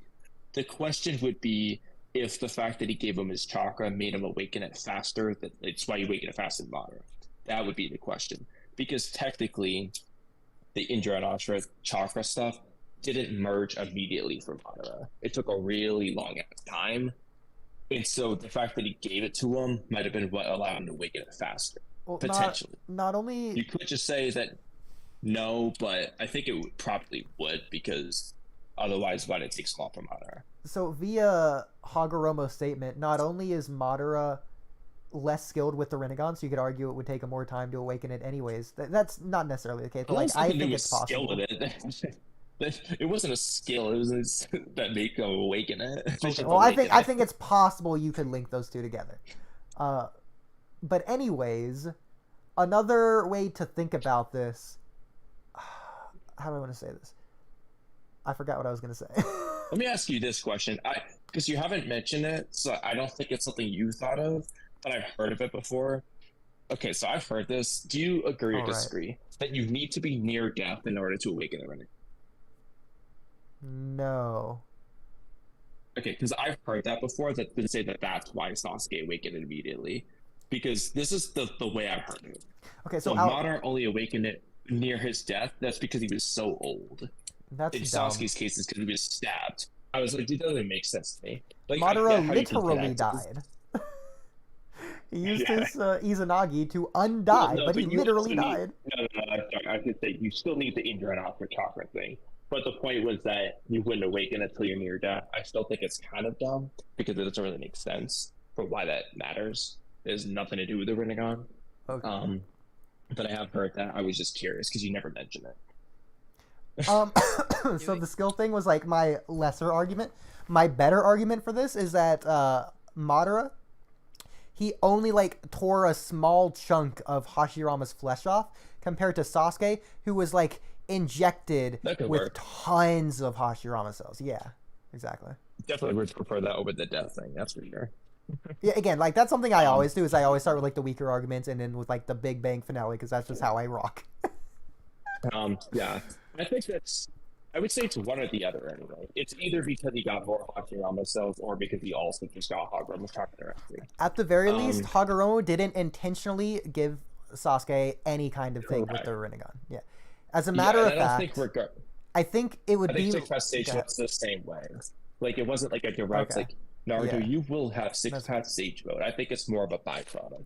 That of being some other said, things.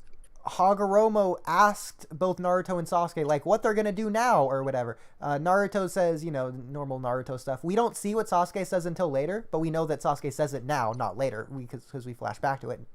But Sasuke says he still wants to like cause revolution / kill Naruto. So I don't think knowing that Hagaromo's going to help him out in any kind of way. That's continuing the cycle, the whole thing that he wants to break in the first place. Well, it's slightly different because Indra would win this time. Oh god. Okay, so with that preamble out of the way, onto the main point here. What all did Naruto and Sasuke get from Hagaromo's chakra? So I've listed out 4 things. I think there's actually 5 things now, but arguably 3 So like things. ability wise. Yeah, ability-wise. Well, let me just hear what you have listed, and we'll see if there's anything to add. Well, okay. Screw what I have listed. I want to hear what you think. Okay. Well, Sasuke is pretty simple. Nice. He gained the You're- Rinnegan. Hold on, Kamui, your in the oven is preheated. I just wanted to point that out I know for you. that. Because No, I that was me recognize that starting the noise. time. That was me starting the timer. Oh, because when my oven does that, it means it's ready to like put stuff in. It's like it does preheated. the exact same noise. It does the same noise for that too. Oh, okay. In this particular case, so Mine doesn't it do also that. does it when I start the timer. So Okay. at 1:50, I need to go upstairs and pull that out of the oven. Yeah, mine's just mute. Um, Anyways, okay. So I completely interrupted what you were saying. Can you repeat your first thing that they get? Okay, so Sasuke is pretty straightforward. He got the Rinnegan, which the Rinnegan itself has I abilities. disagree, but okay. No. Well, hold on. That's why I want to know. Did you mean direct things they got or indirect things? Okay, you know what? You give him the Rinnegan. I'm gonna say he didn't get it, but that's fine. That's just interpretation. There's no way to prove either way. Well, hold on. No, because it is a different question, though. I don't think Hagaromo said, Sasuke, like, I'm giving you a Rinnegan. No, I But think I thought you were asking like, absent- the abilities they got after. again So I guess a result. because he's pumped full of Hashirama cells and he's like an Indra reincarnate. I think he does awaken with the Rinnegan. I don't think it would take him years like it does Madara. Okay. But if you disagree, that's fine. So I think absent of Hagaromo, Well, I think both Sasuke's are, waking I up think with they're pretty equal interpretations. Okay, maybe I won't start with Sasuke. Okay. I mean, you've already okay, in listed it, so Naruto's whatever. case. So, well, no, because I'll even it out. Let me start Okay, with okay. Naruto then. I thought Sasuke would be more simple, but I guess not. Okay, Naruto got all the tail piece abilities completely independent of Hagaromo. So, magnet style, lava style is independent of Hagaromo. Well, also for sure. Naruto and Sasuke have like a Um, symbolism duality. So if Naruto's is completely independent, it would make sense for Sasuke's narratively to be completely independent as well. Yes, something will be. Yeah, but the thing is, like, that's where I have to figure out what evens out. So, for example, Okay. Sasuke doesn't use any Hashirama abilities like Wood Style, but if he hypothetically did, that would fall under that same category. So Hashirama cell abilities completely independent of Hagaromo. like just Hashirama cells on their own, similar to tail beasts on their own. Similarly, this is the collective of all nine-tail beasts would be like the collective of Indra plus Hashirama cells. That being said, the question is, yeah. All right, let's try to even this out. Okay. This is good because I've always been trying to figure out the exact nuance with this. So we know that things are supposed to be equal, but like, yeah, what is specific from Hagaromo? If we're going to, I don't think they're really equal, but equate Hashirama cells to the tail beast chakra. Are they really equal? No, but we're going to equate them anyway. So then the accumulation of Indra plus Hashirama cells is, Hagaromo's chakra, essentially. The accumulation of all nine-tailed beasts would be like the 10 tails chakra, should be roughly equivalent to Hagaromo's chakra, given equal quantities. I think, did you say that's pretty fair to say anyway? Probably roughly equal. That's weird. Can you repeat that from just there, so yes, I you can have to process say- that? Okay, it was kind of scrambled. Essentially, okay, It's really Hashirama cells on their own, roughly equivalent to just like the tail beast chakra individually. I know it seems blasphemous, but remember, Hashirama cells are pretty OP. Just from a narrative standpoint. From a Let's not narrative get too standpoint, literal. that's sure, yeah. So outside of let's power not get too scaling, literal. because that's where I was Narratively, approaching that from, Hashirama- so that's why I was like weirded out. But go ahead. Yeah, so it's like, let's just not get too literal, but just narratively, Hashirama cells is like the individual tail beasts. Collectively, all nine tail beasts is equal to, 10 tails chakra on a small level. That's going to be narratively equivalent to mixing Indra plus Ashra to make Hagaromo's chakra. Okay. The point was narratively, Hagaromo's chakra roughly equal to 10 tails chakra, given roughly equal quantities. They say narratively that probably tracks, right? Yeah. Okay. So then from there, the question would become whether or not Hagaromo's chakra is remotely needed for Naruto's 6 path things, his Sage Modes, and Senjutsu. Because the reason why I say that is because he loses 6 path Senjutsu, but keeps 6 path Sage Mode. So we could say, if hypothetically Sasuke's Rinnegan is completely independent of Hagaromo's 6 path chakra, like completely independent, no connection whatsoever. It was something he literally gave Sasuke. In that case, I would probably track 6 path Sage Mode to work the same way, meaning that which does kind of make sense anyway, given that Naruto appears to have lost it after he lost Kurama, meaning he doesn't have all 9 tail beasts. Reason why Naruto might have 6 path Sage Mode is just because he's a Sage Mode user with all 9 tail beasts. Do you think that's how that works, more or less? A Sage user with all 9-tailed beast? Yeah. Yes. Okay. I think So honestly that's Naruto important. Explained has the most simple explanation and like short videos that he's done, but of all that, because I'm not gonna What lie, did he say? this has always been confusing. Well, no, that's just what I always reference, but this has always been confusing to me. Like I always have to reference those videos because I'm like, okay, what is? Yeah, this I again? wanted to eventually make videos on this. I just wanted to like fully figure them out before I ever do anything like that. Right. Because I actually wrote, this is one of the first things I wrote out. I never made the video on The it. thing with the But war some arc, of the first scripts I made were on this topic. Like I think my first script was on this topic. people say the war arc is so dragged out, or like the longest arc or whatever. It didn't have to be that long. The pacing's terrible. In my opinion, because of everything we are visibly shown on screen, like without explanations, they do so unfathomably much. We're still finding things are like, wait, this is huge. How did he just do that? To this day. Like we're doing that right now. Like the fact that we are confused on all these like 6 different forms of 6 path Sage Mode nonsense is ridiculous. I know, and it should never have. Honestly, like I said, they shouldn't have made a distinction between 6 path Sage Mode and 6 path Senjutsu. It was very dumb to do that. Yeah, but that's just one thing. because- Specific. There's so many things. I know, but that's like a specific one. I'm just like, they shouldn't have done that Yeah. because they didn't make it distinct. I mean, as you could say, there's a distinction between Six Paths Chakra and the Rinnegan, but like they kept those a lot more correlated. Anyway, moral of the story was okay. You could say then that Six Paths Senjutsu requires Six Paths Chakra, where Six Paths Stage Mode doesn't. To say why Naruto would lose it after losing Six Paths Chakra, say for Sasuke. The question is whether or not it's true. But I mean, again, this boils down to whether or not you think, because hypothetically, Hagaromo had two main powers anyway. Six Paths Chakra / Rinnegan. It's Six Paths Sage Senjutsu.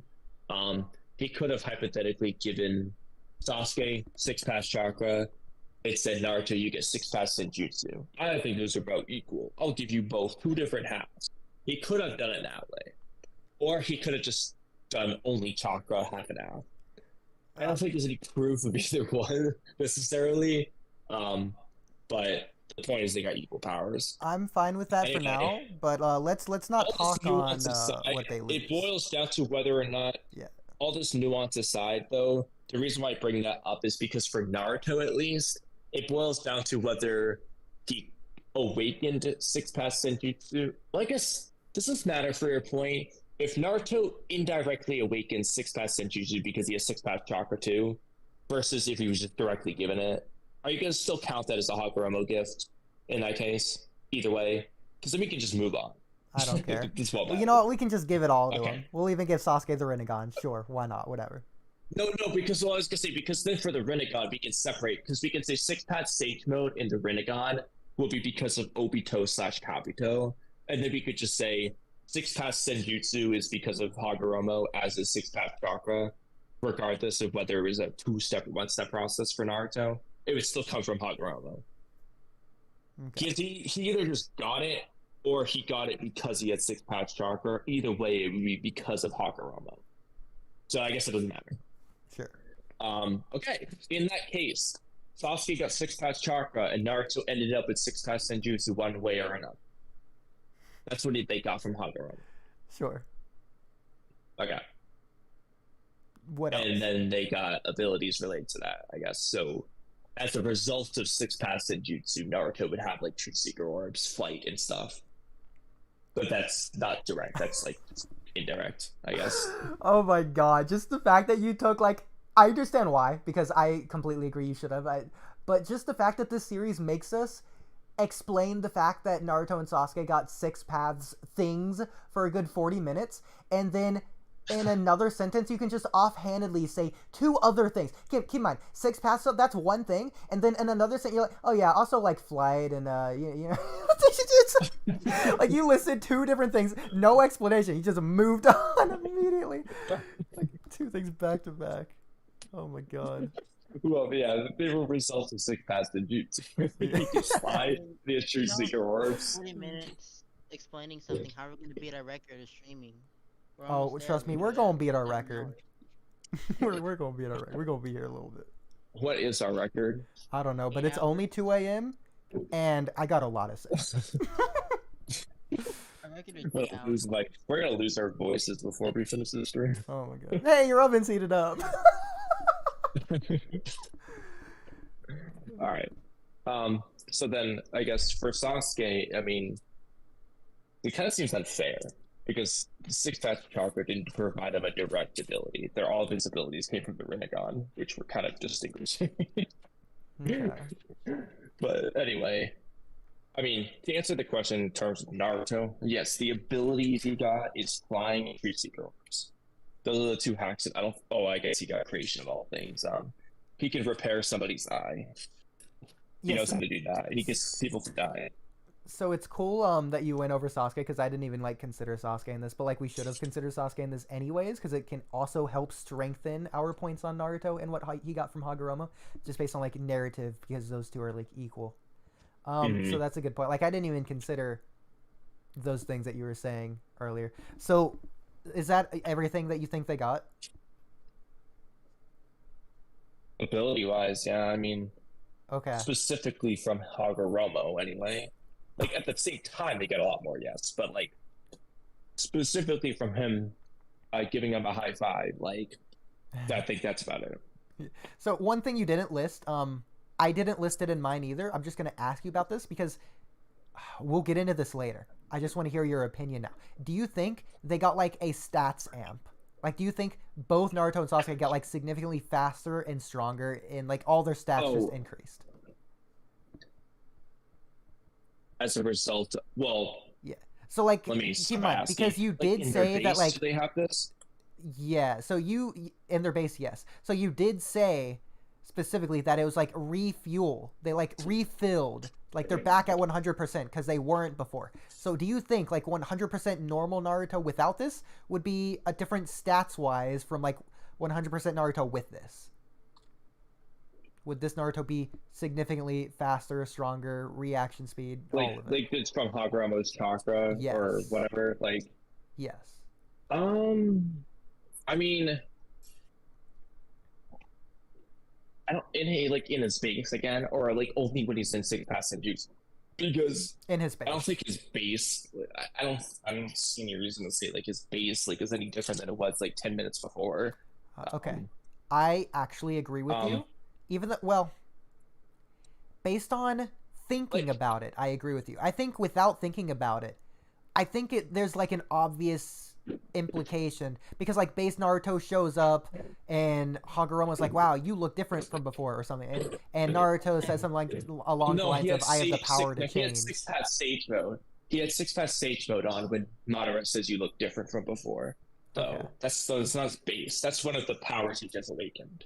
Okay. So like we're talking base. Now I know for Sasuke, this is a whole separate thing. It's really weird for Sasuke because like it's not like he goes into a form per se. Like he just has a Rinnegan at all times. So it's kind of weird to discuss base versus not base. It's weird. For Naruto, it's pretty blatant. He just like goes into these forms and stuff. He activates these things. But if Naruto with blue eyes, you know, just regular blue-eyed Naruto, no, I don't think it really did anything. I think it was more so like it would, in this case, Six Path Senjutsu, it's like, I don't think any of that was relevant unless he was using that form. So the form that gives him the 9 Magatama on his back, his hair kind of turns into like horns, he's glowing yellow, like only then does it apply, I would say. I completely agree, but we'll get to that when we're talking about what he lost. We'll do that later. Okay. When talking about like his stats. Well, actually, I'll talk on his stats now. So the reason I don't think he necessarily got stronger would just be considering like KCM1 to KCM2 to Hagaromo stuff, and then comparing those versions of Naruto to other characters in the war arc. Just based on scaling chains, Naruto doesn't seem to have got significantly stronger. You could argue. It's very easily arguable. But, I mean, I think the series at least tries to imply Naruto is obviously stronger from Hagaromo's Chakra. So, of course, his base would be stronger. But, like, we have nothing to base that off of. So, I don't think I don't really think so, personally. I honestly would attribute most of Naruto's strength increase to Six Path Sage mode.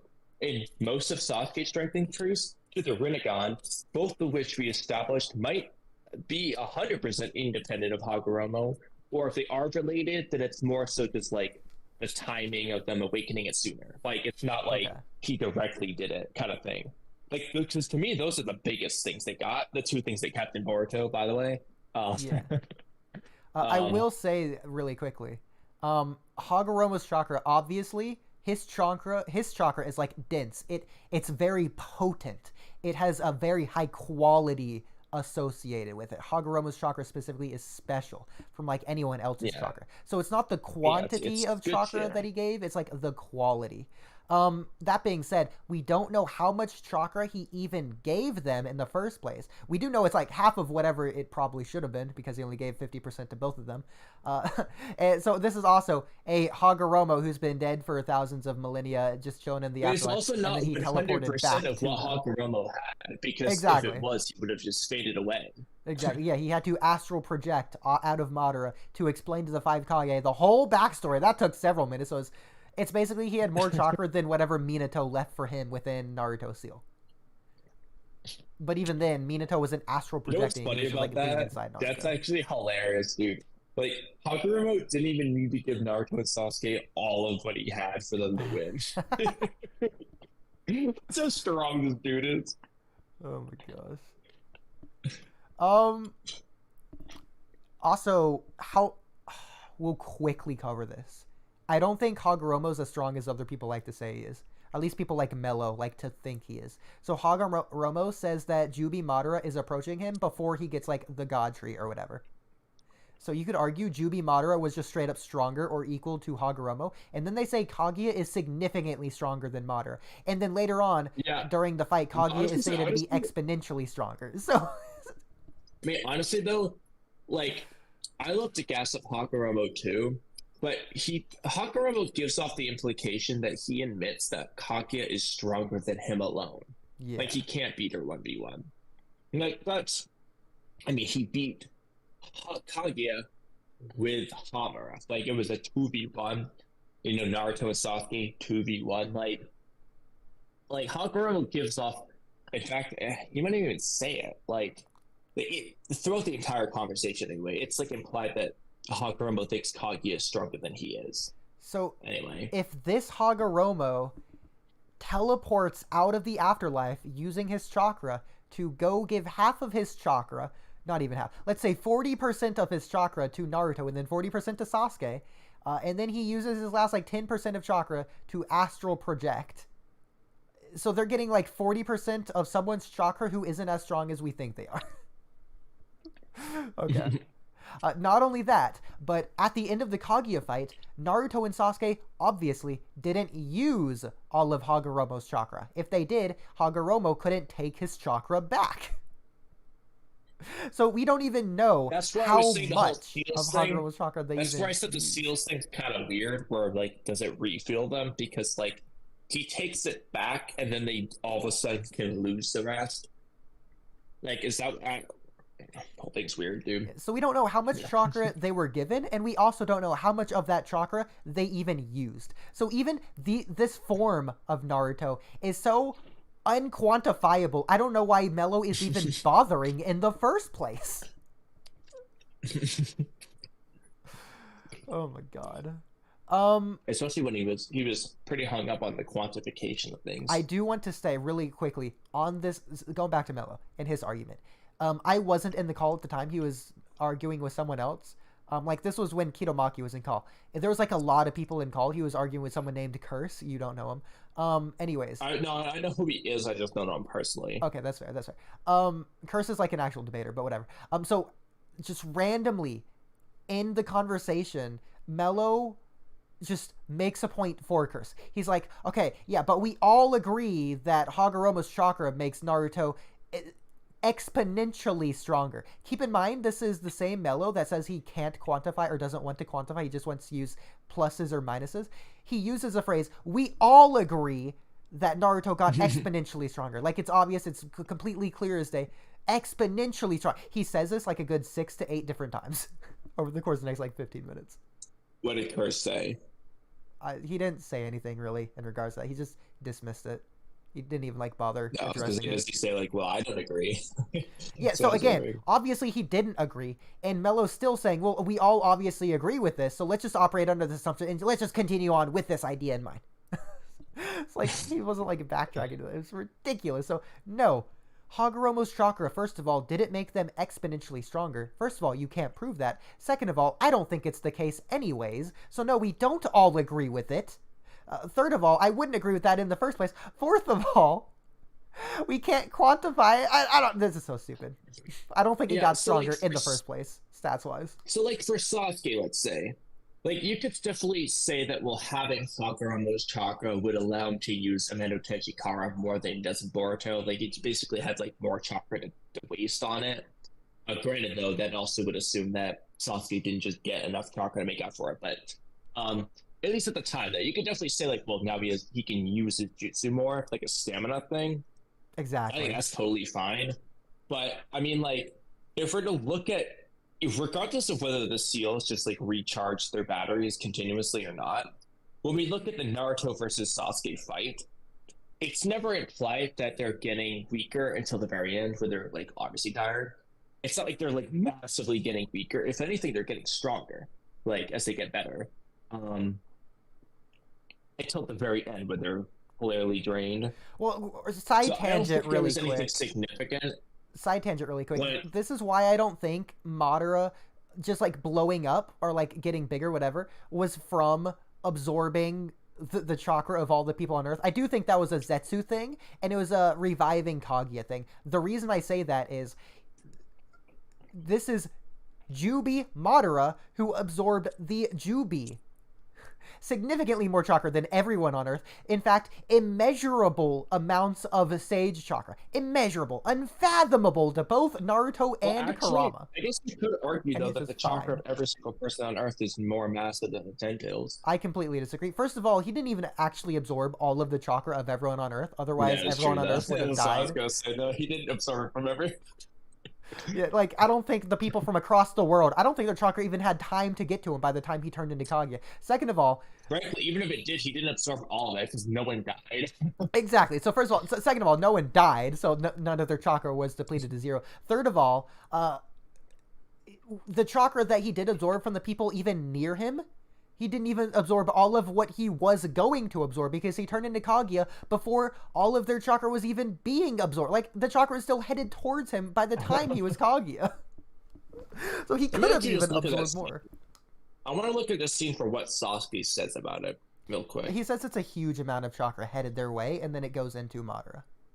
That's all he says. No, but in reference to him bursting, someone said something anyway. Let's just look. I mean, you can look, but... Listen, if he is just fine, no reaction whatsoever to the Ten Tails, and then on top of that, he gets the God Tree absorbed, and then on top of that, he awakens the Rinne Sharingan. He's not even like 2% bigger. He's just fine. No consciousness thing whatsoever. You know, actually, I will say, Oodie, this is what Naruto says right after Zetsu starts doing this. Mm-hmm. So let me just go through the whole thing. Zetsu starts pulling his shenanigans. I'll read several pages. Yeah, so what is the Naruto the drama queen Chakra, dunce idiot? Chakra What does he disappeared, say? something's up. Okay, so then here's the important part. Uh-huh. Naruto says this. Well, this is before Madara starts to really blow up. He's just like a little bit blown up.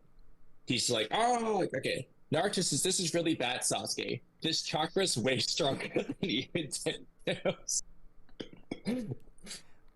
Okay, so we're gonna Chakra... trust Naruto here, the panicked idiot who probably has a heat concussion, by the way, who's been awake for like he has 2 days. He has sage mode the literal zombie who was dead 20 minutes ago. We're gonna trust him, the one that probably has brain damage from the several minutes of oxygen he wasn't getting to his brain. That's also the same person who said that Ten Tails chakra was immeasurable. So I mean, we're gonna use both.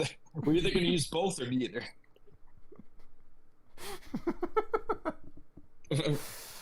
So, yeah, I mean, and this is before Kaguya was actually revived. Like Madara is still there. Well, let's keep in mind, fact, he even like these are the same people who are getting their chakra sucked from the divine wood expansion. What is it? The forest divine forest emergence. Yeah, from the divine forest creation, from the wood under the rocks that manifested there because it wasn't there before, and it's just suddenly like Ten Tails branches / the God Tree branches, even though the God Tree is inside Madara. So okay, yeah, that so that chakra, gotcha. Well, but anyway, whatever chakra Zetsu's pulling in, it's way stronger than even Ten Tails. Listen, it doesn't even make sense for Naruto to even know that chakra is more than the Ten Tails, because he couldn't fathom how much chakra the Ten Tails has. So it doesn't even make sense. Like it's like he's saying, "Oh, it's infinity plus 1." Honestly, though, I think it's kind of stupid because, like, the Ten Tails was so much stronger than the entire Shinobi Alliance, which, mind you, I agree. that was most of the shinobi of the world. In the average civilian's chakra is nowhere near that of the average jonin in the world. I also agree. And they were so little ants compared to the Ten Tails' massive chakra that I find it so hilarious that the idea that just using those people, mind you, half of them died too, so they're already dead, is way stronger than me. Oh my god. So hilarious. But it's like Kishimoto just did a 180 on that. Before, the Ten Tails is way stronger than all the chakra of the world. And then later I was like, you know what, actually, every person's chakra together is stronger than the Ten Tails. Well, actually, this is, in my opinion, the whole reason, like I was saying earlier, that there's so much visually shown in the work that isn't explained. It's just rushing by so many things so quickly. I think Kishimoto was rushing to get to the end, at least towards the very end. Like the Naruto versus Sasuke. He had to. So he wasn't explaining things. He wasn't even like thinking things fully through, in my opinion. Like the war arc didn't make sense the way other arcs made sense. Yeah, because like, I mean, ultimately, I'm pretty sure this is a fact, not just like a theory. I'm pretty sure it's like shown somewhere anyway that like the Shonen Jump like told him like, hey, you need to end this like by some date or whatever. That's possible. And so he didn't necessarily want to end it as quickly as he did, but he had to, and that's why I think just kind of like happened that way. I don't think so. In my opinion, it's the exact opposite, because Naruto was one of the most successful manga of the time, right behind One Piece. So I think Which I don't know why they would ever say that, but I think the company, well, you could just look at the sales for the time for 2015, 2014, 2013. But I think Kishimoto was just so tired because he'd written it for 15 years, which is another reason why you could say the war arc is so. You could argue it has the most retcons, if anything. It's like the least. It's like the least unknit writing of the whole series. The rest of the series is very tight knit writing. This is like loose writing. At the very, you can interpret it a lot of different ways. You could argue that Kishimoto is literally just burned out, and we're seeing that on screen. Yeah, I mean that also too. Like even if regardless of why he wants to end it quick, whether he has to or just wants to, I mean it does seem like he's trying to end it at that point. On top of being burned out, probably physically sick because he's been doing this thing for physically 15 years. He's physically unhealthy. Like 15 years worth of unhealthy. He's been, apparently, according to Mello, freaking Naruto and Sasuke should be as physically weak as Kishimoto was. 15 years. I mean, honestly though, like Kishimoto doesn't want to drop Boruto for a reason. Yeah, I agree. So I think Kishimoto was rushing, and he was told to not rush, but he rushed anyways. On top of possibly being sick, on top of he's burned out. So I think that explains the work, in my personal opinion. Yeah, like in some way or another, it was rough. It's not that the work doesn't make considering sense. how long it was rushed.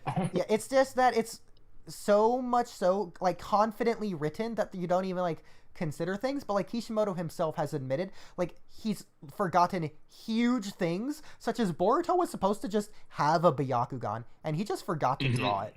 So like if that's what he's forgetting at around the same time as the war arc, what's he forgetting in the war arc? Or what's he just not explaining or acknowledging, or what's he just doing that is weird? Like, okay, what's he just forgetting to say or draw? Exactly, like Jubito spits out the Jubi, doesn't make sense. This whole thing right here, like, this is why Boruto characters are the strong. power scaling thing, I don't know how you feel about this, but like, so I think we pretty heavily explained why we think Naruto, at least narratively, is stronger as an adult. I do think though they recognize that they had a problem with the power scaling. They didn't really know how to handle blah blah blah. You know, how to handle the high threats versus toning it down. Honestly, I think that they should have just lost everything they had six paths related. So like Sasuke should have just lost his Rinnegan. Naruto should have just lost six paths Sage mode. And they should have just had to train to get back to where they were. Instead of an arm, Sasuke loses his eye. Like Naruto just Rasengan straight to his eye. I don't care how it happens. I think that like when they lost their powers though, they should have just like lost everything. And then like in Boruto as adults, they got significant power ups because of the Hagaromo bullshit. I think they should have just trained their way to that level. Like Naruto and Kurama create a Fox Sage mode that is just as good, or in Sasuke either just reawakens as a red god because he still has Hashirama cells, or whatever. Like I think that it would have at least helped them. Momoshiki wouldn't need to be a threat beyond Kaguya. It could just be the threat equal to Kaguya. And she needs an army so she can beat the threat equal to her, essentially. And yeah, like, would this have changed everything? No. But would it have helped? Yeah. Like, if just instead of being stronger than they were, they're just equal because they trained their way back to it. That probably could have helped some of their problems, but how would you feel about that? I think that works completely fine because, again, we know that Kishimoto said he wants to scale the fights down for Boruto. So what's the easiest way to do that? Well, it would just be nerfing the strongest two characters. Yeah, just don't make him as strong as he did. Exactly. But, and I will also say, though, actually, real quick, Naruto Gaiden came out before the Boruto movie, right? Or is it the other way around? Because Naruto Gaiden came out in the manga, but it didn't come out until Boruto until way, way after. I don't remember. So Naruto Gaiden in the manga though. Well, all right, Naruto Gaiden. I think manga it was definitely release around the same time, but I think Gaiden did come out first because it was manga. So the Naruto Gaiden manga, obviously, it came out while the Naruto Shippuden anime was ongoing. Like Gaiden probably came out when Naruto was still like on episode like 400. And keep in mind, Naruto has like 500 episodes. So this was like during the war arc. This was like when they were fighting Jubito, probably. When Gaiden came out. I was looking at the exact dates. It looks like Naruto Gaiden was just released a few months before the movie. The movie was released in October 2015. Right. Okay. Naruto Gaiden at least started in August. I think it might have started in August. I don't know if it finished then. It might have been coming out at the same time. Gaiden took like 2 or 3 months after Naruto concluded to start, and Gaiden was released, not even advertised, but released as a continuation of Naruto, not its own series. So it was released as not as Naruto Gaiden Chapter 1, but as Naruto Chapter 700 plus 1. And then 700 plus 2, Correct, 700 plus 3, etc. Yeah. Very interesting. Yeah, because I remember hearing, okay, I guess I don't know exactly when, but they were released around the same time. I remember hearing from, I think Naruto explained that Naruto Gaiden was kind of like a test run for like a sequel series. Ooh, that's interesting. I've never heard that. Which that the Boruto movie would also fall into a similar category where it would be a test run of Boruto's story in that case. Because the reason why I bring that up is specifically in the movie, we've had this conversation. I've pointed it out that the destruction levels in the movie are greater than they are in the manga and anime, in pretty much the entirety of the movie. And I mentioned that whole Kishimoto interview quote that I don't know the source of, that he kind of just wanted to show off how strong they were. I was going to say, right. Hypothetically, the Boruto movie, they may have planned on potentially doing a Boruto series after, but he might not have made the movie fully with that in mind. In the sense of, for example, it's not like Momoshiki gives Boruto the karma seal in the movie. Like, the movie just ends with Momoshiki dying. So, like, while they may have planned on making the Boruto story, they might not have made the movie, like, fully like, oh yeah, the story's coming next, so we gotta make sure it works perfectly with it. And my point is saying that is, he may have wanted Naruto and Sasuke to just be super OP for the movie because of that whole, like, he wants to show off how strong they got thing to make us happy about where they got. But then in hindsight, been like, yeah, maybe that wasn't a good idea. Like, which would go against my whole thing of them just getting back to six-pack end of Shippuden levels because, well, for the movie, that's not what he wanted to do. And once he did that, it was kind of too late. That could be it too, but yeah, I don't know. I don't know what was in his mind. Yeah, I think it's fine. Yeah, I don't think it's a big deal either. Yeah, Okay, so now that we're done with the third side tangent, we can go back to the second layer. So the reason that I brought up the Kurama thing in the first place, because remember it was a random side tangent, completely separate to the main idea. The reason I brought it up was to say the war arc has a lot of weird things in it, and one of the weird things was Kurama having blue chakra that was absorbed. So the moment that this happens, so Kurama gives Naruto his last chakra, or well, not his last, but like right before this, he gives him some chakra. Sasuke absorbs this, and to my knowledge, to my memory, it was blue, right? In my head, it's blue. Yeah, I mean, you got it pulled up, so you can look right now in the anime. I don't remember what it was in the manga because it wasn't colored, obviously. Well, of course, it just pulled out of that tab in the anime, but I can pull it up with the history app. I'm also looking in the manga for when. Okay. He, so I'll just go based on the assumption that it was blue.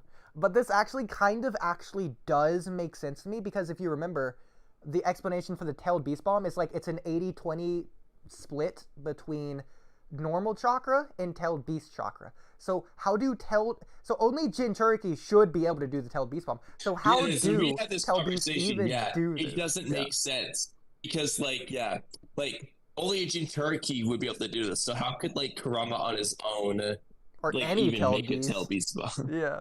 Yeah, how could they do that? That doesn't make any sense. And this is where I think Kishimoto did not think that through. He just made it and rolled with it. Yeah, I think it's a retcon. If anything, I think the only explanation would be they are mixing it with Tailed Beast chakra with a Sage chakra, but that's assuming all of them can just do that. Kurama also apparently is not can. What the Killer Beast says either. And when does Sasuke absorb his chakra? It's when it's right before Sasuke Chidori's him and it's like, farewell, my closest friend. When Naruto looks at his it's right before that. Yeah, like his reflection in his headband. Okay, perfect. It's right after their long fist fight. At evening. Okay, hold on. Okay, I just saw this. I reminded 10 seconds before to watch the whole thing. So is it blue or red? Is what you're looking for? Yeah, I think it's blue. What's interesting is that we see both colors. We see Sasuke is pulling the red Kurama cloaky looking chakra, but then on further up his arm, it's blue. Can you send a screenshot of that? Yes. Okay, but that's really interesting to me because, again, it's not just the fact that he absorbs blue chakra here. It's the fact that he also uses Kurama's tailed beast chakra to not make a tailed beast attack, but to make a normal Chidori. Let's remember, when Naruto uses Kurama's chakra, his Rasengan, at least in the movies, are always red, or even in the canon, he has the vermilion Rasengan. I was gonna say Naruto makes blue Rasengans with Kurama's chakra, the Kurama cloaks, or even just the sheepy eyes. Well, you could argue that's Naruto using his chakra there. Even if he's in the form, he's not using just Kurama's chakra. Okay, so yeah, this does make more sense to me, but still interesting. That's funny. Yeah. But yeah, he doesn't use a special Chidori. Where did the name Vermilion Rasengan come from, actually? Did somebody make that up, or is that ever named? No, it is, it's the Japanese kanji for vermilion. The colors, it's a whole side tangent, but we aren't going to go into the side tangent because it's also just as long as all the other side tangents. It's a whole Japanese thing. I'll tell you later. Okay. Yeah. But no, it is vermilion. Okay, I was curious where that came from. Yeah. But no, Naruto makes this special Rasengans, at least in the anime. But Sasuke just made a normal Chidori here, even though we can literally see he's absorbing QB chakra, tailed beast chakra. So. What's funny is Sasuke made a different Chidori from Orochimaru's curse mark. Well, there you go. Yeah. So yeah, very weird. Orochimaru's curse mark is better. So again, the whole point of this side tangent was just a specific thing of oh yeah, the war arc does a lot of weird stuff in general. Yeah, I mean, like is it the tail beast bomb in general? Like, it doesn't make sense, like at its core. Okay, so with the second side tangent officially done. Also, this is interesting. Yeah. I never read this. Oh, I guess I'm an idiot. I'm looking at the colored manga, so which isn't officially colored. It's just colored by people. I was gonna say it's interesting how Naruto's making a yellow Rasengan in this scene, but I guess it's not official coloring anyway. Oh my But it's still interesting. Yeah. Okay, so what was the first side tangent? That's just it. Holy crap! This is also interesting. In the manga here, it looks like Naruto's got like a big red ball with a glowing yellow ball in the center of it. It's a Rasengan within a Rasengan, just like Ashura's. Is it fan colors or is it just the actual colors? Let me look at it in the not colored version. I mean, the not colored chapter version was just this? has like the line art. Yeah, let me just look at how it looks in that. 232. Okay. 1 second here. Goodness. So I think the first side tangent, while you're looking for that, I think it was, we've already answered it. I think it was just the thing of like, oh, your amount of chakra doesn't automatically equate to your speed or strength or your stats in general. Yeah, it's not a default.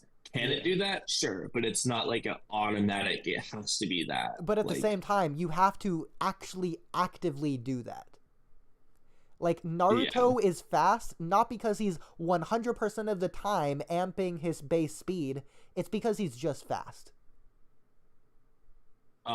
not to completely get off topic, but I'm looking at the non-colored version. It still looks like he's got a clear big ball with another ball inside it, like even without colors. Okay. Allow me to send a screenshot. I just thought it interesting. Do we ever see anything like this again? There we go. Oh yeah, this. This would be the Vermilion Rasengan here. Right. Yeah. This is in the video like, games at least. Look, it's clearly a big. Sorry, this is a very round sphere here, mind you, with another one inside it. In the anime, the big round sphere is just red QB chakra. In the anime. Yeah, it looks. Let me look at how it looks in the anime real quick. But in the movies, he has several different versions of like QB Rasengans. Specifically in the Galel movie, he has a Rasengan that's literally just red. Like there's no red orb around it like it is here. It's literally just, instead of blue, they use red.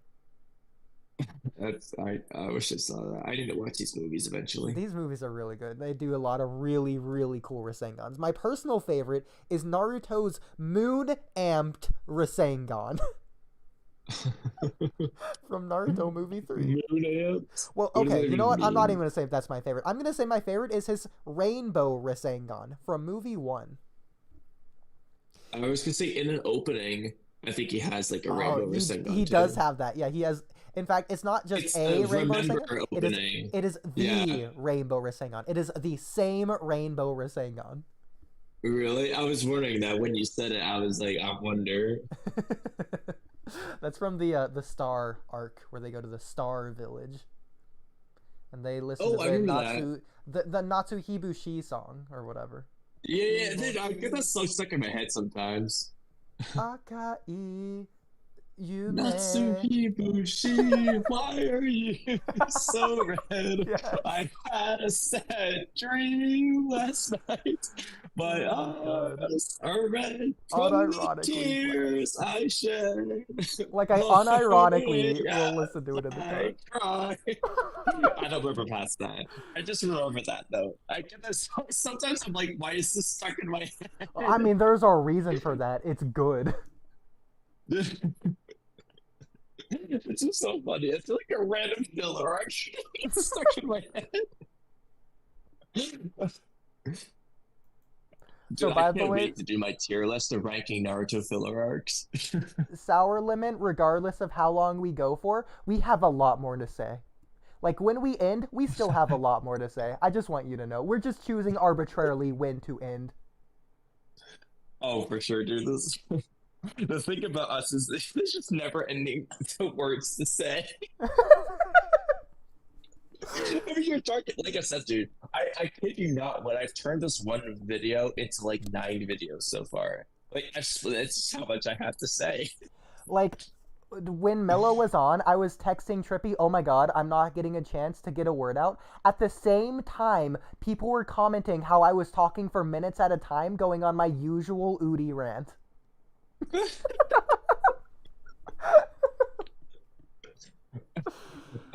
Oh my god, dude. It's so funny.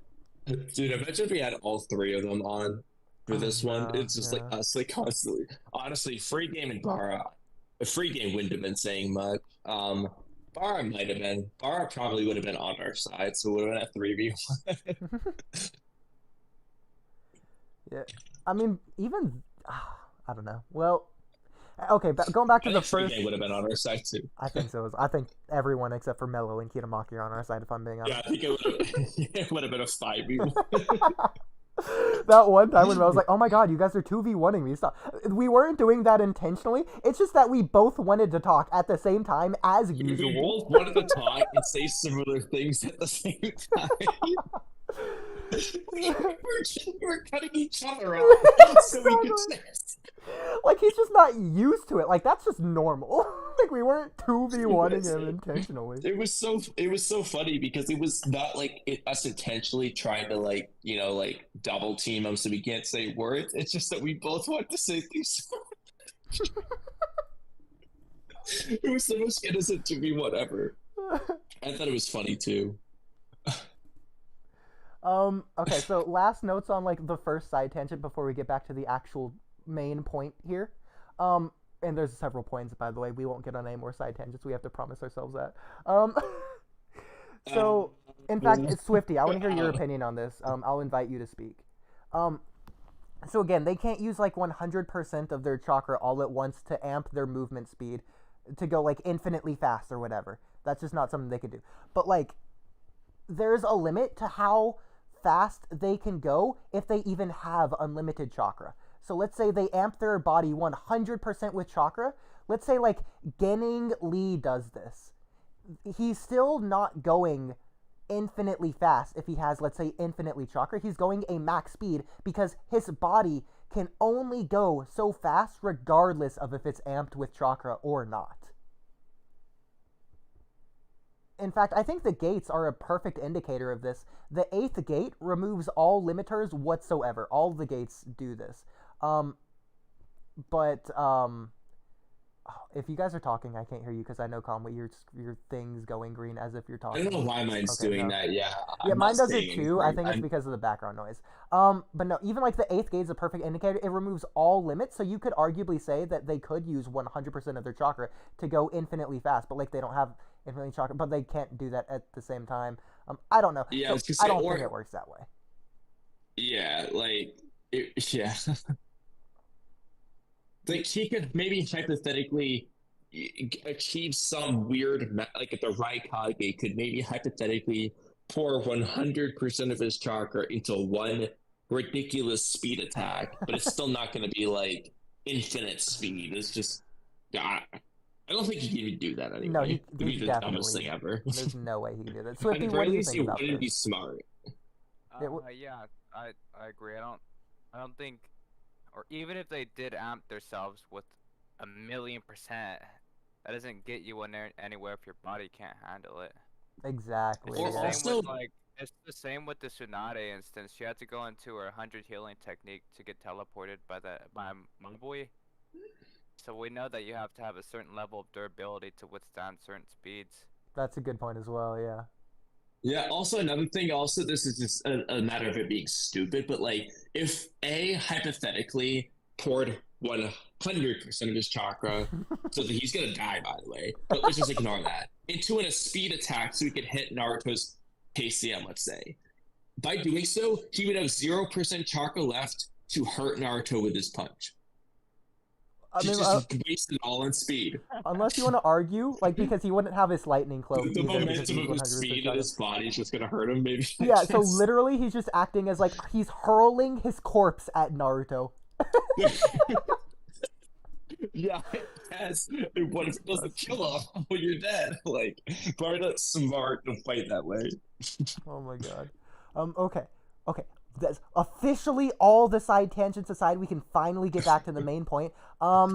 Swifty, I do want to hear what you think on this as well. So actually, before we get to that, I guess I should have said, but before we do get to that, I want to hear. Do you think, Hagaromo's chakra was just like a default, a like amp to their stats, to like Naruto and Sasuke's like movement speed, reaction speed, like AP, DC? Do you think Hagaromo's chakra gave them an inherent amp to these Specifically, you mean in base, right? in base? Swifty, what do you think? Base, Yeah. I can't. I am not too sure. I mean, I would like to say so, since we see base Naruto clashing with like Rinnegan Sasuke at the end of the series. So yeah, I would say it amps their base.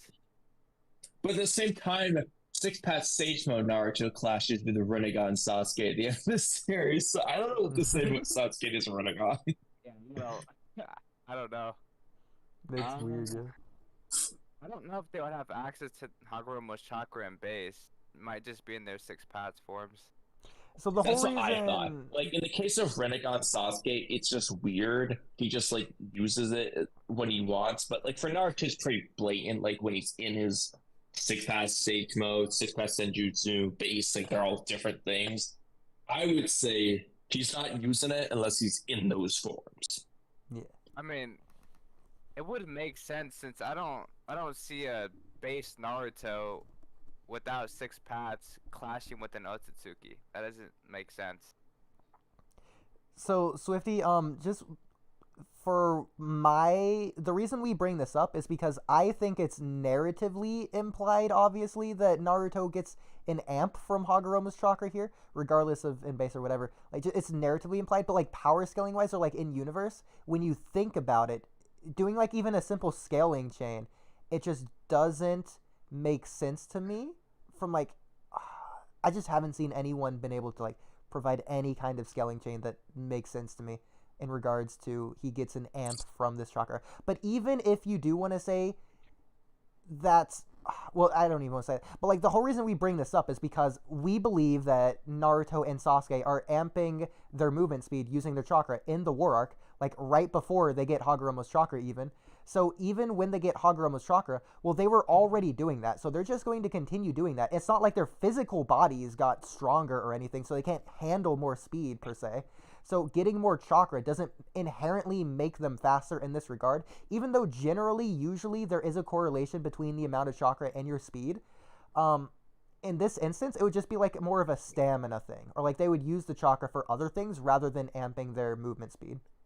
More so than they were before. Comparison here, I guess you could just use Kisame. Like Kisame's the tailless tail beast. He's not known as the fastest tail beast. You know, it's that he can fight forever. Basically, it's this thing. Whereas someone like A or B, they use it more for speed.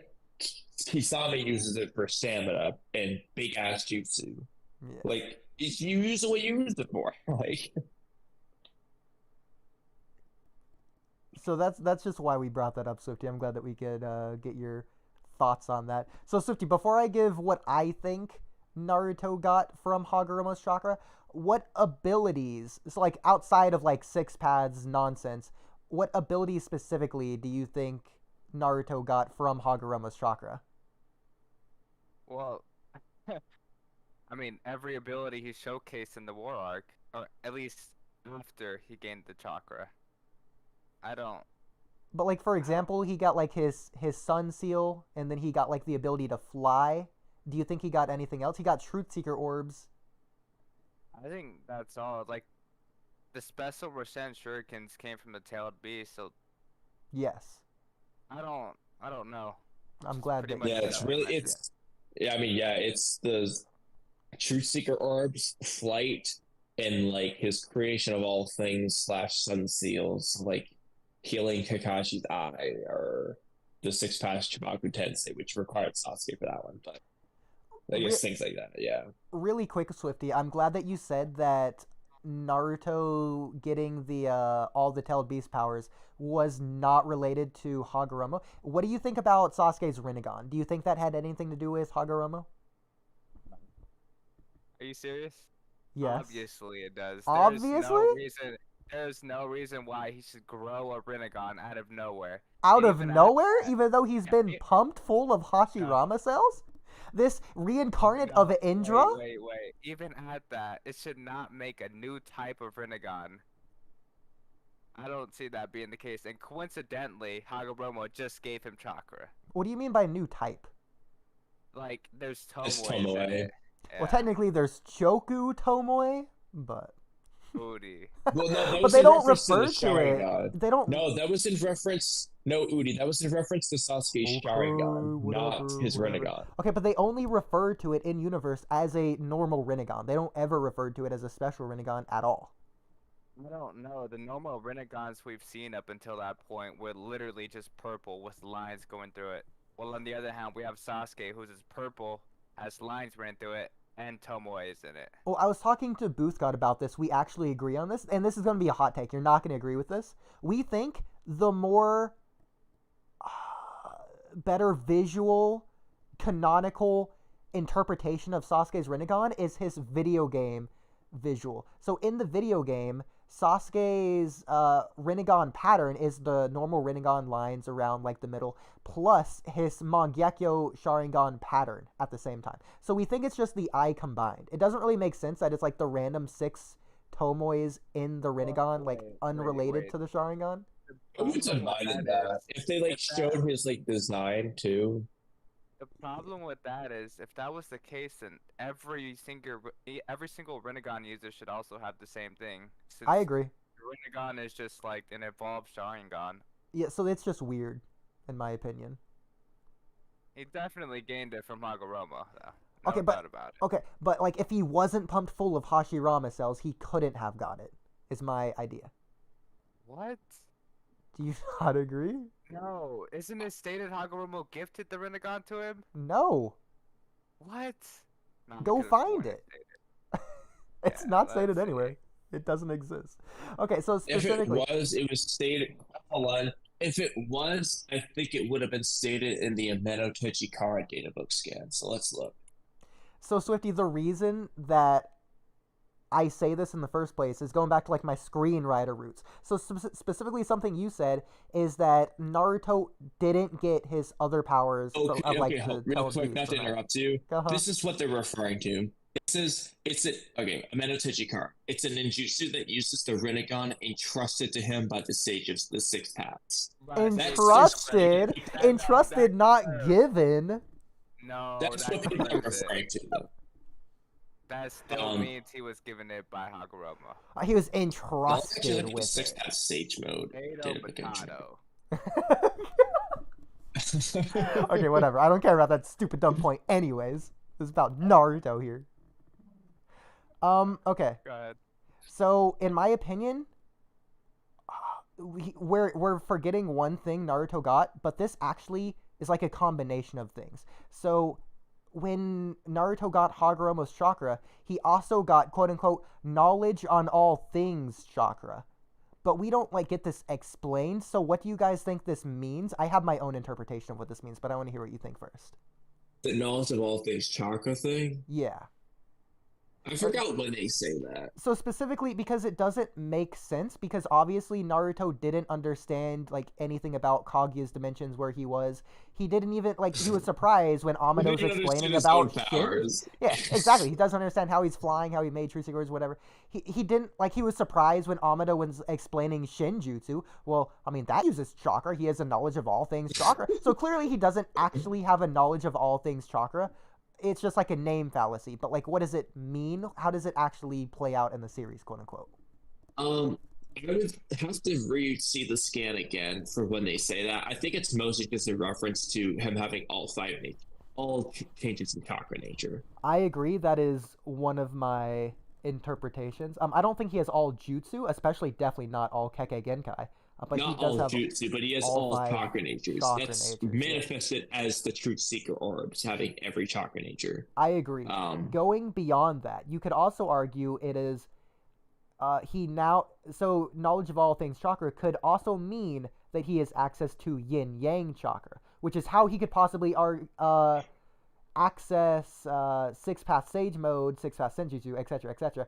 Same thing with creation of all things that uses yin yang chakra. So he has to have yin yang chakra in order to use creation of all things. So I think this could also be in reference to what it is. So I don't think he necessarily got creation of all things. He just can use creation of all things through his quote-unquote knowledge of all chakra, which would be a combination of all 5 chakra natures as well as yin-yang chakra. Yeah, which just still boils down to all things chakra thing just being all nature, all changes in chakra nature. Yeah. As a side note, just speaking into Hagaromo gifting stuff, the reason why people say that Hagaromo gave Sasuke the Rinnegan is the one I already said. The same thing goes for Six Path Sage Mode, because it says here in this one, the divine state is gifted from the ancestor of ninja that uses the principles of all creation to command all things in nature. This is about Six Path Sage Mode. Actually, So Hagaromo wasn't a ninja, so it can't be in reference to him. He's still the ancestor of ninja. He doesn't have to be a ninja to be the ancestor of them. Like, for example, I am, I guess, a powerlifter. My ancestors don't have to be a powerlifter to be the ancestor of me who was a powerlifter. Well, he wasn't the ancestor of ninja because neither Indra nor Ashura were ninja. Yeah, but he gave everyone chakra. I mean, the reason why I'm saying is whatever. he gave everyone It's a chakra. dumb thing anyway. I don't care about But this. either way, Dumb thing. either way, the point is that the data books make it sound like Hagaromo gave them like, here's a gift, here's a Christmas present.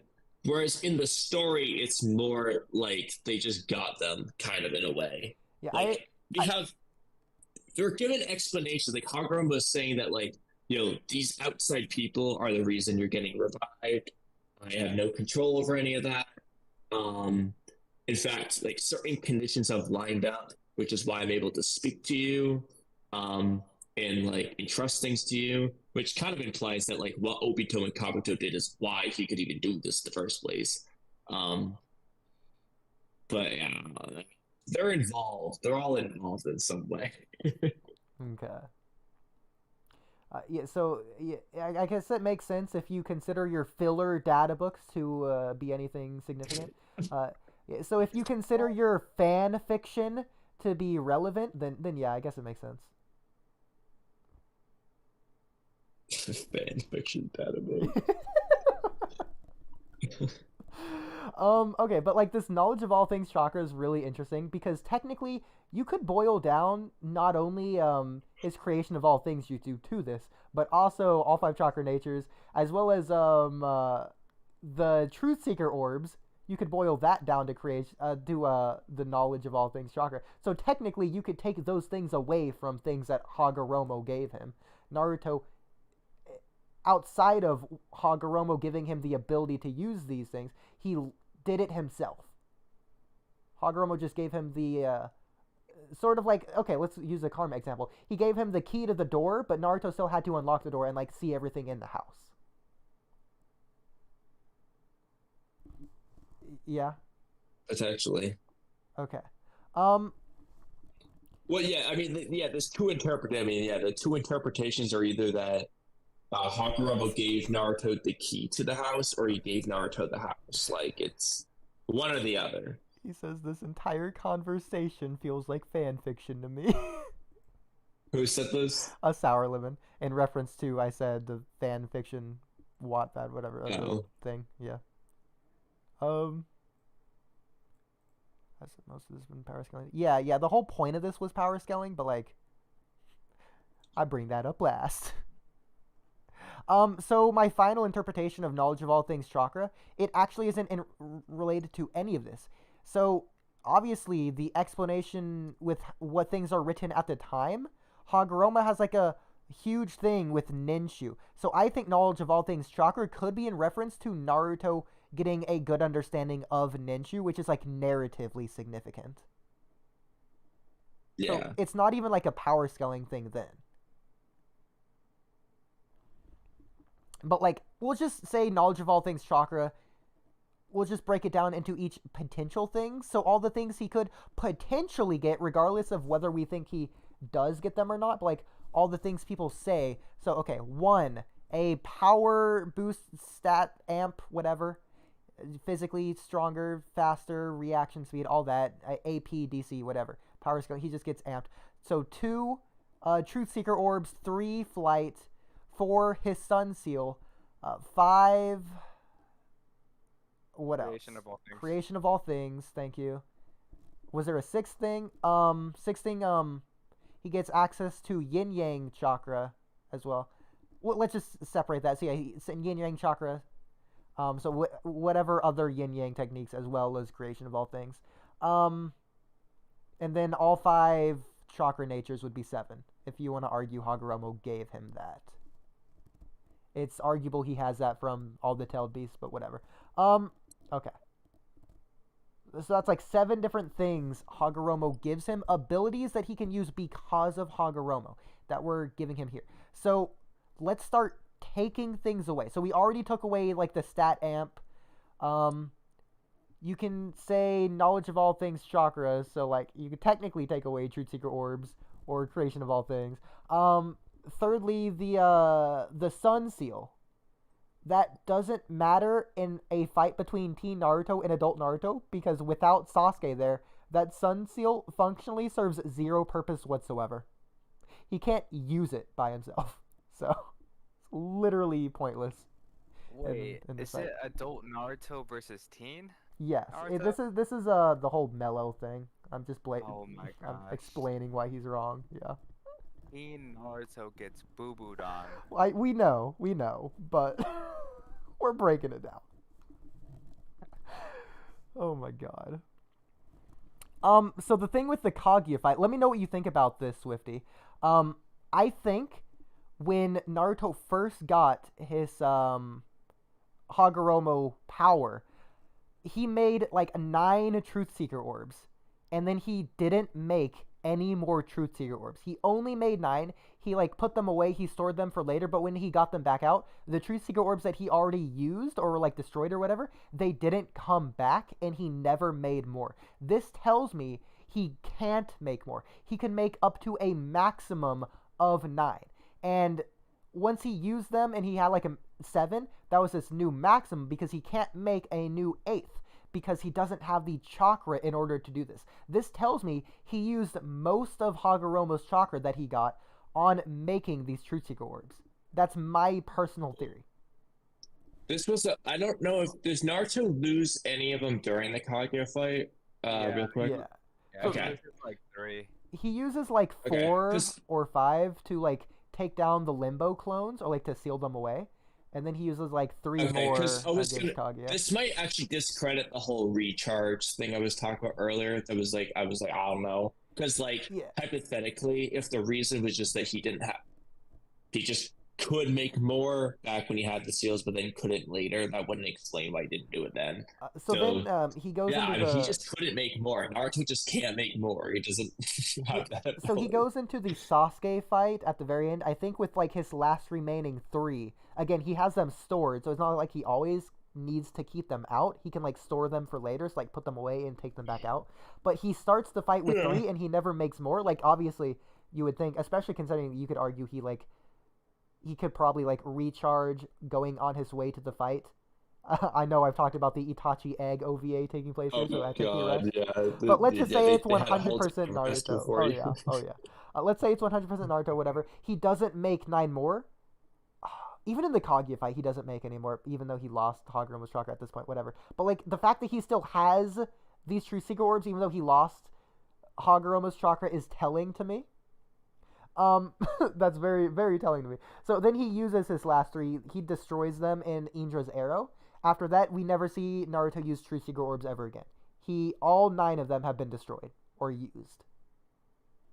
So if we're assuming Naruto used most of his chakra creating the orbs to fight Madara, when he goes into the Kaguya fight, that chakra is already used. So if this is the version that Mello's using, Naruto functionally has... He can't create any True Secret Orbs. We can't give him True Secret Orbs. You can argue he has them stored, but if we're giving him the version of the Naruto fight, this hypothetical version that fought Kaguya from the very beginning, we're giving him like the same chakra. Not the same version, but the same hypothetical version. He doesn't have that chakra. He already used the chakra creating those True Secret Orbs, and he can't create any more, so he just doesn't have True Secret Orbs in this fight. It's kind of unfair to just not give him the like 5 he had stored, because he did use those in the Kaguya fight. But, again, he had already created those orbs using the chakra. So it is unfair to give him those in the same sense that it's unfair to not give him those. So I think it's more fair to just not give him those. So Naruto can't make True Secret Orbs. He can't use True Secret Orbs in this hypothetical fight where he fights his older version of himself. Thoughts?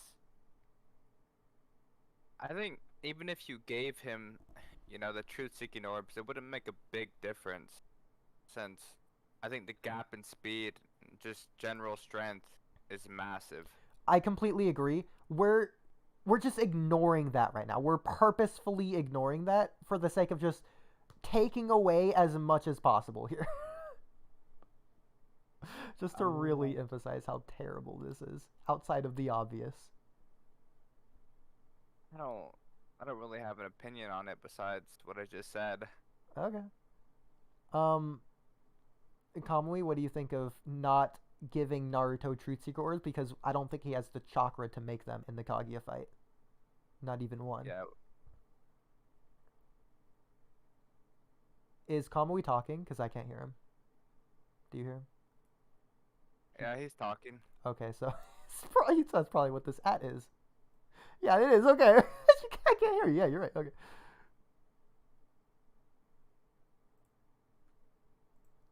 Oh my god. Okay. Can I hear you? Sorry, I can hear you. I was on my phone in Discord and I accidentally clicked on the podcast thing with my phone, so it connected me to the phone instead of my laptop. And then I was like, right now, I was like, about to hear me, and I sent a message, and he didn't look, and he didn't hear me. Can we talk about how weird it is? I'm the only one who can't hear you in all of these instances. I don't understand why. Everyone else can hear me. Dude, my Discord has to be glitched. Like, I'm the only one that loses Wi-Fi. It's only when talking to you two. I talk to everyone else in Discord just fine. This is the only time I lose my Wi-Fi. When I talk to you two, I don't get it. Discord's broken. I don't know. What were you saying again? I was so focused on trying to get you to yeah, you you said a lot of words here. So, do you think it's fair to say Naruto cannot use Truth Secret Orbs in this hypothetical fight versus his older version? Even though he has Hagaromo's chakra, he can't use them because he already made them, so he already used the chakra to make them, and he doesn't make any more. Or do you think he should be able to use the stored orbs? He should be able to use the ones he already made. But that's not fair, because if we're doing that, then we're also saying that he has... Then we can't use Prime Naruto with Hagaromo's chakra. We have to say Naruto already used the chakra for those orbs. So I think you would either have to pick Naruto, like, when he first comes out, it starts fighting Madara, like, he just makes all the orbs, hasn't lost any. Or I think that would make the most sense. It's just like the start of the fight. He just got his power-ups. This is Eli, that's funny.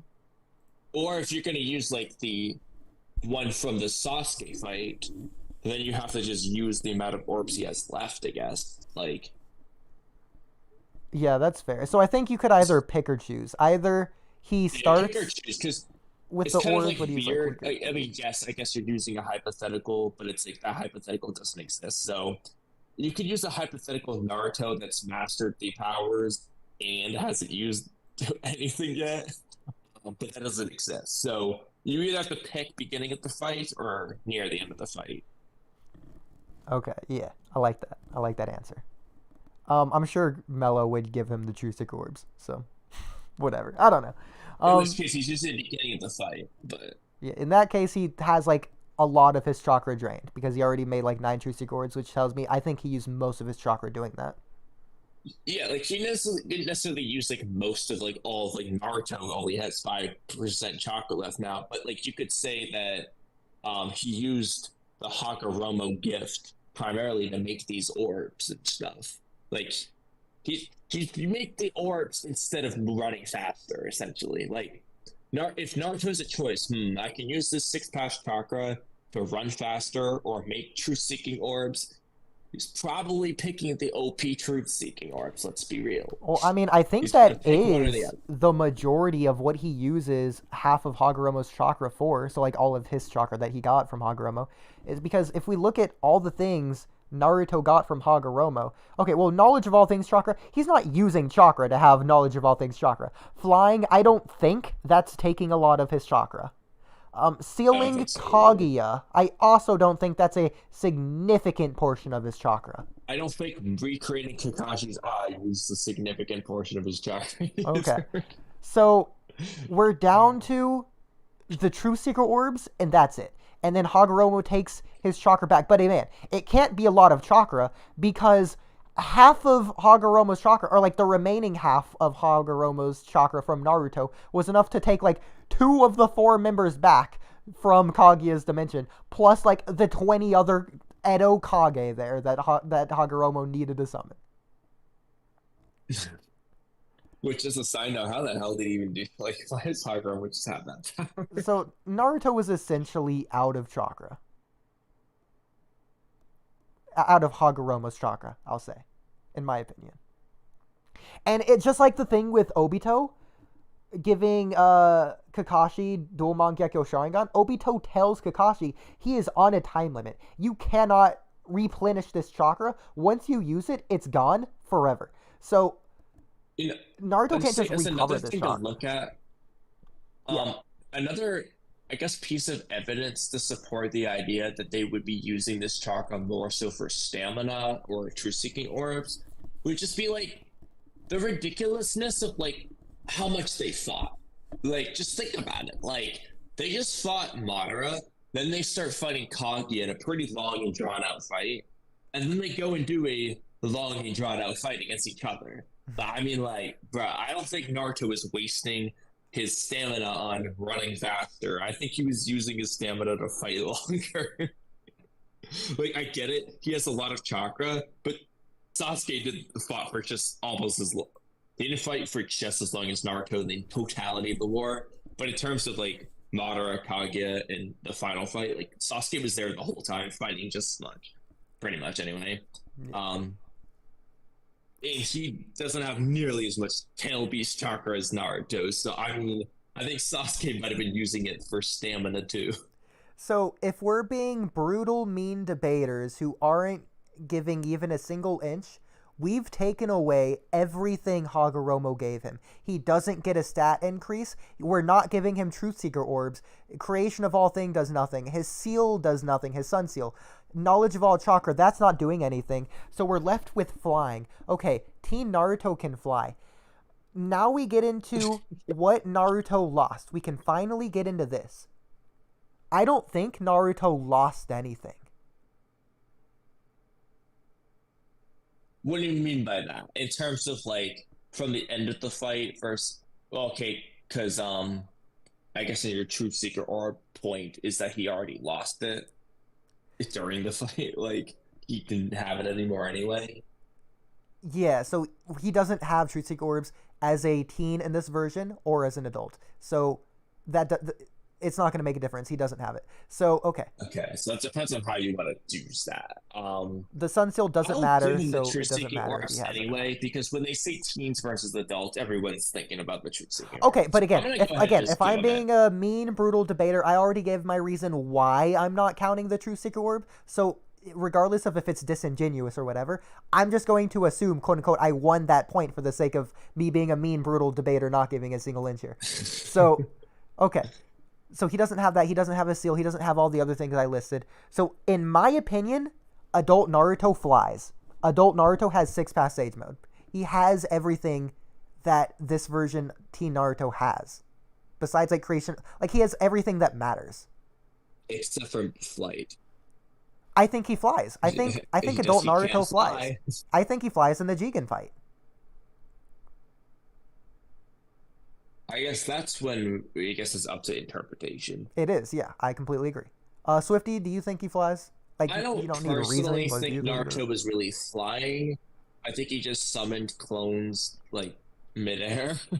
But Are you talking about when he's like fighting Jigen midair? Yeah. I mean, like we see a lot of times where Naruto's just blatantly falling. I don't think he's like flying. Like, Or just in general, not even like the Jigen fight. Do you think adult Naruto can fly, Swifty? No, I don't think he would be able to fly. Every time we've seen him fight, he has some opportunities to start flying, and he just doesn't take them. yeah, I think if adult Naruto could fly, they would have shown it the same exact way. They showed Teen Naruto flying, they showed Momoshiki flying, they showed Jigen flying. Like, they would literally just have Naruto levitate at some point. They just make it very blatant. I think it's He can still blatant in the fly. Jigen fight. It's But not- all these it's characters... made in a way that you have to make this weird point of how, like, oh, Naruto summoned a clone in the sky.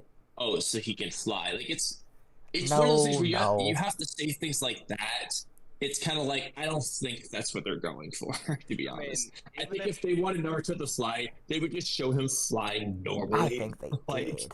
Even if he doesn't have the flight ability, Teen Naruto was up to, come to the ground to fight him, so it pretty much goes nowhere. I don't think the flying really matters. I don't think the flying matters in this fight, to be honest. Naruto beats up Momoshiki who can fly. It's not the end all be all. I didn't think of that. That's extra funny. Oh my god.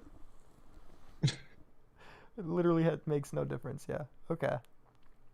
Sure. Okay. So if it makes no Naruto's gonna have difference, to come to then the that's fine ground. as well. Yeah. Yeah, I don't think the flying really is a big amp here, because it's like Naruto's not going to fly. Okay, so the other Naruto's going to go on the ground for the most part. The only thing flying can do for him is help him dodge, maybe, I guess, in certain situations. Like What about in midair? what he can have about dodge. in Naruto the Last? He flies on the moon. The rocks flew on the moon too. The rocks flew on the moon. Okay, when the rocks were. Go ahead, Swifty. Hang on before I get to my thing. Go ahead. Okay, I was gonna say, well, the rocks are flying at the beginning of, not the beginning, but like the war arc when Naruto first gets like KCM2, when like the Ghetto Mazo's revived, but like no one's flying then. So the rocks flying means nothing. It's just like a power Wait, thing. what? When? Like when Wait, they're I'm fighting curious White about Mask Obito.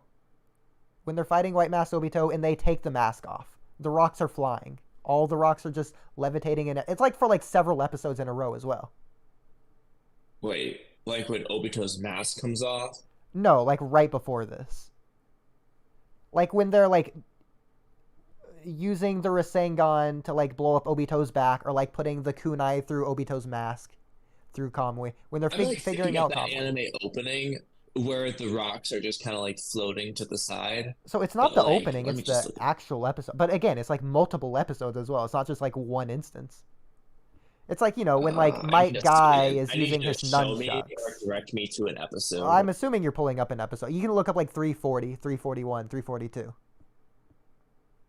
Okay. 342, Secrets of the Transportation Technique. That seems like a good episode. Sure, just skip to like 12 minutes in or whatever. That's not a random, like that's just a random time skip. I'm gonna go exactly to 12 minutes. Oh my god. I only said that because it's probably near halfway. I think this is a better, hold on, 10:30-ish. Sure. Wait, hold on. This is hilarious. Are there just rocks floating while Kakashi's thinking? That's what I'm saying. Like, the Hold rocks are on. just... It's not like a time thing, that the rocks aren't slowly falling or whatever. The rocks are literally floating from power. Just power radiating in general.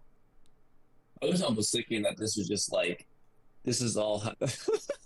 But no one can fly here. So, okay, but they're kicking off the rocks. They're effectively flying by kicking off the rocks. They're not doing that in Naruto the Last. When they're on the moon. You also This can't is funny. say... I never noticed these rocks just like just in the Dude, air. This goes back to what I'm saying about the war arc has so much that we're still thinking of things that are so obvious to this day. That are just like, oh my I need god, to but see if that's this is in crazy. the manga. It is! I wonder what chapter. What chapter would this be around? I don't know. No I guess a clue. little bit before Obito's mask comes off, maybe 600. Yeah. Nope, his mask's already off. Okay, 595. This is crazy. I never even like paid attention to this. Entire brain space is made up by the event. Yeah, I guess in a lot of these panels, there's just rocks in the sky. Oh my gosh. This is crazy, dude.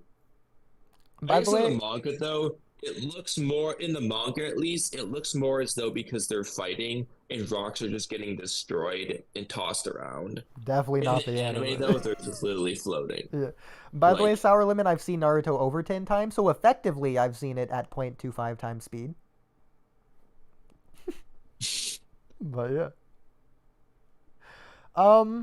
This is kind of funny. Yeah, but on the moon, you can say there's no gravity, which is why they're flying, but that doesn't make sense because they're fighting like in Dragon Ball, which again, I know you haven't seen. But like they're directing where to go mid-air.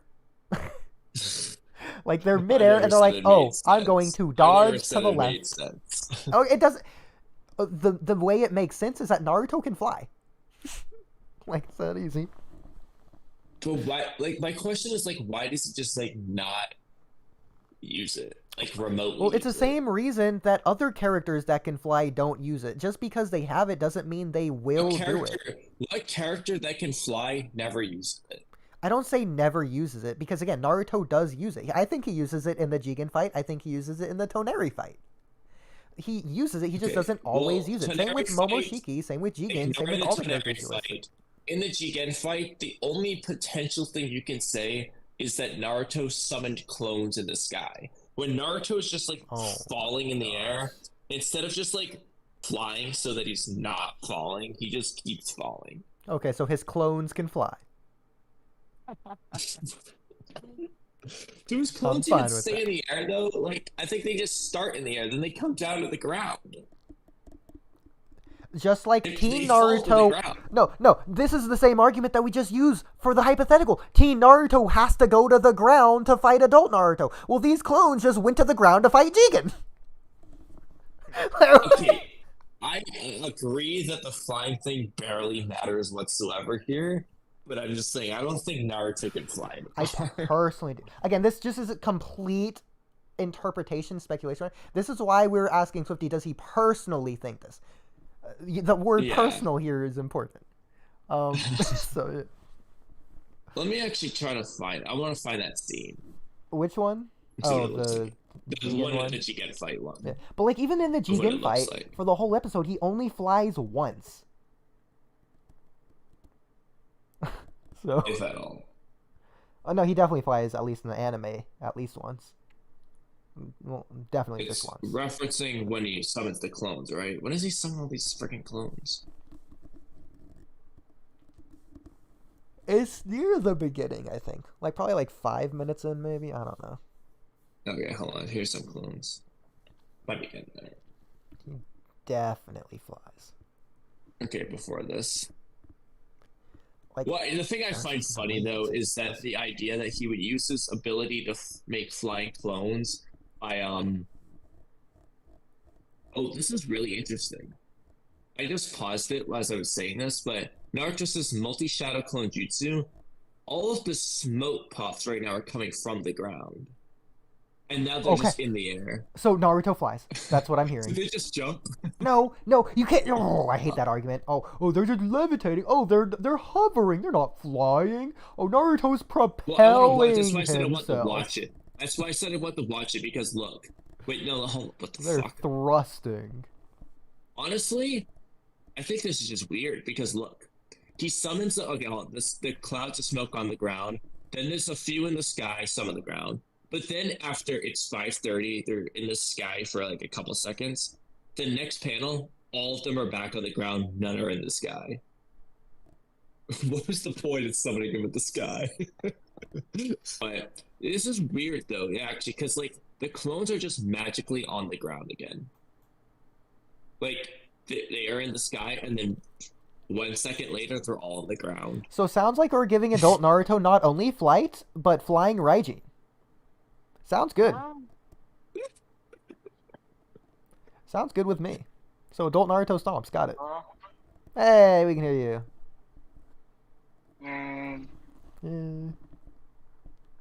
You know, also though, like another thing though is if you look at the Momoshiki fight, like when Naruto and Sasuke are running and jumping branch to branch to get up to a tree stump, why didn't Naruto just fly to the tree stump? It's just weird. It doesn't seem like they're trying to imply that he can fly, personally. Okay, you can bring up a million and different different scenarios, but we see him fly. That's all that matters. I don't think. Okay, Toneri one, you can make your argument because of the rocks thing that I find hilarious.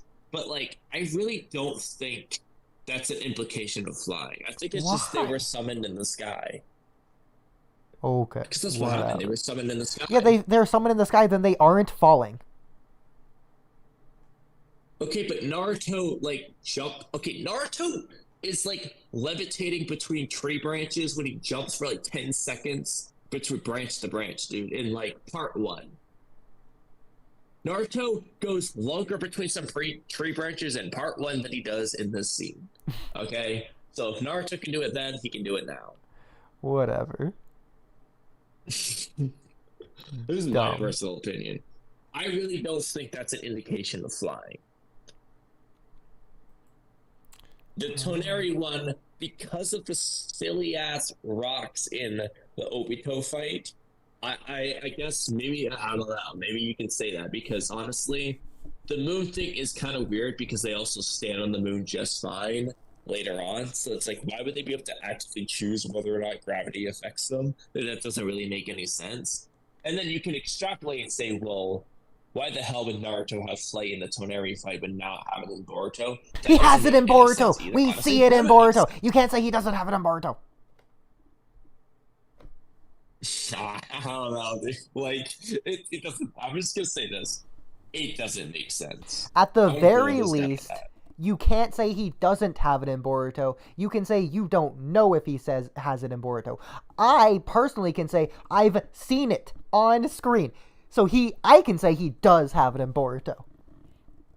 I personally think that they should have just had Naruto fly, like, normally, so that we wouldn't have to have this discussion. Just being honest, I think that they should have just, like, made it, like, blatant that he 100% can fly, or he 100% can't fly. I think it's stupid that they even made this so ambiguous to begin with. Yes. Okay, so we can probably quickly move through the rest of the topics here. So I'll just ask you for your thoughts on this. When or how do Naruto / Sasuke, either or both, how do they learn, and Swifty, don't answer this because I want to hear Kamui's take on this. How do they learn about the threats greater than Kaguya in the first place? Sasuke makes a hypothesis based on the fact that Kaguya was building an army. Okay, so when or how does he unknown reason? How does he know about the White Zetsu army? When does he learn about that? Because Zetsu says that it's like you can't use, like, Zetsu just says some shit in the war, like, about it. Do you remember when you're referring to? It's when he's well, let's go to the chapter right now because I just had it pulled up. In the lava dimension? Okay. Zetsu says, "Don't worry, I'm not going to kill anyone at all." Even when Kage previously cast the infinite Tsukuyomi upon the populace, she preserved those people alive in order to form them into her soldiers. Form? What do you mean? You seem to be denser than Itachi. Can use ordinary folk in combat. They're turned into white Zetsu. That's what's left of everyone, blah, blah, blah. The previous infinite Tsukuyomi, that's what white Zetsu are. Just, like, he says, like, they're turning people into white Zetsu soldiers. Oh my god. Sasuke's saying, why did Kaguya do that? Okay, so... he said it's always bothered him in Naruto, I think, let me just pull up the Naruto Gaiden thing. Is that the, is that when Zetsu's talking to Naruto and Sasuke in the lava dimension after he already No, connected this is to them? when he's literally summoning Kaguya. He's turning Madara into Kaguya. This is so dumb. I didn't know that existed the other day. Really? That he said that? No, I knew he said it. I just didn't know when he said it. ATG, the only reason I didn't search for it is because ATG said this is when he said it, and I just trusted him. ATG, this is all your fault. And I know Wait, you're what did he listening. say? ATG, I'm inviting you to speak. He showed Zetsu talking in the lava dimension, and Zetsu happens to mention the white Zetsu, but this isn't Zetsu saying the army thing. I'm specifically pulling up what Zetsu says right now. It's gonna take a second though. Okay, I got what Zetsu says in the lava dimension when he's connected to Naruto and Sasuke and telling about like the long history of everything or whatever. I'm sure you know what I'm talking about. So when talking about Madara, Zetsu says he vomited up the piece of flesh he bit off Hashirama, transplanted it onto his wound opening, and finally awakened the Rinnegan and summoned the Geto Mazo. He then cultured Hashirama's flesh using the statue in an attempt to prolong his life further. The white Zetsu seemed to be an incidental byproduct of that, but they actually were people put under the infinite Tsukiyomi in the past whom I extracted from the statue and made look that way. That's literally the only thing they say about the white Zetsu from this. Well, except for what I said. Yeah, no. That's what I'm saying. So I didn't know the thing you said existed the other day. Did you put it in chat? Oh, no, well, let me do that. And then I was just rereading the Naruto Gaiden thing. I'll read the whole thing in a second. Let me find. Oh, here it is. Well, I don't need to send the whole thing, I guess, but it's fine when he says the soldiers part anyway. Okay, yeah, I'll just send this. Stupid ad, go away. What is this? Okay. Oh, this is... Never mind. Huh? Okay, actually, Swifty, if you can find all the scans, because I wanted to do that, this will save me time. I'll try to look. Appreciate it. Okay. And then for the Naruto Gaiden part, he just sent part of it, but I want to look at the whole thing. So Naruto's having a flashback of a conversation Sasuke and the Kage and everyone has. Sasuke says, it's about please listen to me. It's about Kaguya, the one Naruto and I sealed together. Regardless of how incredibly powerful she was, it was the white Zetsu soldiers that laid the groundwork for all the preparations necessary for the war to happen. That fact gnaws at me till this day, so I've continued investigating any traces or remnants of Kaguya. And what I found was that it was a ninja that gave birth to the white Zetsu army, and that they were created long, long ago.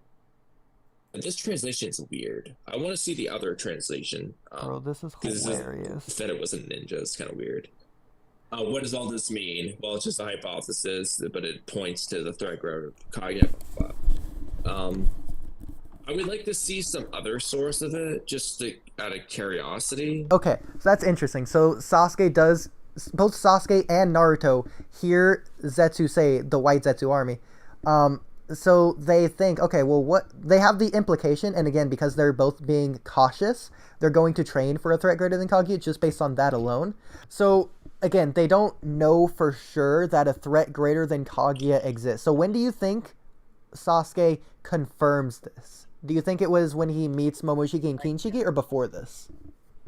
When he found the scroll when he deciphered the scroll that he found when he met Momoshiki and Kinshiki. Thank you. Okay, so this is actually what I had pulled up. Actually, you could argue that he found the scroll before he met them, but yeah. He did. He found the scroll in the anime. I think he picks up the scroll, but he didn't decipher the whole thing yet. Until later, but he finds the scroll, then they show up.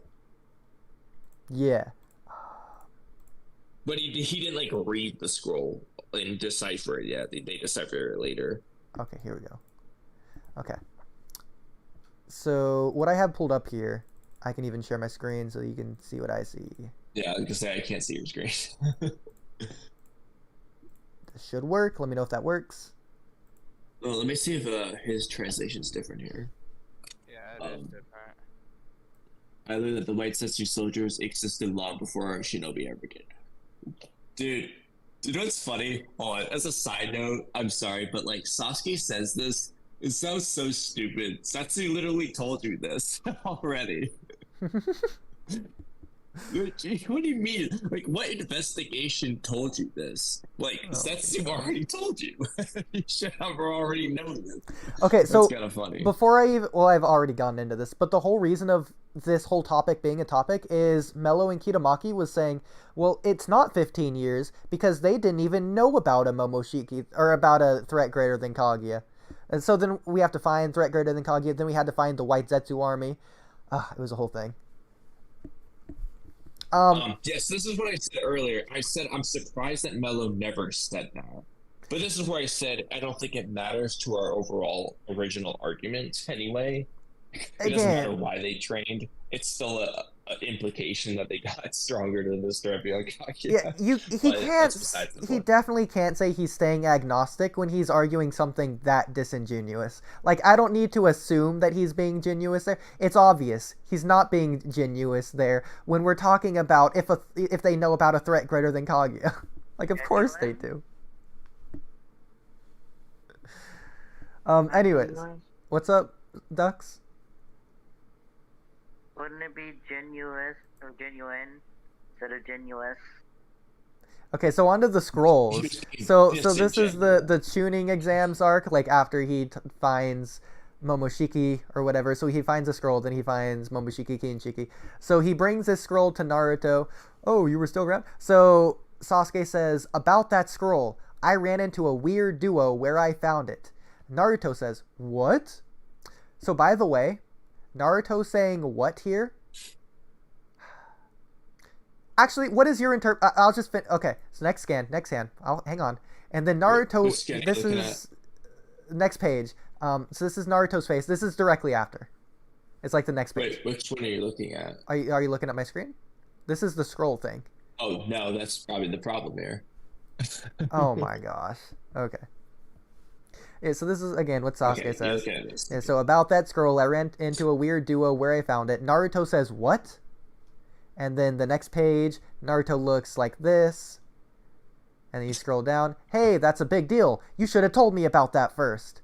Those two, I suspect they're members of the same Otsutsuki clan as Kaguya. We should operate under that premise. And then Naruto ... What's your interpretation of this before I give you their interpretation? Because it's probably going to be different, which is why I'm saying this, as you can probably imagine. What is my interpretation of his ... or just the just whole thing? The whole thing. Naruto's reaction.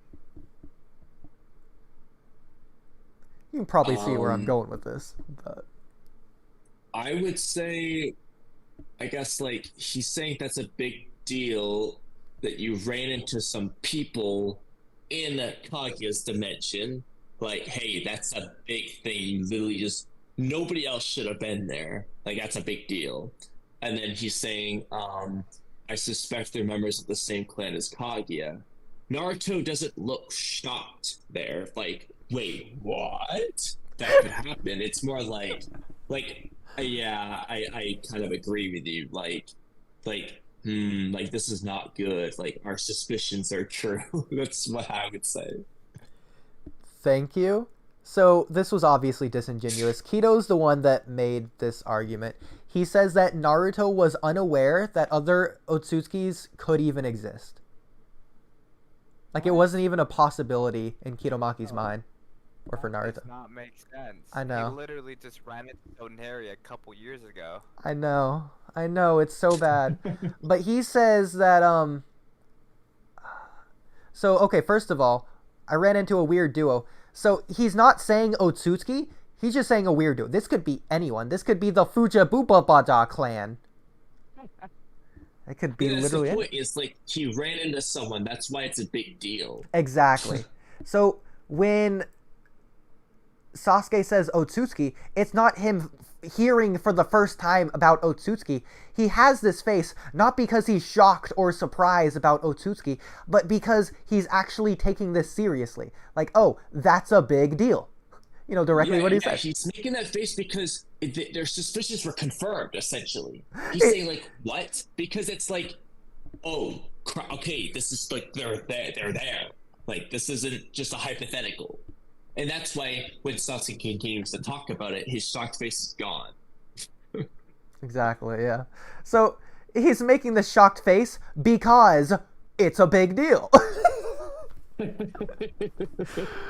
So Kitamaki's saying, because of this line right here, this is sweat, Naruto is realizing this for the first time.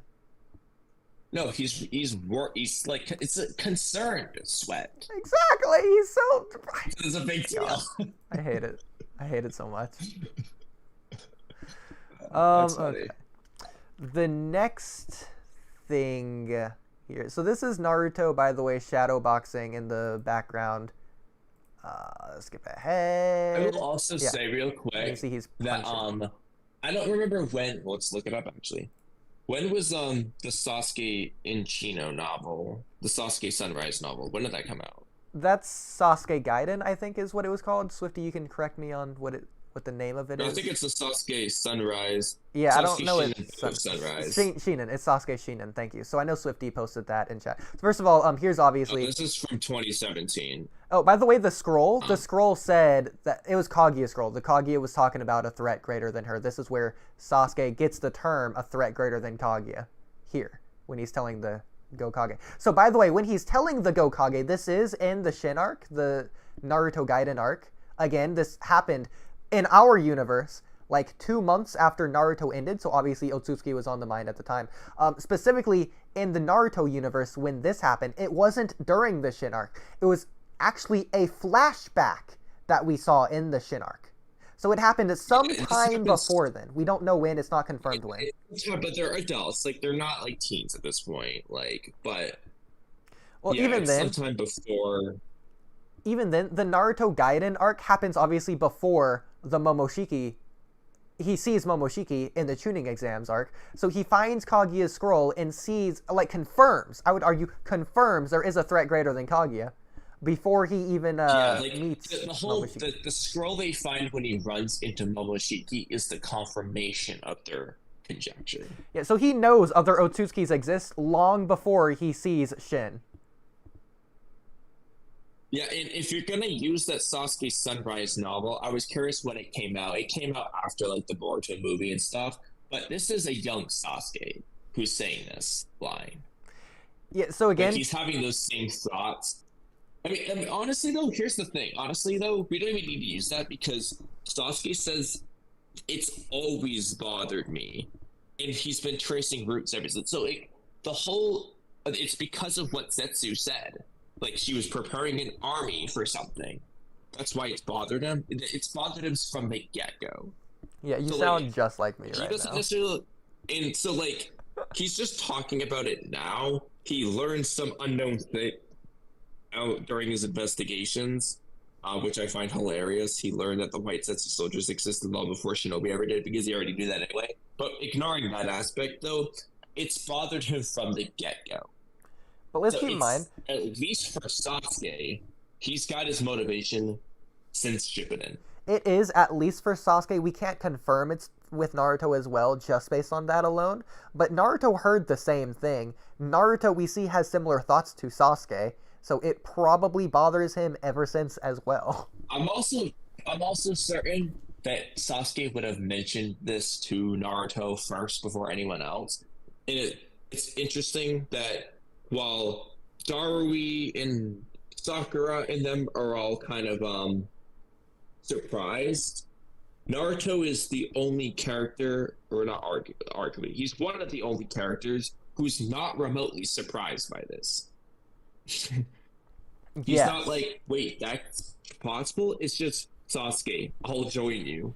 It's just it. So like, I his can't... reaction with the whole time is just straight face. Like, he already knows what Sasuke's talking about, because Sasuke already told him, probably. Okay. Let's remember that the anime doesn't necessarily have the same timeline as when the novels should be taking place. So this novel, I can't confirm it, but someone like in the Discord chat, so take this with a grain of salt, someone in the Discord chat said it takes place a little bit after Naruto the Last. But, like, obviously in the anime it happens before. Yeah, in the anime, obviously it happens before. Also the fact that, like, Sasuke and Sai are going on Otsutsuki missions long before the last as well.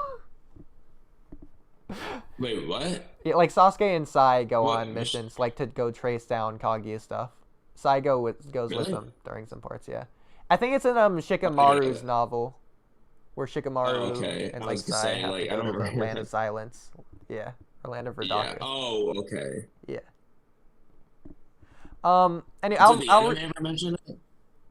No, the anime cuts a lot of stuff out. Like, the anime even changes things, like especially the Akashi I novel. never read that novel or anything. I just only seen the anime on it. That's it. It could be in a different novel. I don't remember when exactly it's stated, but I know that. So, anyways, I'm just gonna read the scan out loud because I have it pulled up, but I haven't read it for those who are listening on a podcast that are looking. So Sasuke closed his eyes tightly. This was the thing that had bothered him in the fight with Kaguya. Why, despite the fact that Kaguya was so strong, had she created the corpse of White Zetsu and prepared for war? An absurd fear was about to become reality. And it continues on. The idea that there's a being that could threaten even Kaguya, and it's going to appear in this land? ? Did that mean that the day was coming when the peace they had finally obtained would be disturbed? ? Was the future people we're walking toward now going to be destroyed once more? ? But Sasuke shook his head no. He wouldn't let that happen. He would protect it himself. So this was the thing I was saying of, does Naruto even know? Because Sasuke says he'll protect it himself. So does Sasuke even tell Naruto? I mean, obviously he would. Why wouldn't he? But yeah, this was Kinomaki's interpretation. Oh, he'll protect it. He'll protect it himself. So he doesn't even tell Naruto. So Naruto doesn't train. So Naruto would have been even if that's the case, Naruto still kept up with Sasuke somehow. So that's another easy scaling. At the end of Shippuden, Naruto was blatantly stronger than Sasuke. In Naruto the Last, the databook says that it says that Sasuke is Kakashi's strongest student at that time, obviously in the last. So this tells us that Sasuke got stronger than Naruto, because Sasuke was weaker than Naruto at the end of Shippuden. So, okay, that's Naruto last. Going into Boruto, Sasuke and Naruto... Or, this is a really stupid argument, but because Sasuke... I was gonna say, this is so stupid because Kakashi actually trains Naruto and Shippuden, but I was gonna say, like, what if Kakashi doesn't consider Naruto as stupid? Well, I don't think it's even Kakashi. It might say specifically Team 7. But I don't remember that. I don't think that is the case. But no, that is a stupid interpretation. I'm not gonna lie. But anyway, it's just so stupid. I would never say it. I just thought it was funny to mention. So clearly, Naruto was stronger at end of Shippuden. Sasuke stronger at the last, implying Sasuke got significantly stronger. And then Naruto catches up to Sasuke in terms of Boruto, because they're relative. Dude, even if Naruto doesn't know, and honestly though, here's the thing. Naruto could just want to catch up to Sasuke just because of their rivalry and nothing else. Plus, Naruto has to be stronger in case Sasuke goes evil again. Naruto has to be the one to stop him. Exactly. So, like, he might have just had, like, his motivation could just be Sasuke. Like it was throughout the rest of the Naruto. It's not like it's out of character. And if Sasuke alone is training or looking into Kaguya's dimension using his Rinnegan, he's by default getting stronger, regardless if he's training specifically for a threat greater than Kaguya or not. And then Naruto would just train to be like Sasuke. Yeah. So Dude, there's so many reasons. Oh my god. But yeah, that Sasuke thing is very interesting.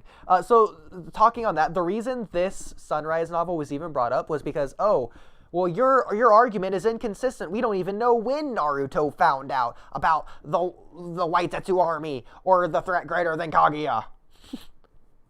He was saying, oh, they don't have 15 years to train because they just found out in the tuning exams arc.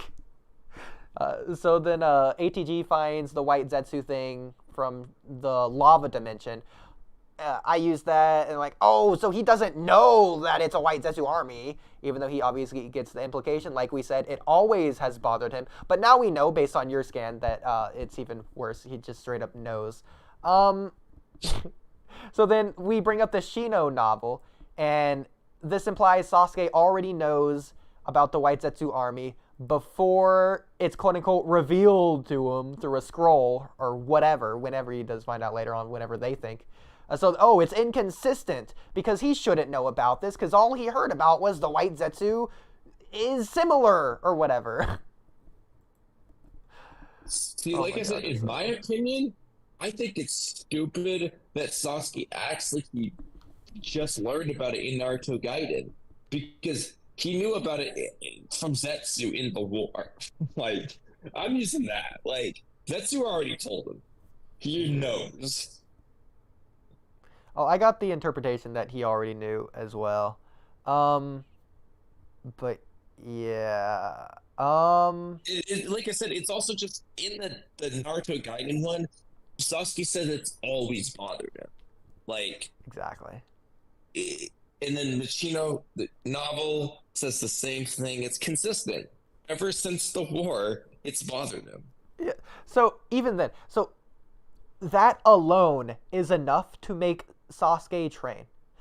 Even if it didn't bother him, he's still going to train to become stronger than Kaguya because why not?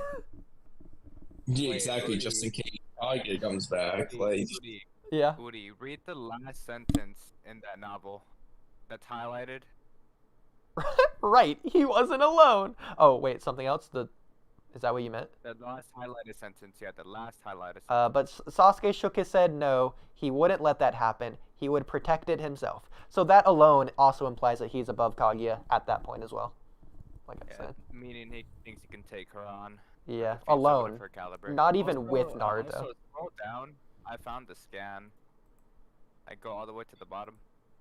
Okay, let's check this out. Like the strong, yeah, I read it. The strongest, biggest problem child of Kakashi's students disappeared.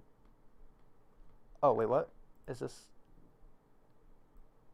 Are you? That's, the Sasuke The scan. Sasuke's the strongest of Kakashi's students. Oh, I thought it was a One. data book or like a promotional thing. Okay, so let's see. It says, it's in the novel. It says, boom, there was a flash, and the giant meteorite scattered several meters above Kakashi's head. It's the last part. Okay, so I guess none of that matters. So it's Sasuke. And then, if he's not here, then I have no choice but to protect you, he said. And with that, the strongest, yet the biggest problem child of Kakashi's students disappeared. Okay, so there you go. Strongest. Yeah, and then, yeah, as you said, later on in Boruto, they're portrayed as relatives, so that would mean Naruto would have gotten stronger. Yeah. You know what's funny? I could argue, I could imagine Mello would argue that instead of Sasuke getting stronger here and then Naruto catching up, is that Naruto got weaker from End of Shippuden to the last, and then Sasuke fell behind to catch down to Naruto in Boruto. Yeah, he just got extra weak. Oh god. But thank you for finding that. That's very helpful. In fact, you can post that in the cloud because I don't think that's been posted yet. Here's another thing. This goes back to that whole complacency thing. Mm-hmm. I mean, in this novel, Sasuke's like 20 or whatever the hell he is. Like, he's got 13 years to get stronger from there. If he already is of this mindset that he can, or at least is going to get to a point where he can stop a Kaguya level threat, it's like, it just supports the idea that he thinks he got strong enough. Like, oh, so they think they got strong enough. That's just how it is. Swifty, can you also post both of the Toneri things really quickly while I go over this next thing? Yeah, sure. Wait, Yeah, which also, Toneri thing? both of them, like the fact that he's the strongest and also the fact that he has a chakra similar to Kaguya. And then finally, if you can find it, the thing of the episode description in the anime that says Isshiki is like the most powerful villain they've ever faced or whatever. He's like the most evil and strongest or whatever it says. I forget exactly, but it says he's the strongest. in the episode description. Yeah, I think it's Organic Dinosaur translated that on Twitter. Anyways, so before that, so going back to another 5 Kage summit here, Kamui. I think I'm still sharing my screen, right? Yeah. Okay. So looking at my screen, this is something else that Trippy sent me. Swifty sent me. So keep in mind, Naruto is side by side with him here at this 5 Kage summit with all the other Kage just sitting there looking at him. So it's almost like Naruto already knows the information that Sasuke is portraying here, rather than being told for the first time. Naruto's reaction implies that. Yeah, as well. Yeah, I completely agree. So hear me out. So Naruto and I managed to seal Kaguya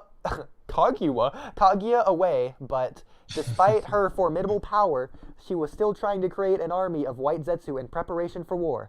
That's always bothered me, and I've been tracing her roots. Okay, so this is what you've already said, but like I'm just reiterating it, just for the sake of the stream. And I learned that the white Zetsu soldiers existed long before Shinobi ever did.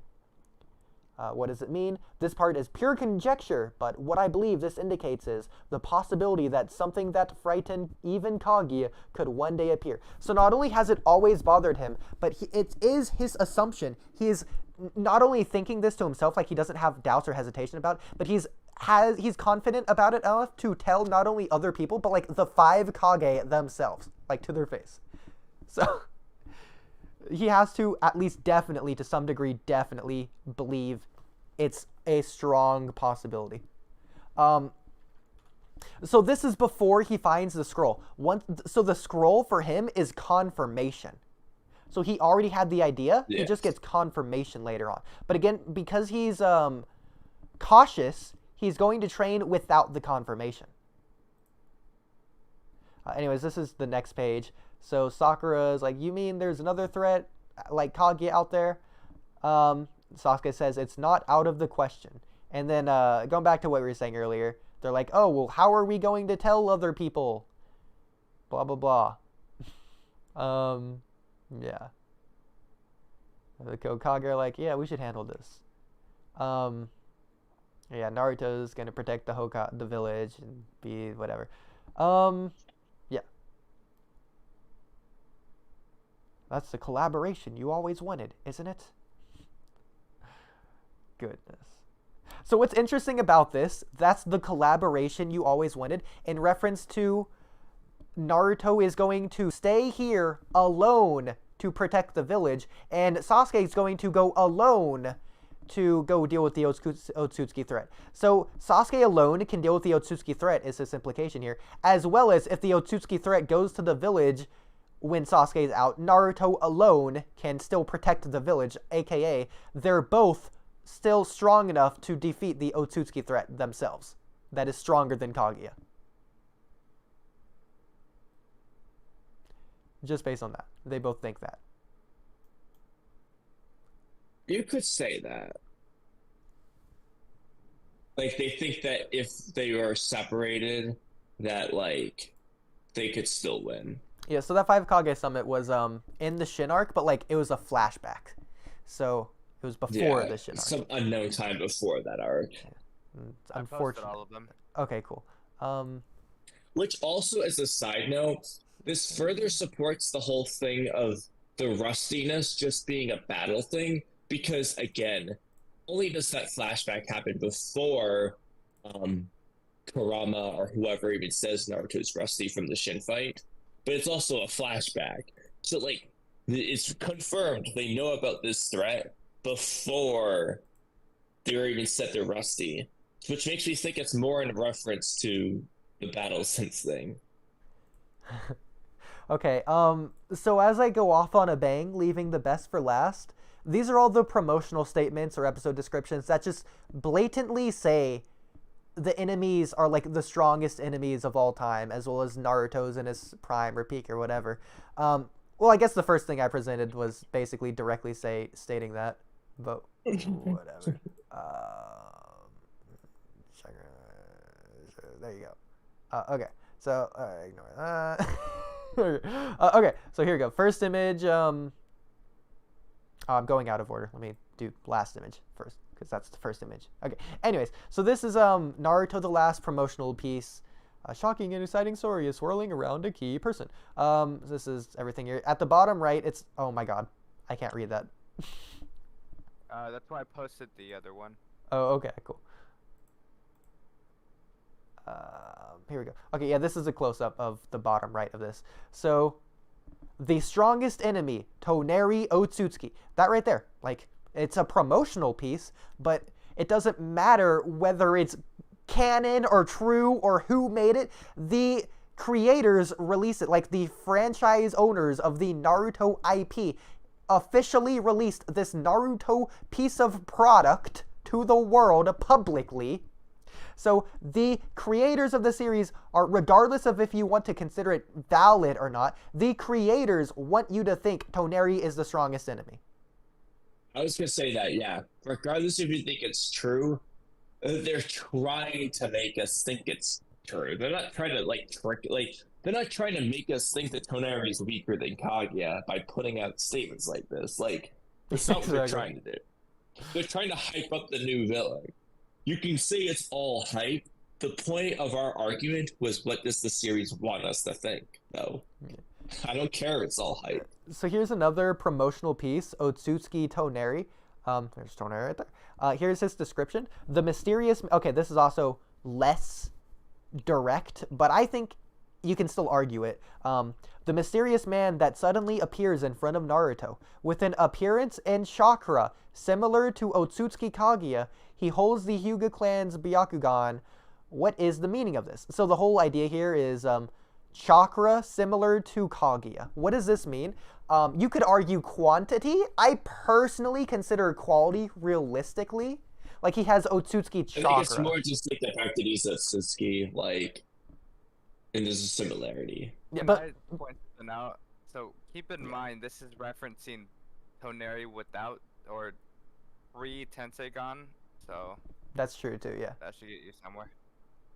Yeah, this actually blinds. Wait, actually, it says he holds the Hyuga clan's Byakugan, but he was blind. They might be referencing like all the Byakugan he had stored. Yeah. Maybe, but like, we don't even know that when Toneri approaches Naruto. No, that's why they might be like teasing that this is his plot or the plan. Maybe, I guess, yeah. I don't know, it's interesting anyway. So at the very least, I'm sure you could understand how a debater could use this to say Toneri had as much chakra as Kaguya. Like, it would be a quantity thing. I could see how you would say it. Yeah. I just don't think that's what they actually meant. Yeah, yeah. Even if it isn't a quantity thing, you don't have to have more chakra than someone to be stronger than them. I mean, So even really like Kaguya's chakra, you would probably say Kaguya is strong, Kaguya's chakra is strong. So if Toneri has similar chakra, even if his chakra quality is similar, that's not necessarily saying he's Otsutsuki. That's just saying he's strong.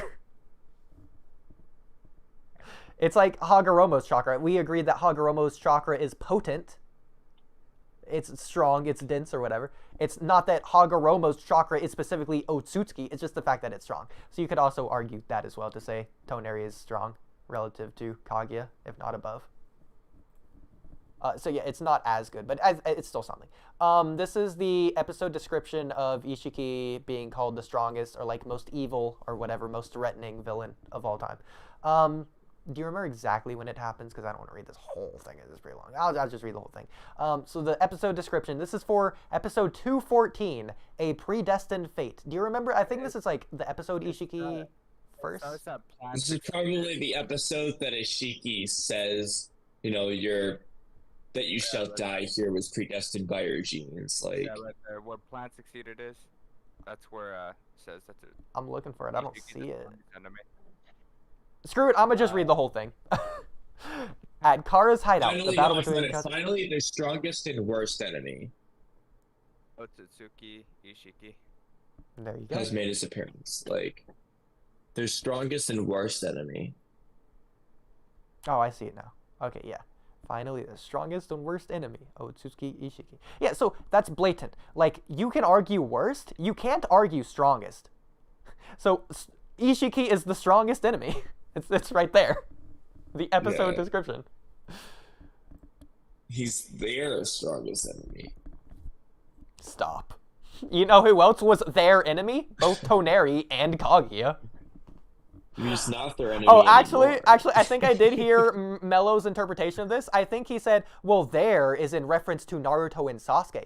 But Kaguya was the enemy of Team 7. What? That wouldn't even matter. That's what Oh my Mello God, this said. is I think brilliant. that's what he said. So That's- because that's Sakura and stupid, I'm Kakashi sorry. were there. I think a better argument would have been the current enemy, but I don't want to put words in his mouth. He it's the might same not thing have. that people I think say it's about something. Toneri. There's another promo thing for Toneri, but the strongest enemy, where it's just like you can just interpret it as currently known enemy. You can say that, but yeah. Okay, so here is Boruto Volume 13. So Isshiki finally reveals his true form and takes the fight to Konoha Village. His goal is to implant the karma on Kawaki once again, but he'll have to find him first. Can Naruto, Sasuke, and Boruto protect Kawaki from this unstoppable monster with godlike powers? I was looking for a similar volumes thing for Momoshiki's, but I don't know where to find it. I have that one. I can grab it for you. Okay, yeah, there was one that it said something. I didn't remember what it said, but I figured it was important. Yeah, Kaguya is strong or whatever, but is Kaguya stoppable? I mean, they stopped her. There's nothing too impressive. It just says Naruto and Sasuke have to team up to defeat him. Okay. Okay, that's what it was. The only other thing that I haven't shown would be here's the Momoshiki thing. But actually, though, that is important though, because based off the Sasuke novel thing, if we assume Sasuke believes he can take on Kaguya on his own because he has to team up with Naruto to defeat Momoshiki, that would be an implication that they think Momoshiki is stronger.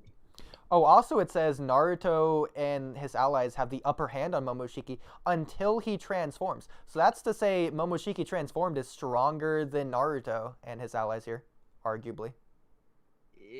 Yeah, they have to team up is the point. Yeah.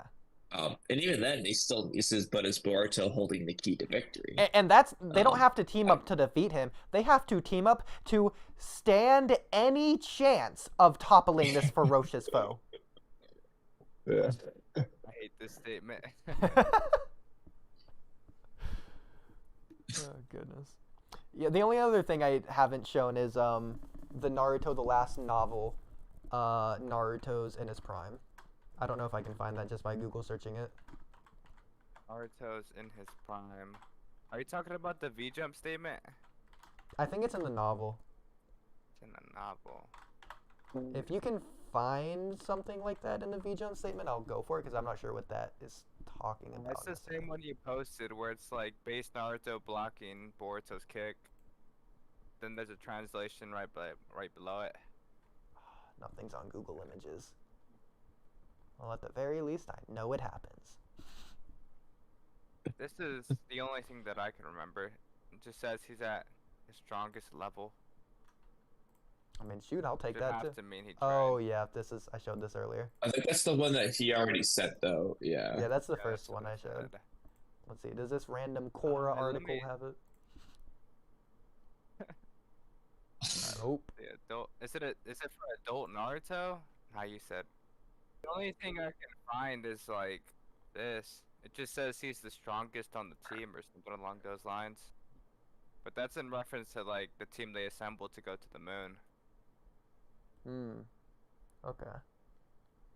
Well, can't prove it, but I know it happens. That's good enough for me. I mean, you've got as much evidence as you need right now. Oh yeah, absolutely. So, by the way, Swifty, I don't know if has anyone counted how many pieces of evidence there are here, just in total? 1, 2, 3, 4, 5, 6, 8, 9, around 9. Unless you guys posted some stuff I don't know about. There's definitely more. In fact, I haven't even posted everything yet. What? Oh, Here, let I me have get a a. question, but it might be a little bit off topic. It's about Kaguya's ashbone. Yeah. So, do you think a person needs to touch it in order to be disintegrated, or needs to pierce the person? Dude, I said the same thing earlier. Oh my I god. literally posed that exact same question earlier. Like, every time we've seen it be used, it pierces its opponent or its target. I mean, if that's the case, then it would all be reliant on it piercing its opponent or its target. I mean, so if it can't pierce its target, it wouldn't go anywhere. Since it has to like enter you to Duraneg you, start disintegrating. So that Yeah, against Isshiki wouldn't matter. Even if it did hit him, it would have to get through his body. Yeah.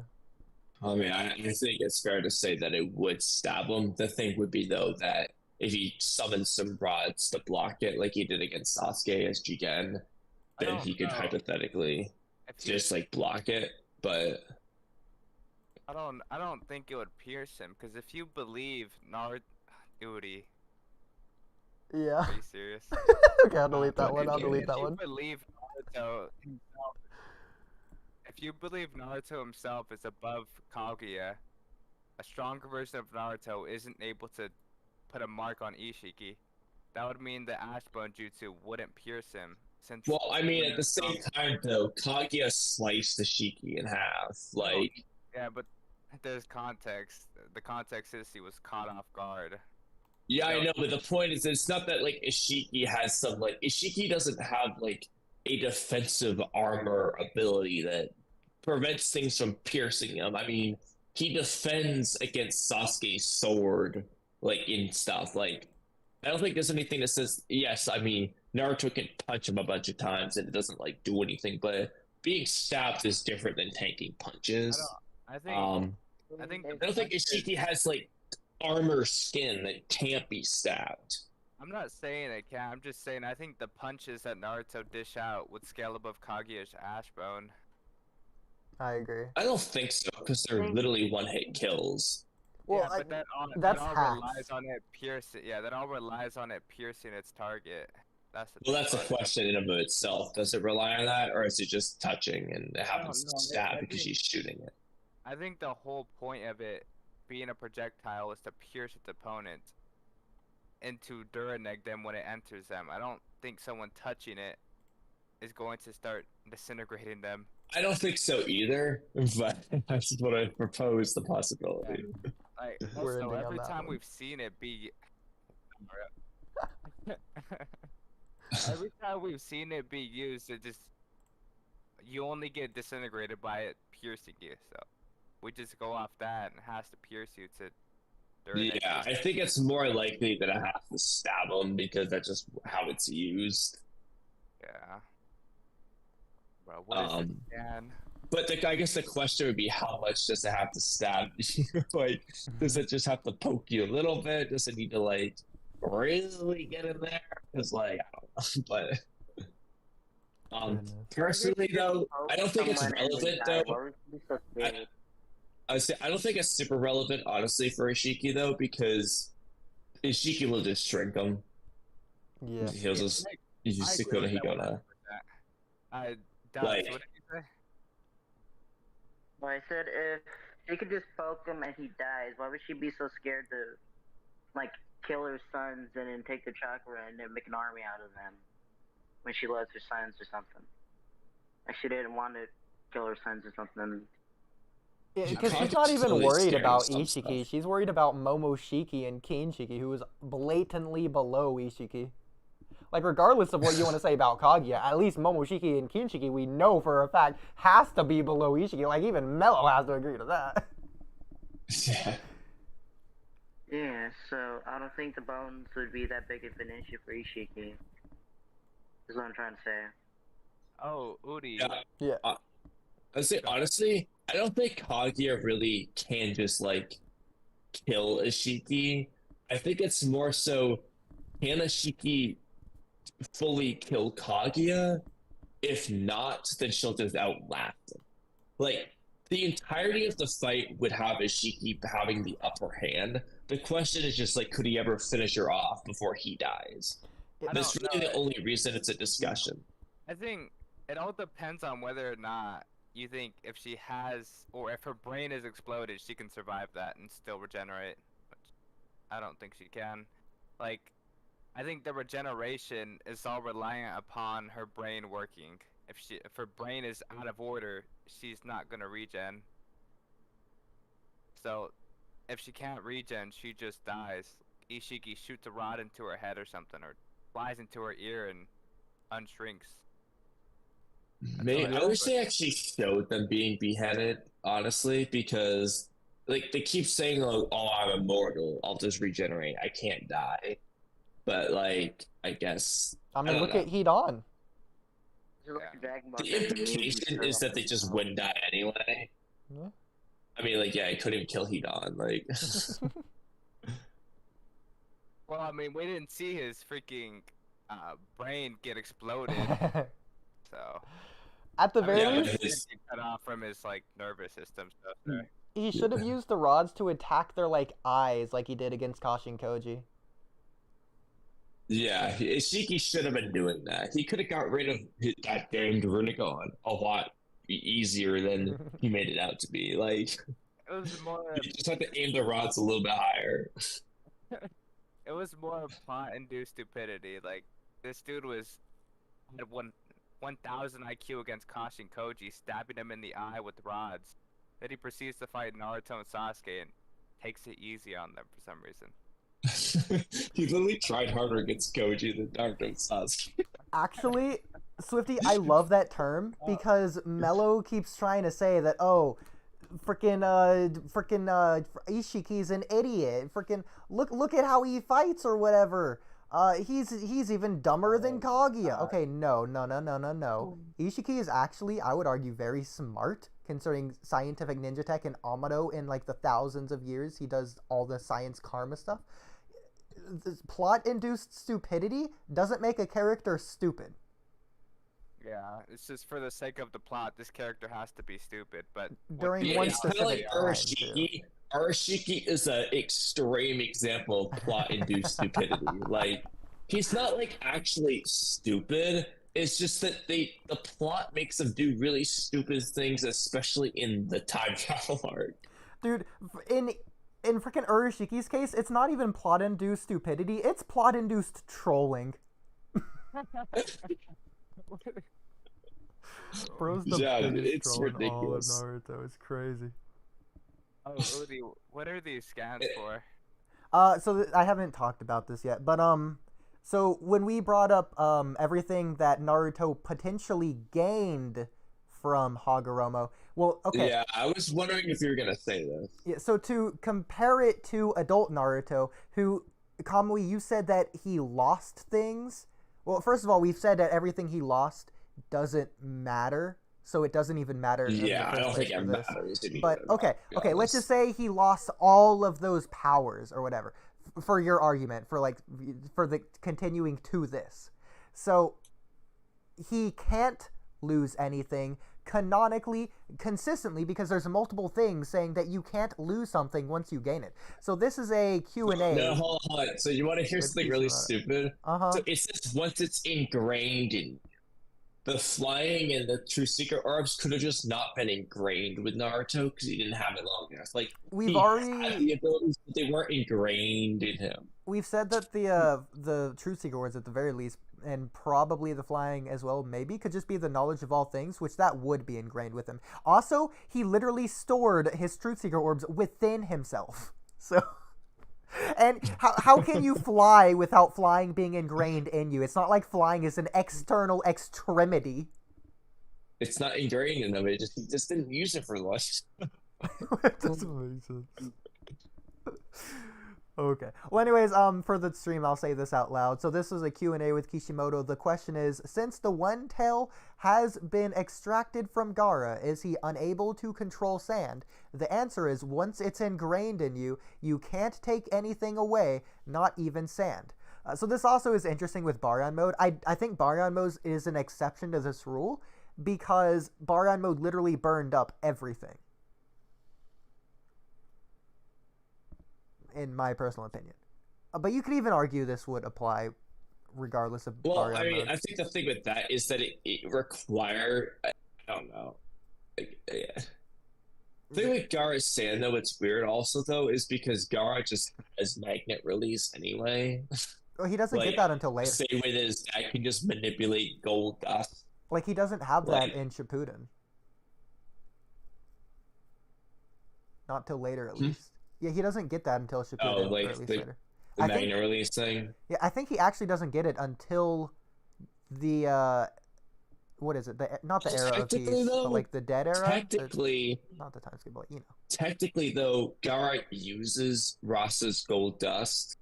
Like, he manipulates it in the sand in order to defeat the second Mizukage. So, I mean, Shukaku doesn't manipulate gold dust, but Gaara manipulated gold dust. So I Proof? don't know. You might have already had it. Proof? Because Shukaku does have magnet release. Oh, I guess he had magnet release. I was gonna say he doesn't manipulate gold dust though. Like, but I guess he could technically if he wanted to. I guess. So there you go. All right. Next scan. This one's more blatant. So I actually, But I have even then, two though, different. Gaara never had the gold dust ingrained in them. The magnet release would have been ingrained in them, so he would still have magnet Okay, release. okay. So next scan for this is from the Sakura, or no, it's actually from the Shikamaru Hiden novel. This is page 66 of the officially released English version of the Shikamaru Hiden novel. I have the officially released version, the like localized translation, and then I have a fan translation as well. So two different translations. So again, this is from the Shikamaru Hiden novel. So it states, Nine-Tails still resides within Naruto along with the vestiges of the other eight-tailed beasts. Naruto's body was, in a manner of speaking, the Jinchuriki for the Ten-Tails. And in keeping the tailed beast within his body, Naruto also housed a part of abilities of the Sage of Six Path. Thoughts? Oh, well, hold on. I got Wow. distracted by something. Let me just read that. So just like the Gaara thing with the sand, you have vestiges of powers. Once you have it, you Oh can't yeah, lose it. I remember this. Yeah, I was wondering. Yeah, I was wondering what novel that was from. I mean, I said Shikamaru Hiden like 4 times. Okay, Shikamaru Hiden novel. Okay, so this is like two things here. It's first of all saying vestiges of power. Once you have something, you can't lose it, just like the scan above. But aside from that, it's also directly stating Naruto also housed a part of abilities of the Sage Six Paths. Yeah, which I think is in reference to like, the Senjutsu related things, just having all the tail be. I think the ability of the Sage of Six Paths it's in reference to is like Ten Tails related in this case, to be honest. But Well, he didn't get Yeah. anything Ten Tails related from Hagaromo. I know, but it's like, I don't think it says that it's. They don't reference gifts from it. They just reference that he has abilities. It's referencing his tail beast, which is an ability of the Sage of Six. The Sage of Six Paths just happened to be a Ten Tails Jinchuriki. It's kind of attributed to his abilities, because he's the OG Ten Tails Jinchuriki. Okay. So is it like, look, Obito had become a human pillar for the Ten Tails and gained chakra rivaling that of the Sage of Six Paths. So in this case, it's not referencing like, the Rinnegan and stuff. It's referencing the Ten Tails aspects of Hagaromo's powers. Well, no, because it doesn't That say Naruto that still has. Obito gained something from the Sage of Six Paths or retained it or whatever. It says that Obito gained chakra rivaling that of the Sage of Six. So there's a clear distinction here. Anyways, this whole scan says the Nine-Tails was still living inside Naruto. This is Naruto, who's taken the Biju into him as well, had some of the Sage's power even now. The Sage's power that they're referring to is the Ten Tails stuff. I mean, that's all I'm saying. They're not referring to like him having like almighty push. Like, you know what I mean? Like, they're referring to the Ten Tails related things. And that specific thing for Naruto. Because that's what Naruto had. Like, that was Okay, Naruto's you thing. say that, but then the vestiges of power. Once it's ingrained in you. Hagaromo's power was ingrained in him. That's fine, but like specifically that the Ten Tails related Hagaromo power. That's what I'm saying. It doesn't have to be a lot of Hagaromo's power. I don't care. I don't Because- care. Like I don't. You're just saying in general. I'm just specifying which power. That's all I'm doing. It can even be enough to not make a single Truth Seeker orb. But Teen Naruto can't do that either. So that's fine. I'm just gonna read this whole scan just for the stream really quickly. So it's the same scan but like a fan translation of the scan, so it says like something different. So the Nine Tails was still alive inside Naruto. There were also remnants of the other 8 Biju inside him as well. In that way, you could say he was a human pillar for the power of the Ten Tails. In the last war, Obito had become a human pillar for the Ten Tails and gained Chakra rival ring, that of the Sage of the Six Paths. Naruto, who'd taken the Biju into him as well, had some of the Sage's power even now. His bad feelings were different from a normal human, and Sakura knew it. Okay, that last sentence doesn't matter, but yeah, there you go. 2 more things here before we can finally wrap it up. What about this? What do you think of this? So this is obviously for the animation thing, just to keep the form consistent, but like this also confirms certain form things about him. Okay. You have to describe what you're looking at. So it's like Sage of Six Paths Naruto basically. Like he has Okay, the like plus adult or teen? Adult. So he has like the plus in his eyes. He has like the KCM thing, and like based on like the markings, he has some of the I forget what these are called. Like the things that the Sage of Six Paths has. He's like 6 of them on his back. The Makutama ones? Yeah, Like the Makutama things, probably. the swirly things? The swirly things, yeah. The thing that looks like a 9. Okay, yeah, nothing. Yeah, so he has those on his jacket here. Yeah, it's like on a different. It's like around his collar bone area, right? Instead of his back. Yeah. But he has that. Which and he is has interesting plus that they did that. So this confirms he has this form. But also in the anime, we see when Isshiki invades the village, he does the eye thing first and then powers up into KCM in the anime. Yeah. Like he has 6 paths taken. Yeah. Definitively. That's why he doesn't have the toad marking. I mean, you can tell me the different forms better than I can. I mean, I can probably name them. I don't probably can't list you the differences per se. But so the final honestly, thing. I mean, yeah, are you able to look at the final scan that I have in regard to this whole topic?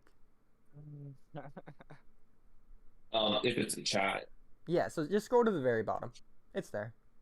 Hold on. Give me a minute. Uh-huh. I will wait as many minutes as it takes for this one. Yeah, I think we've waited plenty of minutes. This is worth it. It is worth all Oh, of the the Sakura minutes. punching Goku one? Uh-huh. That's a really good scan. What about it? Sakura is pretty strong, and then Naruto's stronger, and then this is part 1. So, I mean, hey, if part 1 Sakura is this strong, God knows how strong adult Naruto is.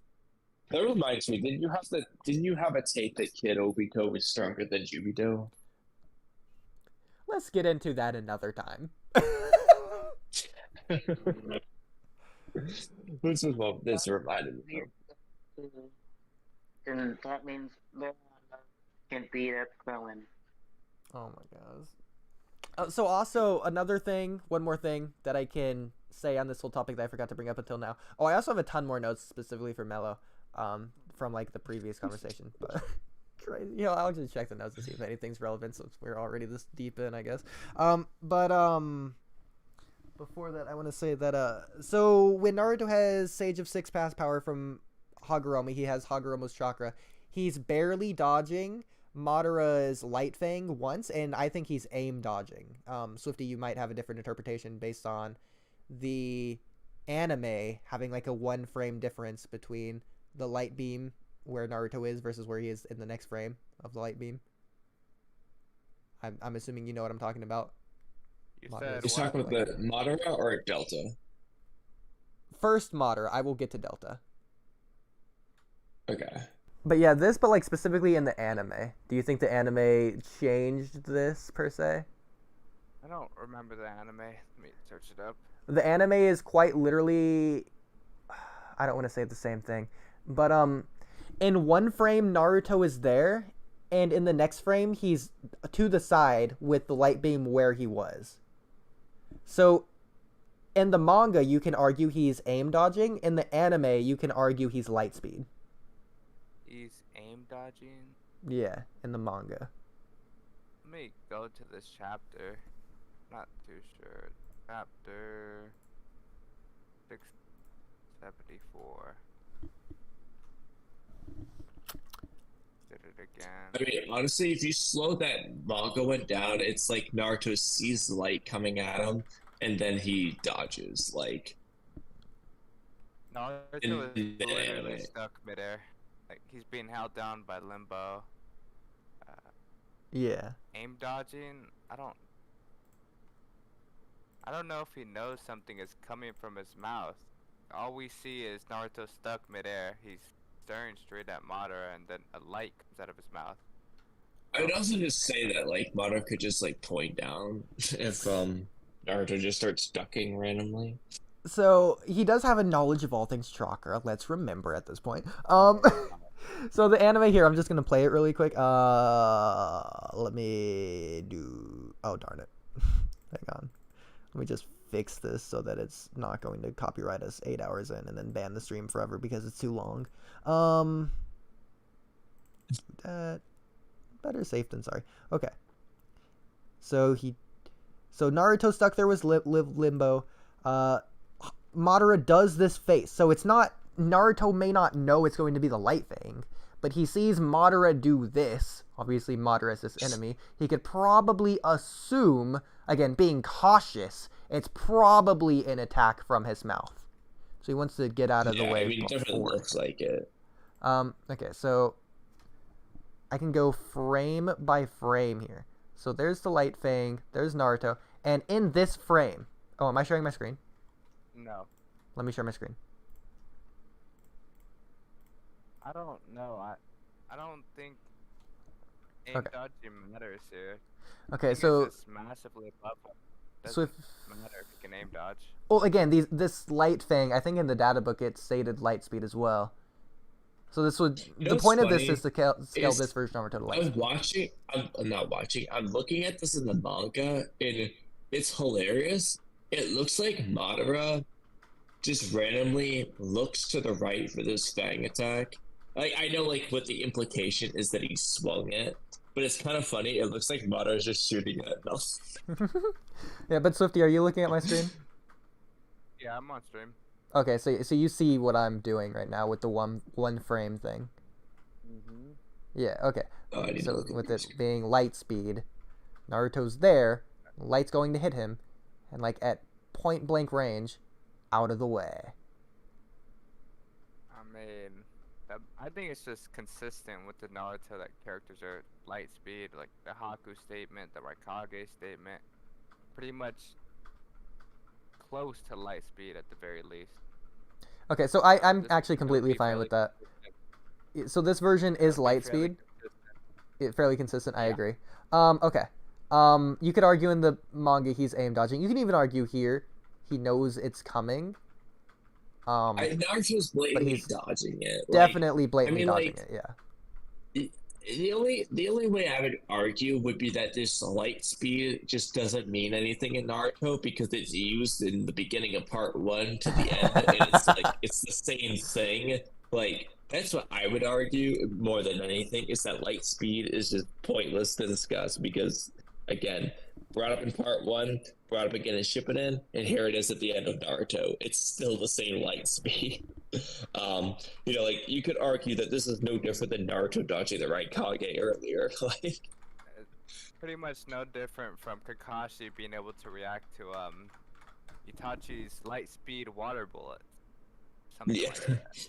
it's just like they just use light speed too much. That's what this boils down. Yeah. Let me find a good scan of okay, this one's Dude, good. Naruto dodges the shit out of Delta's eye beams like it's nothing. Okay, like, so, point yeah, blank range. Like, So at the very least, you can't say Naruto's slower or anything. He's at least equal speed. And again, this is adult Naruto without Hagaromo's power. Seemingly. So again, this is I'll just quickly play this for stream and put on that one. Okay. I don't think there's a way to make this smaller, but whatever. So yeah, so Delta's I-beam, and she shoots it, and then Naruto's there, and Naruto's like right in its face. Like Naruto's right there, and he jumps out of the way. So it's not even a thing of like he dodges. He physically moves his body. In terms of geometry, this is a translation rather than a rotation. Yeah. It's a horizontal translation. It's ridiculous. Yeah, but it's not just this once, whereas it is in the Madara fight, which I would argue it could be inconsistent because it's only one. And hey, you're the stat major, you know the thing with numbers. Delta probably does this like 10 different times against Naruto. Yeah, Delta doesn't play. Naruto dodges him, and Delta's like 1 foot away from him. Exactly. Like I think Naruto even counters the light beam with a Rasengan of all things, and it works. Yeah, he literally does. Yeah. So stupid. Like those light beams, like Naruto had no problem dodging those beams. So this is actually the very first thing I brought up to Mello was what do you think about this? He never got back to me on that. He said he would think about it. He didn't have a thought on it yet because he needs to think on it. I'll ask him about that. Which part? The light beam, like the light fame versus the light beam. Like, do you think that says anything? I mean, I won't say this much. Debate? Kawaki did jump in front of Delta's I-beam too. Yeah. Okay, so my very last note on this. So Hagaromo's chakra, quote unquote, lost, even though I already disproved the whole losing thing. In my opinion, it showed 2 things about you can't lose stuff. So he still has power. Also, that explains why he can fly. You could say that he lost most of it, but retained some of it. Like, you never fully lose it, but like, I mean, I guess in Gaara's case, it doesn't seem like he lost anything. He did lose Shukaku himself, though. But you can always just say, like, okay, Naruto retained some of it, but maybe he lost most of it. But because of that statement, I guess you can't say he lost all of it, which he didn't anyway. Yeah, like flying, really like we agree that he retained flying. I agree. Yeah. Okay. Cool. Okay. So the thing with Mello saying the thing with the training or whatever, I accidentally left a rip. I'll let you back if you're raising your hand or whatever. How do I even do that? Oh God, am I in the? Okay, no, I'm not. Here. You can speak. You can speak. Screw it. Even Sour Limb can speak if he wants. You can all speak. Screw it. I don't care. Whatever. And we're ending up. You got 3 minutes to insert. Last thing on this is Mello's like trying to discredit adult Naruto by saying, "Oh, he trained by like throwing 1 punch and 1 kick. Oh, okay, so that makes him exponentially stronger because he considers Hagaromo's power exponentially stronger." First of all, he still has Hagaromo's power. Second of all, Hagaromo's power never made him exponentially stronger. Third of all, don't discredit ghost boxing. It's very legitimate. Fourth of all, how do you expect him to train? And he was actually doing very good in his training. Fifth of all, we do see punches and kicks do make people exponentially stronger in Naruto. Sixth of all, freaking, it's not just that. Naruto gained both halves of the Nine Tails as an adult, at a point that I don't think Mello has even considered. So it's not that Naruto training is making up for Hagaromo's chakra, the 50% of Hagaromo's chakra, this weakened version of Hagaromo that was never that strong to begin with. What it is Naruto gained the Nine Tails other half on top of training. That's a really good Mind point. you, this Nine Tails, that half of the Nine Tails was still stronger than all the other tails. Exactly! And he still has vestiges from the others. Like we see, he kind of became like a double Jinchuriki is one way to look at it. Regardless if you want to think if Naruto can fly, he still definitely has the Lava Sour Rasen Shuriken, which tells me he has all the other Rasen Shurikens and Boyo release and every other. Yeah, he just doesn't use them for some stupid reason. Hey! He did use the Lava Sour Rasen Shuriken. He did use that. He should have used everything against Jigen. But that comes down to plot-induced stupidity. Well, no, it actually comes down to Naruto not wanting to waste chakra because Jigen could just shrink it or absorb it. He can't shrink boil release. I think he could. I think he could. No, he can. He can shrink the But steam like I said, I can around understand him him. not using a magnet style Rasengan, but boil release, fuck it, dude. Just try it. Well, actually, isn't a Like, Rasengan pure chakra? So isn't boil release pure chakra as well? yeah, but that's like saying, yeah, but that's like Jigen could have just shrunk Casey up then. Okay. Yeah, you could have just shrunk Baryon mode. Shrinks Yeah. Kurama. He shrinks Kurama. No, Kurama's not actually a living being, he's just pure chakra. He's no different than a Rasengan. Oh god. Okay, well, I think we're Yeah, done here. Isshiki also had a Byakugan, which means he could see inside Naruto's body with it, so that he could then see Kurama to shrink him. Good point. Oh, by the way, this is last argument. Mello said that, I forget if he said, someone in the past few days said that it was on someone's on Mello's side. They said that, Isshiki also has the Gentle Fist. The Gentle Fist isn't a Byakugan Keke Genkai. It is a Hyuga fighting technique. Anyone can learn Gentle Fist. It's a technique that utilizes the Byakugan, or essentially the Byakugan is what makes the technique, like, allows you to use the technique effectively. They don't need the Byakugan to use it. Boruto literally knows how to do it. Exactly. It's so stupid. Before he got the Karma Seal. God.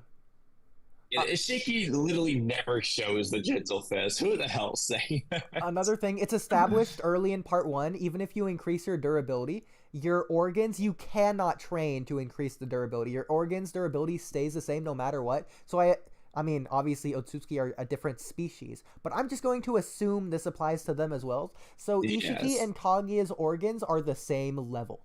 They have the same durability. So if either of them Gentle Fist would work on go them. for that. Yeah, exactly. Just Yeah, if Neji just went up against them, he beats Isshiki. if any of them fall into Jiraiya's toad mouth, they will be poisoned. Dude, Jiraiya can just send him to another. I guess they can escape, but never mind. He can send him to another dimension with his weird ability. But they just teleport anyway. Okay. 502. We capped it at 5. Everyone all at once do the outro. Thanks for watching. I just want to point out that we did 10.5 hours. Oh my god, did we? And yes, Trippy never came back. Yeah, is Trippy even awake? I don't know. So wait, Trippy how many was, hours in did Trippy leave? Trippy was here like 3 hours, right? Twice the content without Trippy as with Trippy. Because we technically started 30 minutes late, but he left 30 minutes late. So I think, yeah, it was just 3 hours. And when did Mello leave? Probably around 5 hours. Well, it was after the first stream. It was like, what, an hour into the second stream? I think around 4 or 5 hours ago. Okay, yeah. Which means we did actually longer double, than that. I think he's been gone at least 6. I think so, because we've been streaming for 7.5. So if he left at like an hour and a half in, that's 6 hours. So we spent like longer without him, without our guest than with our. The majority our of guest the was time. here for several hours. Well, the majority of the time without our actual like person, not just guest, but like one of the people mainly. Too. Yeah, literally. Yeah, Trippy left even before that. If there's one thing that I've learned today is that there is never enough that can be said about Naruto somehow. You know what's bad? We only talked about this one topic. Oodie, we cannot get into this now, but we still haven't talked about Attack on Titan. At this point, I don't care who does the intro. Just someone do the outro. I said intro. Do the intro instead. Someone do the intro at the same time. Someone else do the outro. Okay. If you like, Alright, welcome to the Walky Talky podcast. My name is Kamui, Sour Lemon's here, Dux is here, Oodie is here. We had Mello earlier. Keep talking, Dux. We also had Trippy earlier. You know, I had Keep talking, Dux. Dux, where's the outro? Dux, outro. like the video, Oodie probably did some Ninja Warrior related things. Oh yeah, absolutely. Yeah, so today we're going to be talking about Yeah, thanks for following, um, everyone. Go to bed. some Yeah, we need to Naruto go to versus bed. Boruto scaling stuff. Bye. Most of it will be spent on Over narrative and implications out. for like 6 hours before we even